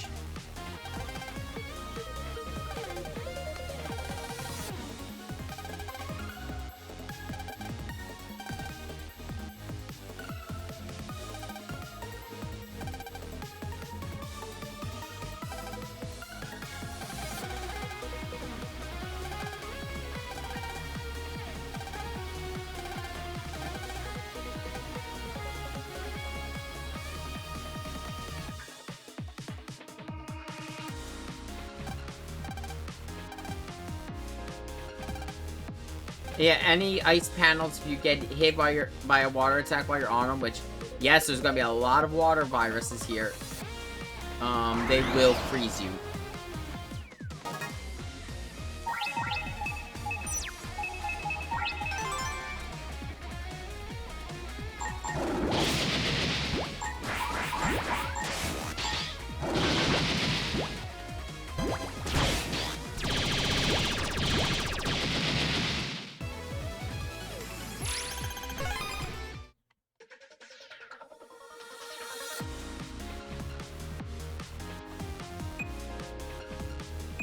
To be honest, for this one, I recommend mapping out your route beforehand with the camera. And then also, use the speed, just because some of those ice blocks will spawn on, like, right before ice platforms, and I will be honest, Taurus is a little bit harder to use in this one than he is in the DS, because the DS you just poked it with, Silence. Here you have to be a little fast on the, trigger.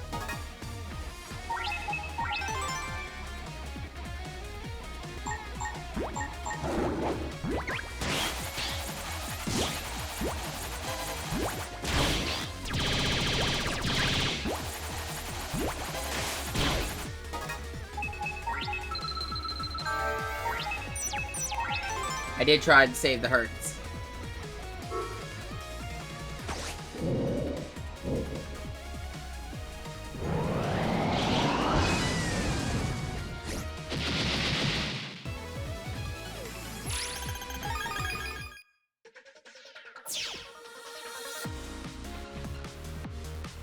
I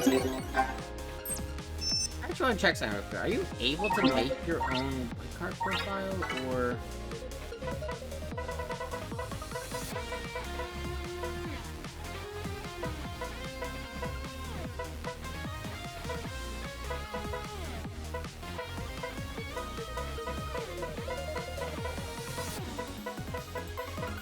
There's gotta be a way, and I'm just not remembering it because, yeah, like, none of these cards that I'm getting from it are on here.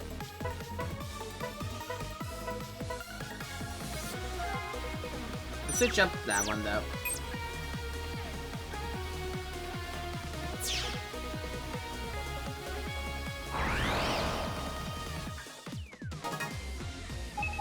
Mostly because I wanted to show off Meteorite Barrage. The fact that that's there is kind of wild. Because Meteorite Barrage is like Thunderbolt Blade. It's a counterattack. Meteorite Barrage!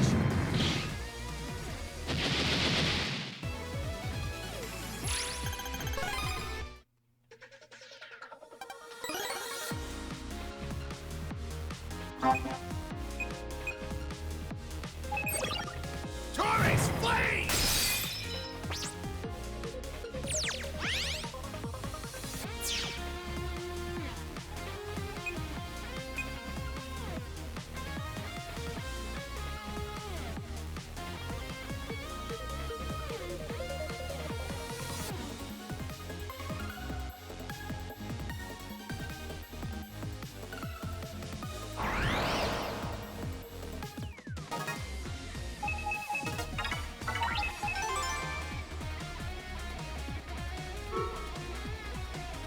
The one trick I used to actually keep Megaman warm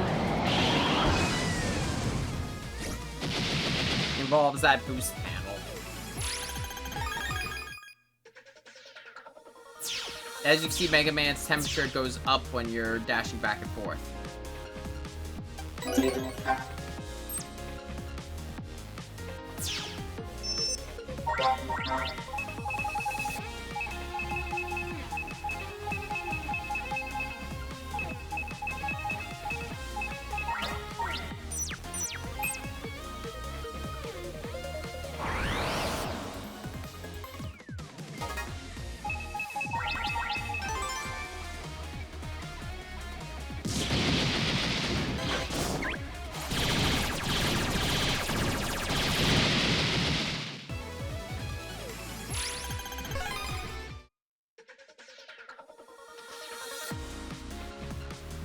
Well, I'll turn down more Zenny. It's not my main concern. My main concern is still cards. But there's always other places I can collect cards.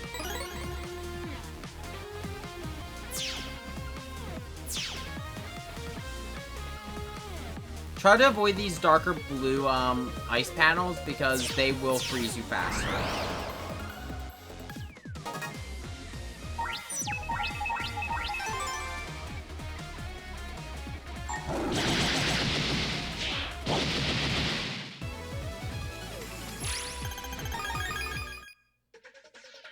And I mean significantly faster.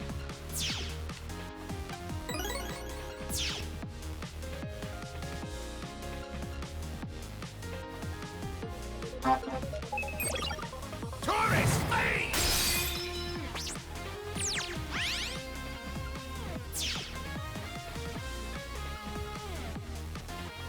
There's nothing like too like chaotic to write about in terms of like the difficulty of this dungeon. Just keep calm, keep moving, and plan out your path. Don't do anything like stupid, I guess is the best way to put it. Like don't go like just standing still on an ice platform or ice panel.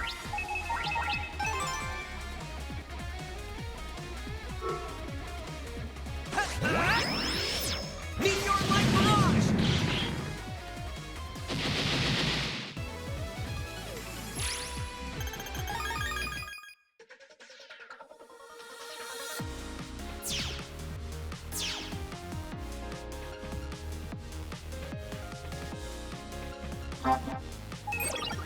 Taurus Flame!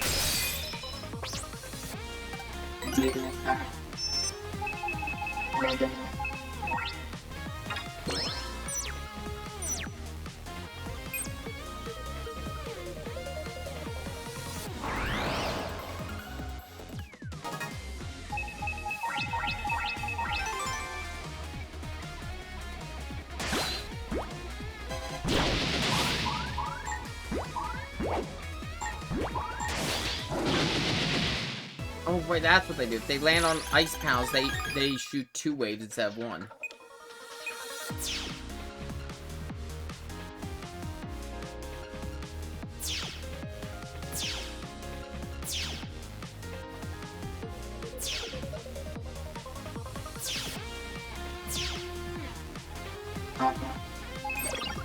Taurus, flame!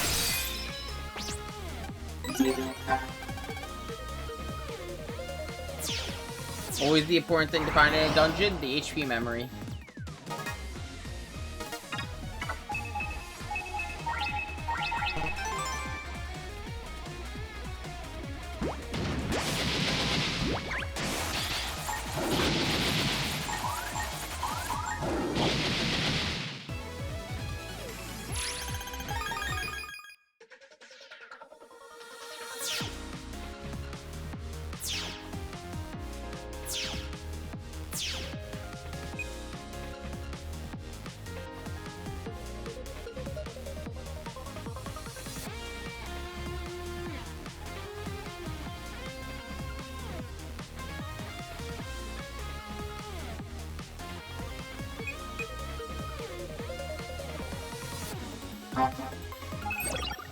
Taurus, flame!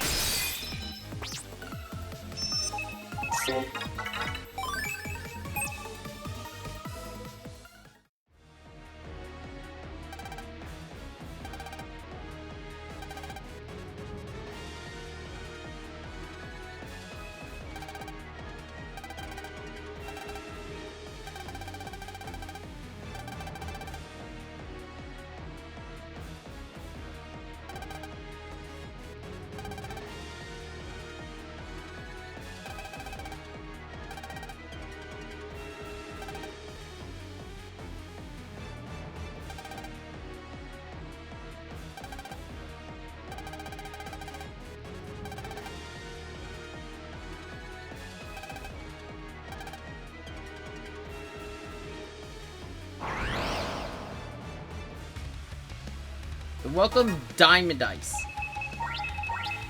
So Diamond Ice is a boss with a particular mechanic. As you can see, she's got those 2 ice rocks around her. They are her primary weapon.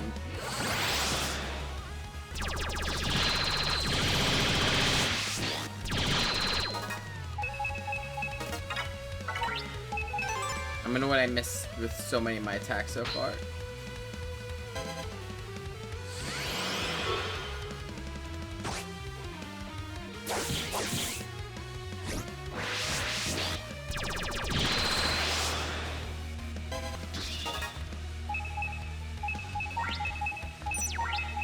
If you're gonna go in for a mega attack, I would suggest having invisible, because they, as you see, they're moving back and forth. If they come in contact you, you will take damage.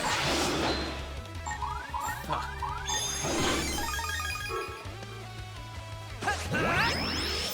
Meteor light barrage!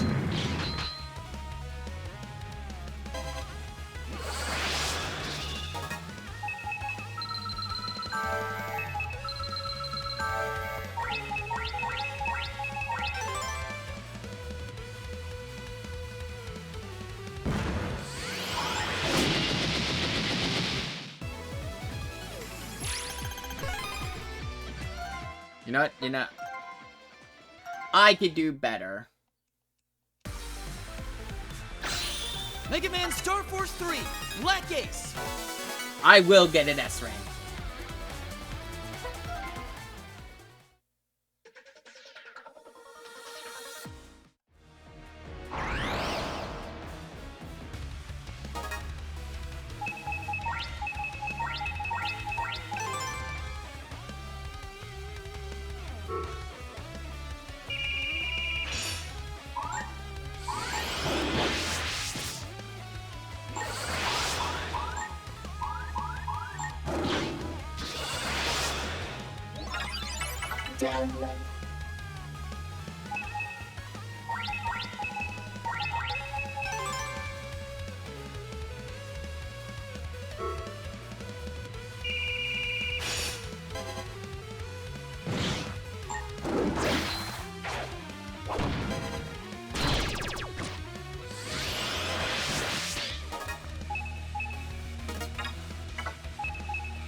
can do better. Fuck! I'm gonna do this until I get her fucking card. I don't care about the Zenny, I just want the card. 3, Black Ace. So if I can get her V1 card here, it will make my life so much fucking easier.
There we go.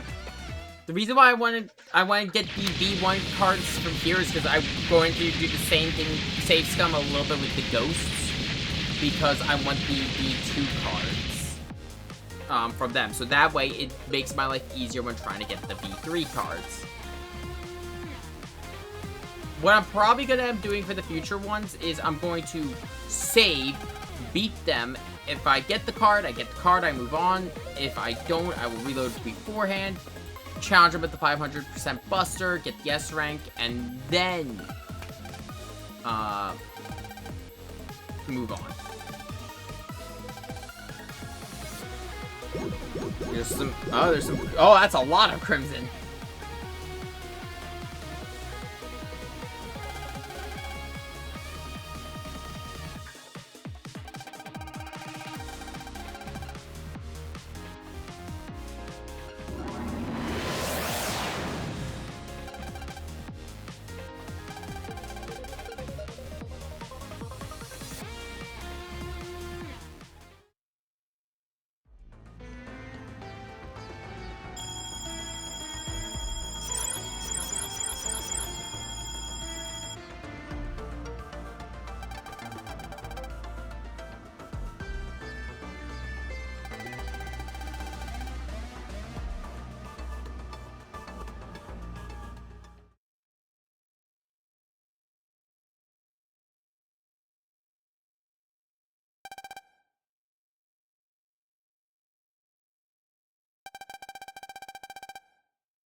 Oh, excuse me.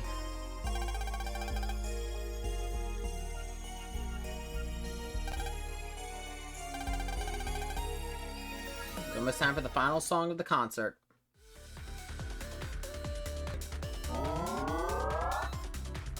And Sony, it's very important Geo hears this one.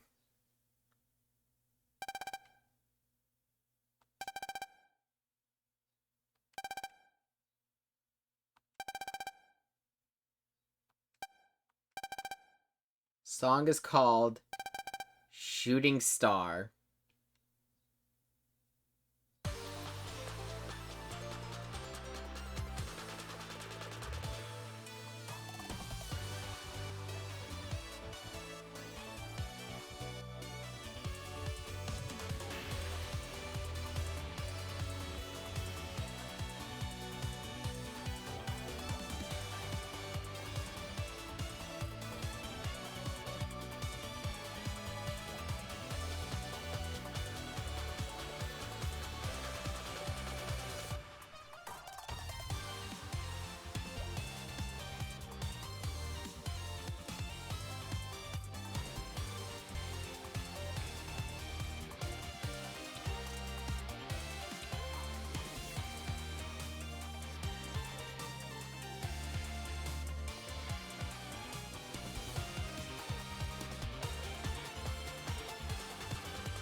I always love the fact that the last song she has, Shooting Star, well, first off, it's the main theme of Starforce.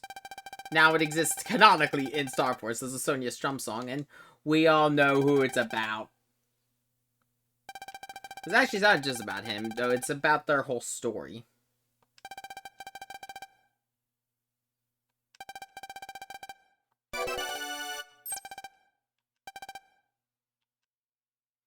For now, we haven't. There's a chance. There's a chance.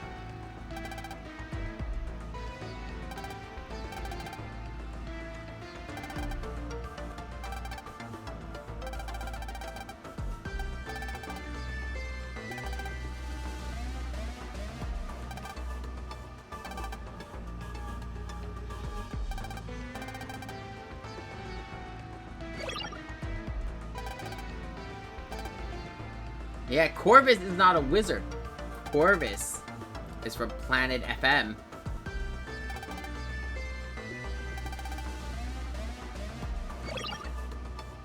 And there's the Virgo constellation.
Of course they do.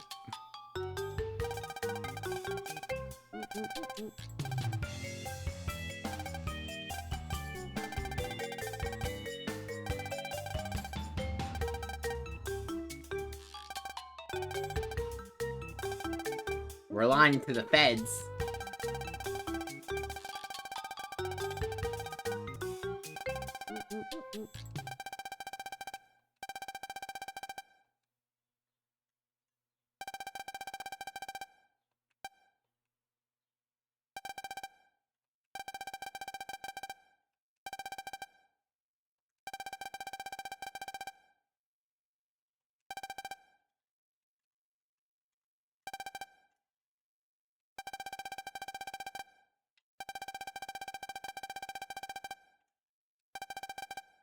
she's right, but also they do have the readings. They can tell there should be Crimson. That's the thing they're also searching for Crimson.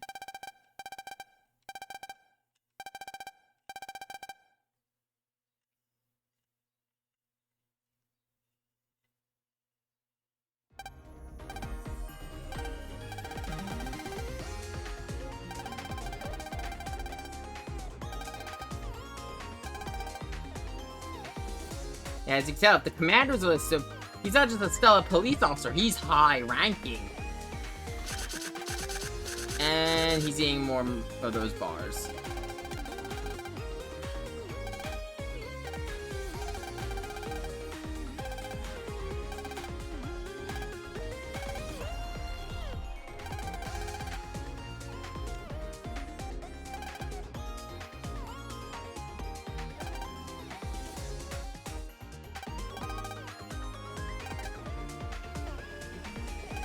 Mega's like, I want to kill him.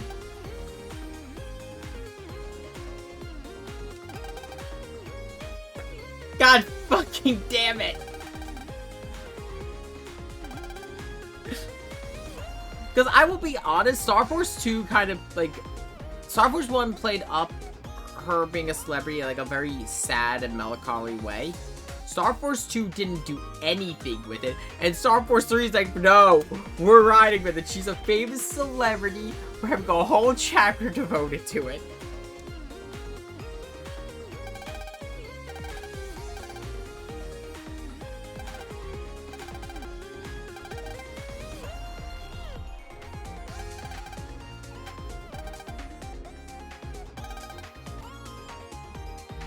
It also serves as a good cover to try to let her know, like, hey, we know who the fuck you are.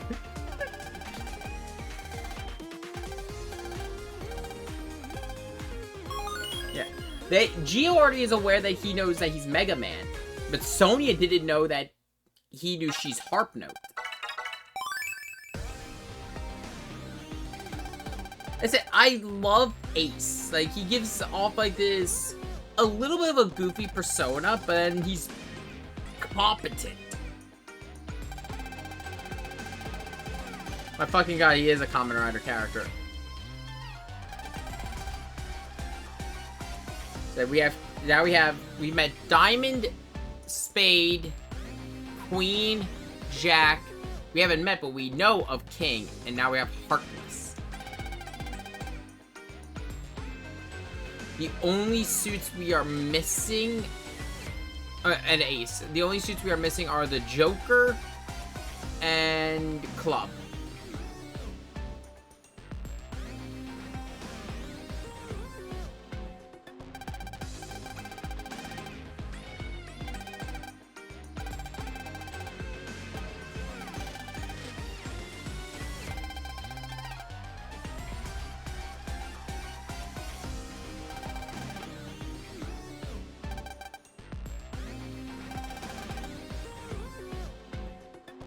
If this is the organization's name, Dealer.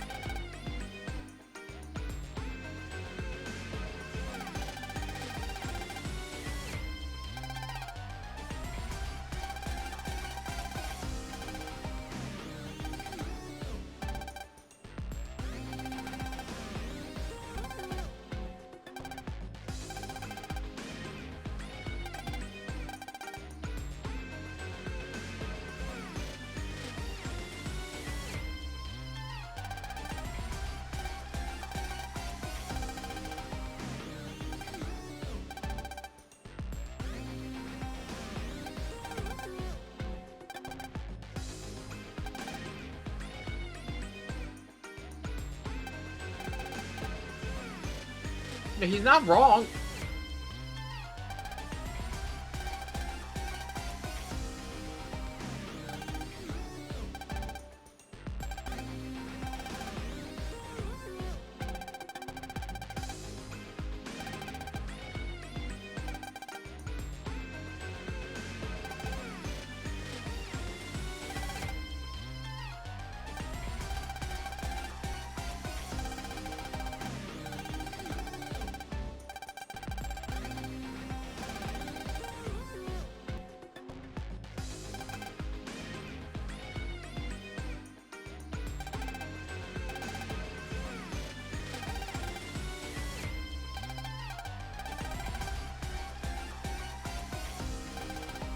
So yeah, this guy at the far end here, this is Joker.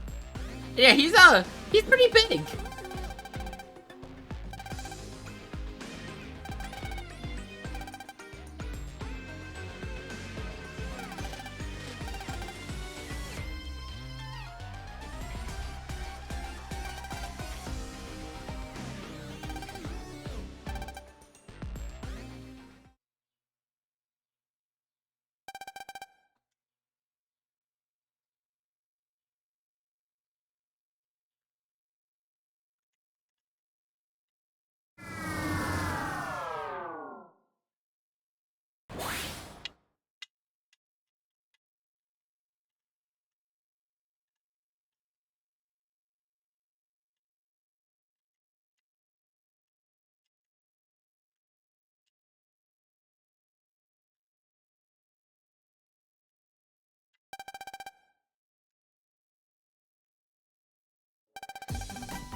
Now I kind of resonate with Jack on a spiritual level there.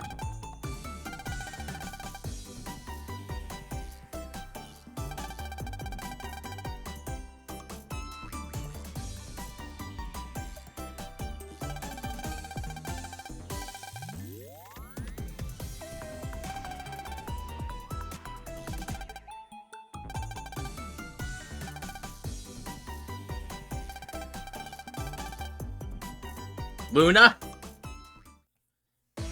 Yeah, so we had to stay behind to meet with Ace.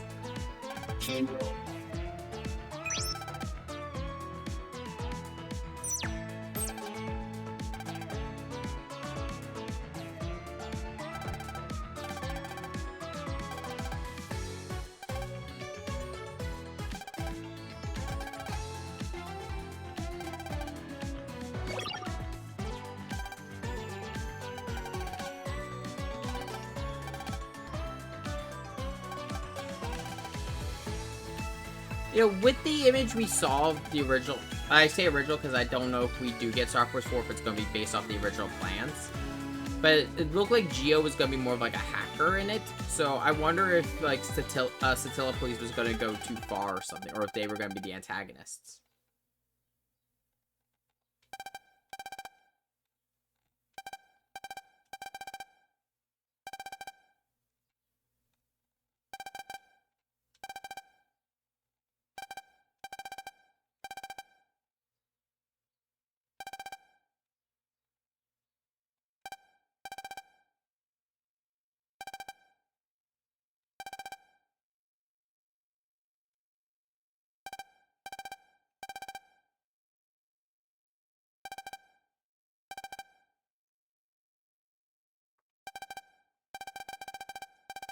The ACE program.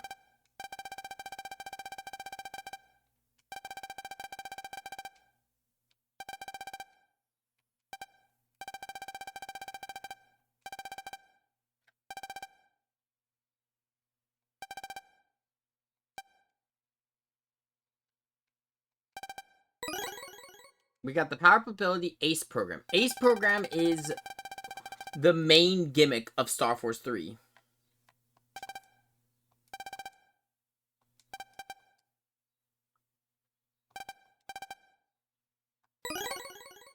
And then we also got the SPQ1.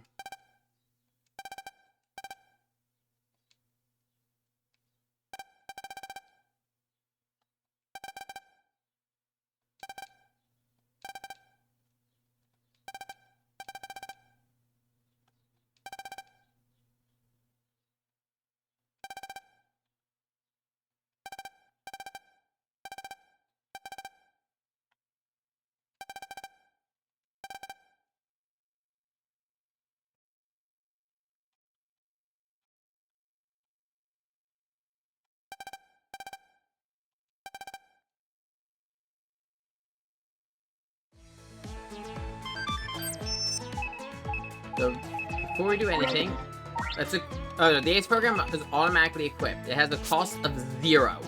So it's immediately better than the Tribe program, or the Tribe power abilities. For right now, Ace program does nothing except to let you harness and control noise power. So that will get expanded on later. I like to say next chapter. But for now, I'm gonna do two things. One, I'm gonna get into a battle so I can actually fully explain the noise program. I mean the Ace program.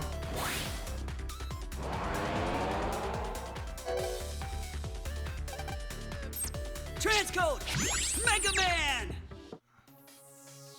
Is she here or?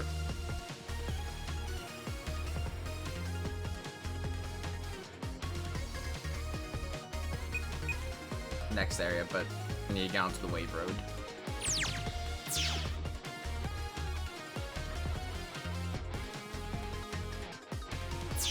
Oh, I haven't talked about it, but also, well, I kind of talked about it with the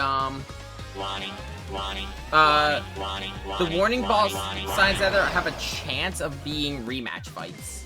It's more common to have the rematch fights when you are on the Astro Wave.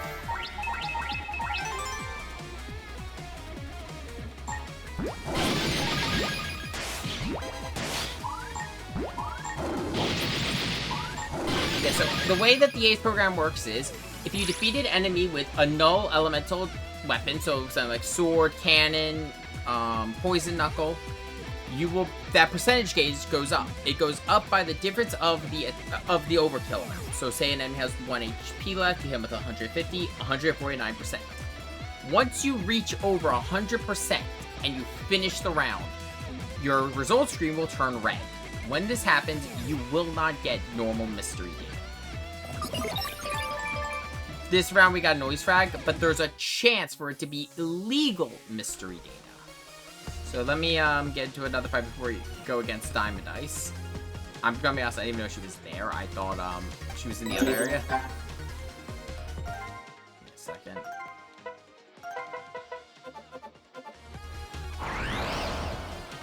Also, you finish over 100%, you start at 50.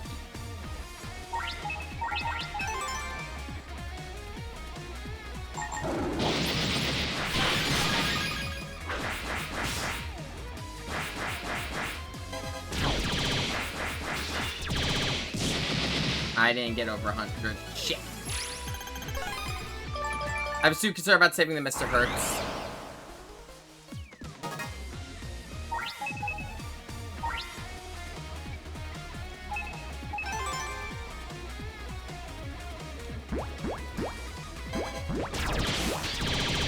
The noise gauge works a little differently during boss fights.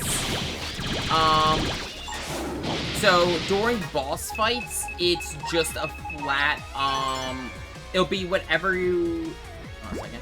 Here we go. You hit them with a null attack, it will be half of the damage you dealt.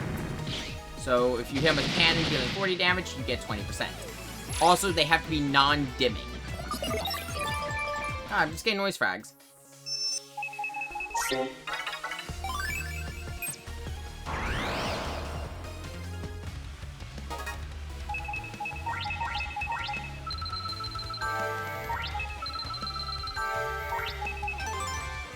Wow, that's a loaded fucking hand. Meteor Light Barrage!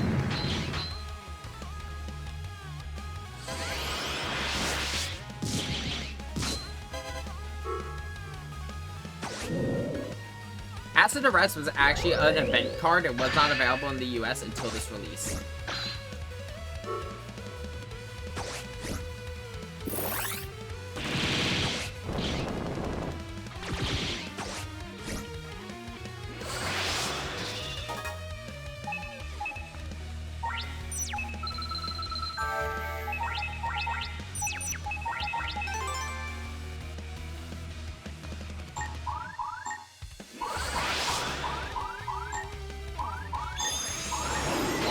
Fuck!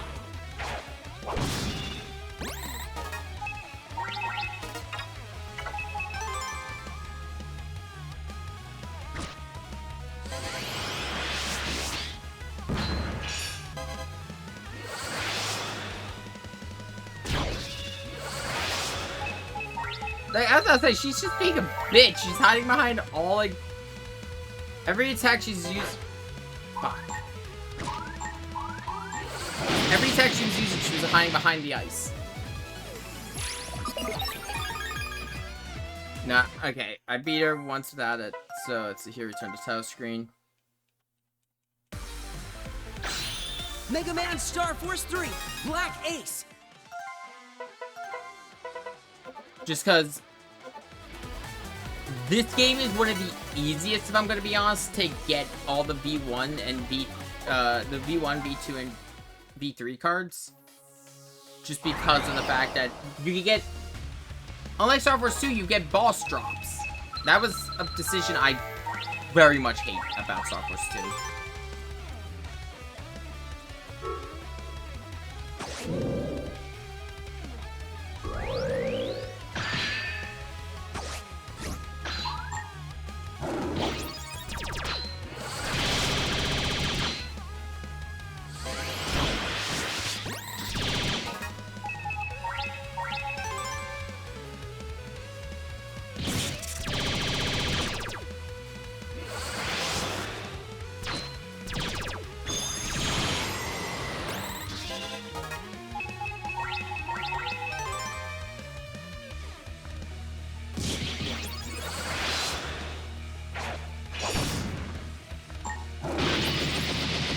Was that in the V2 or V1?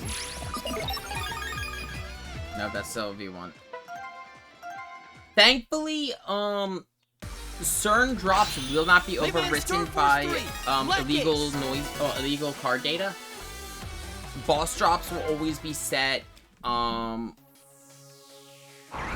as the card finder, the Zenny finder lock it, so you will only get use card finder. You will only get normal cards. You will not get illegal noise data.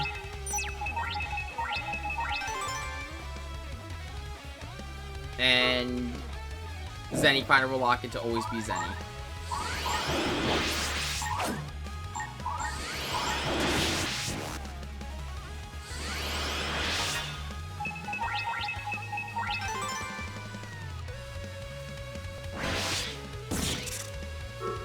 Hit scan.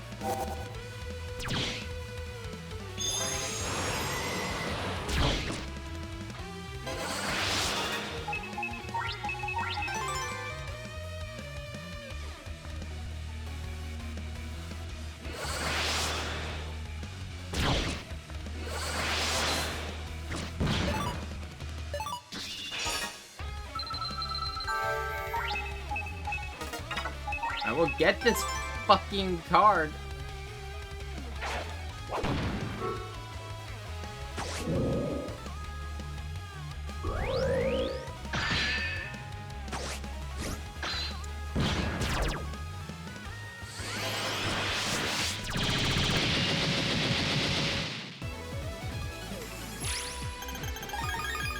I think I need a busting level of S.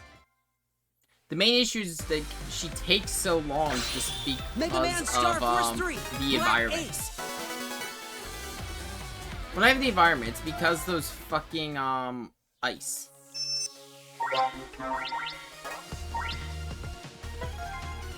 This is a card I'm not gonna use during actual combat. I'm just using it for this. And despite not being illegal card data, Crimson Meteor is not tracked.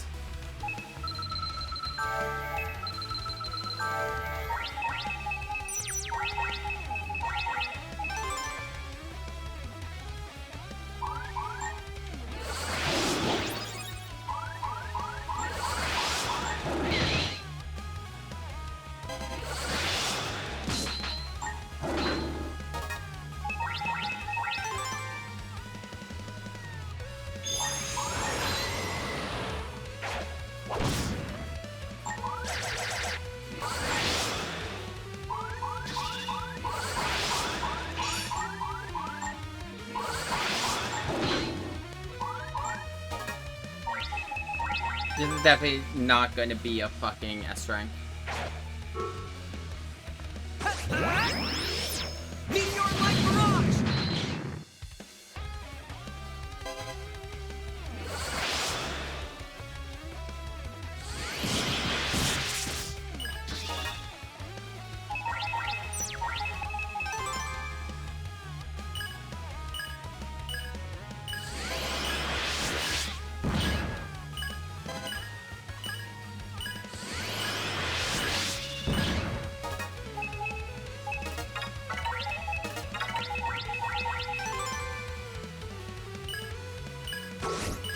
Eater!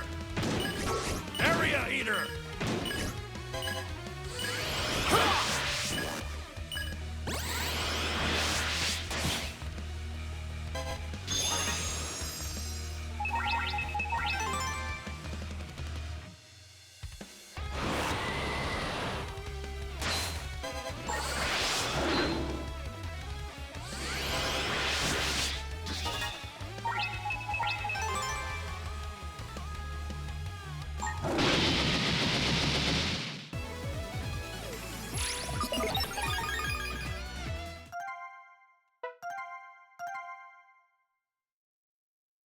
Fucking. Megaman Starforce 3, Black Ace.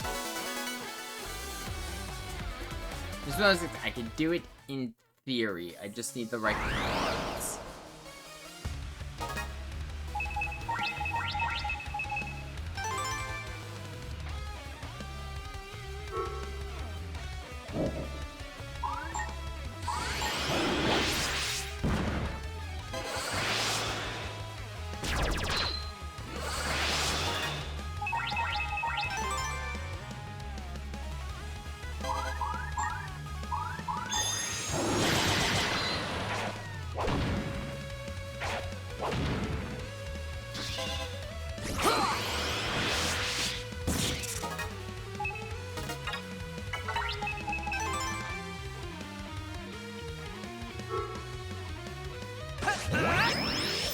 Meteor Light Barrage.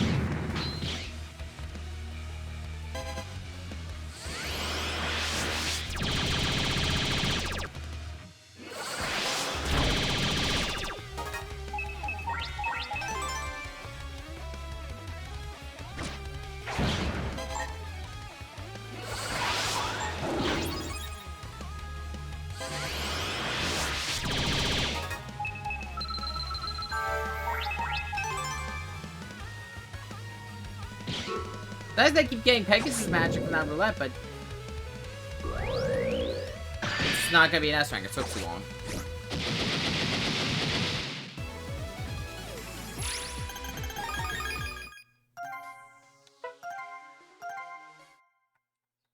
But I'm probably gonna do Megaman this Starforce off 3, stream. I think at this rate, Black Ace. just so like no one has to see me keep fighting the same boss over and over again.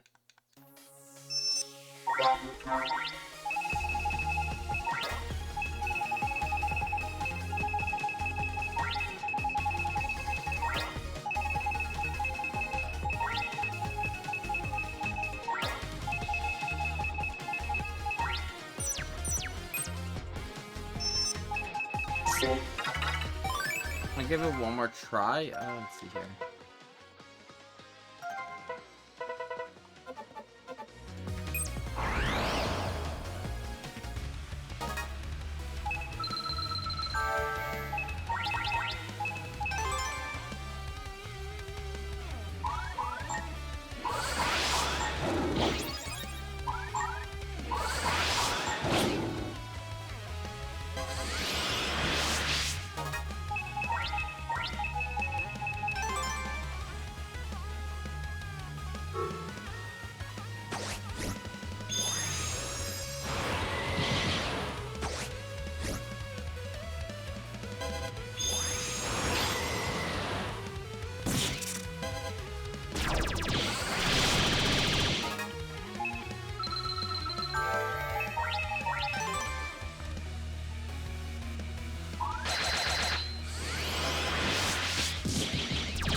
There we go.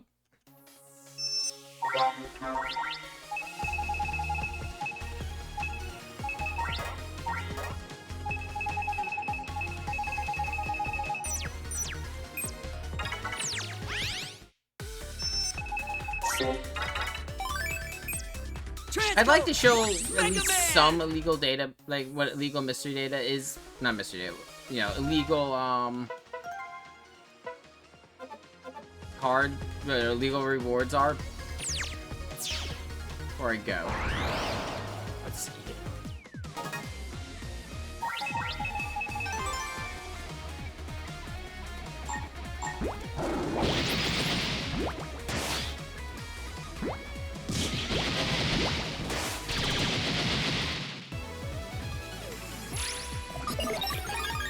There you go.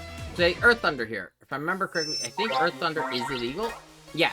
So Earth Thunder cannot be obtained outside of illegal mystery data or illegal rewards data.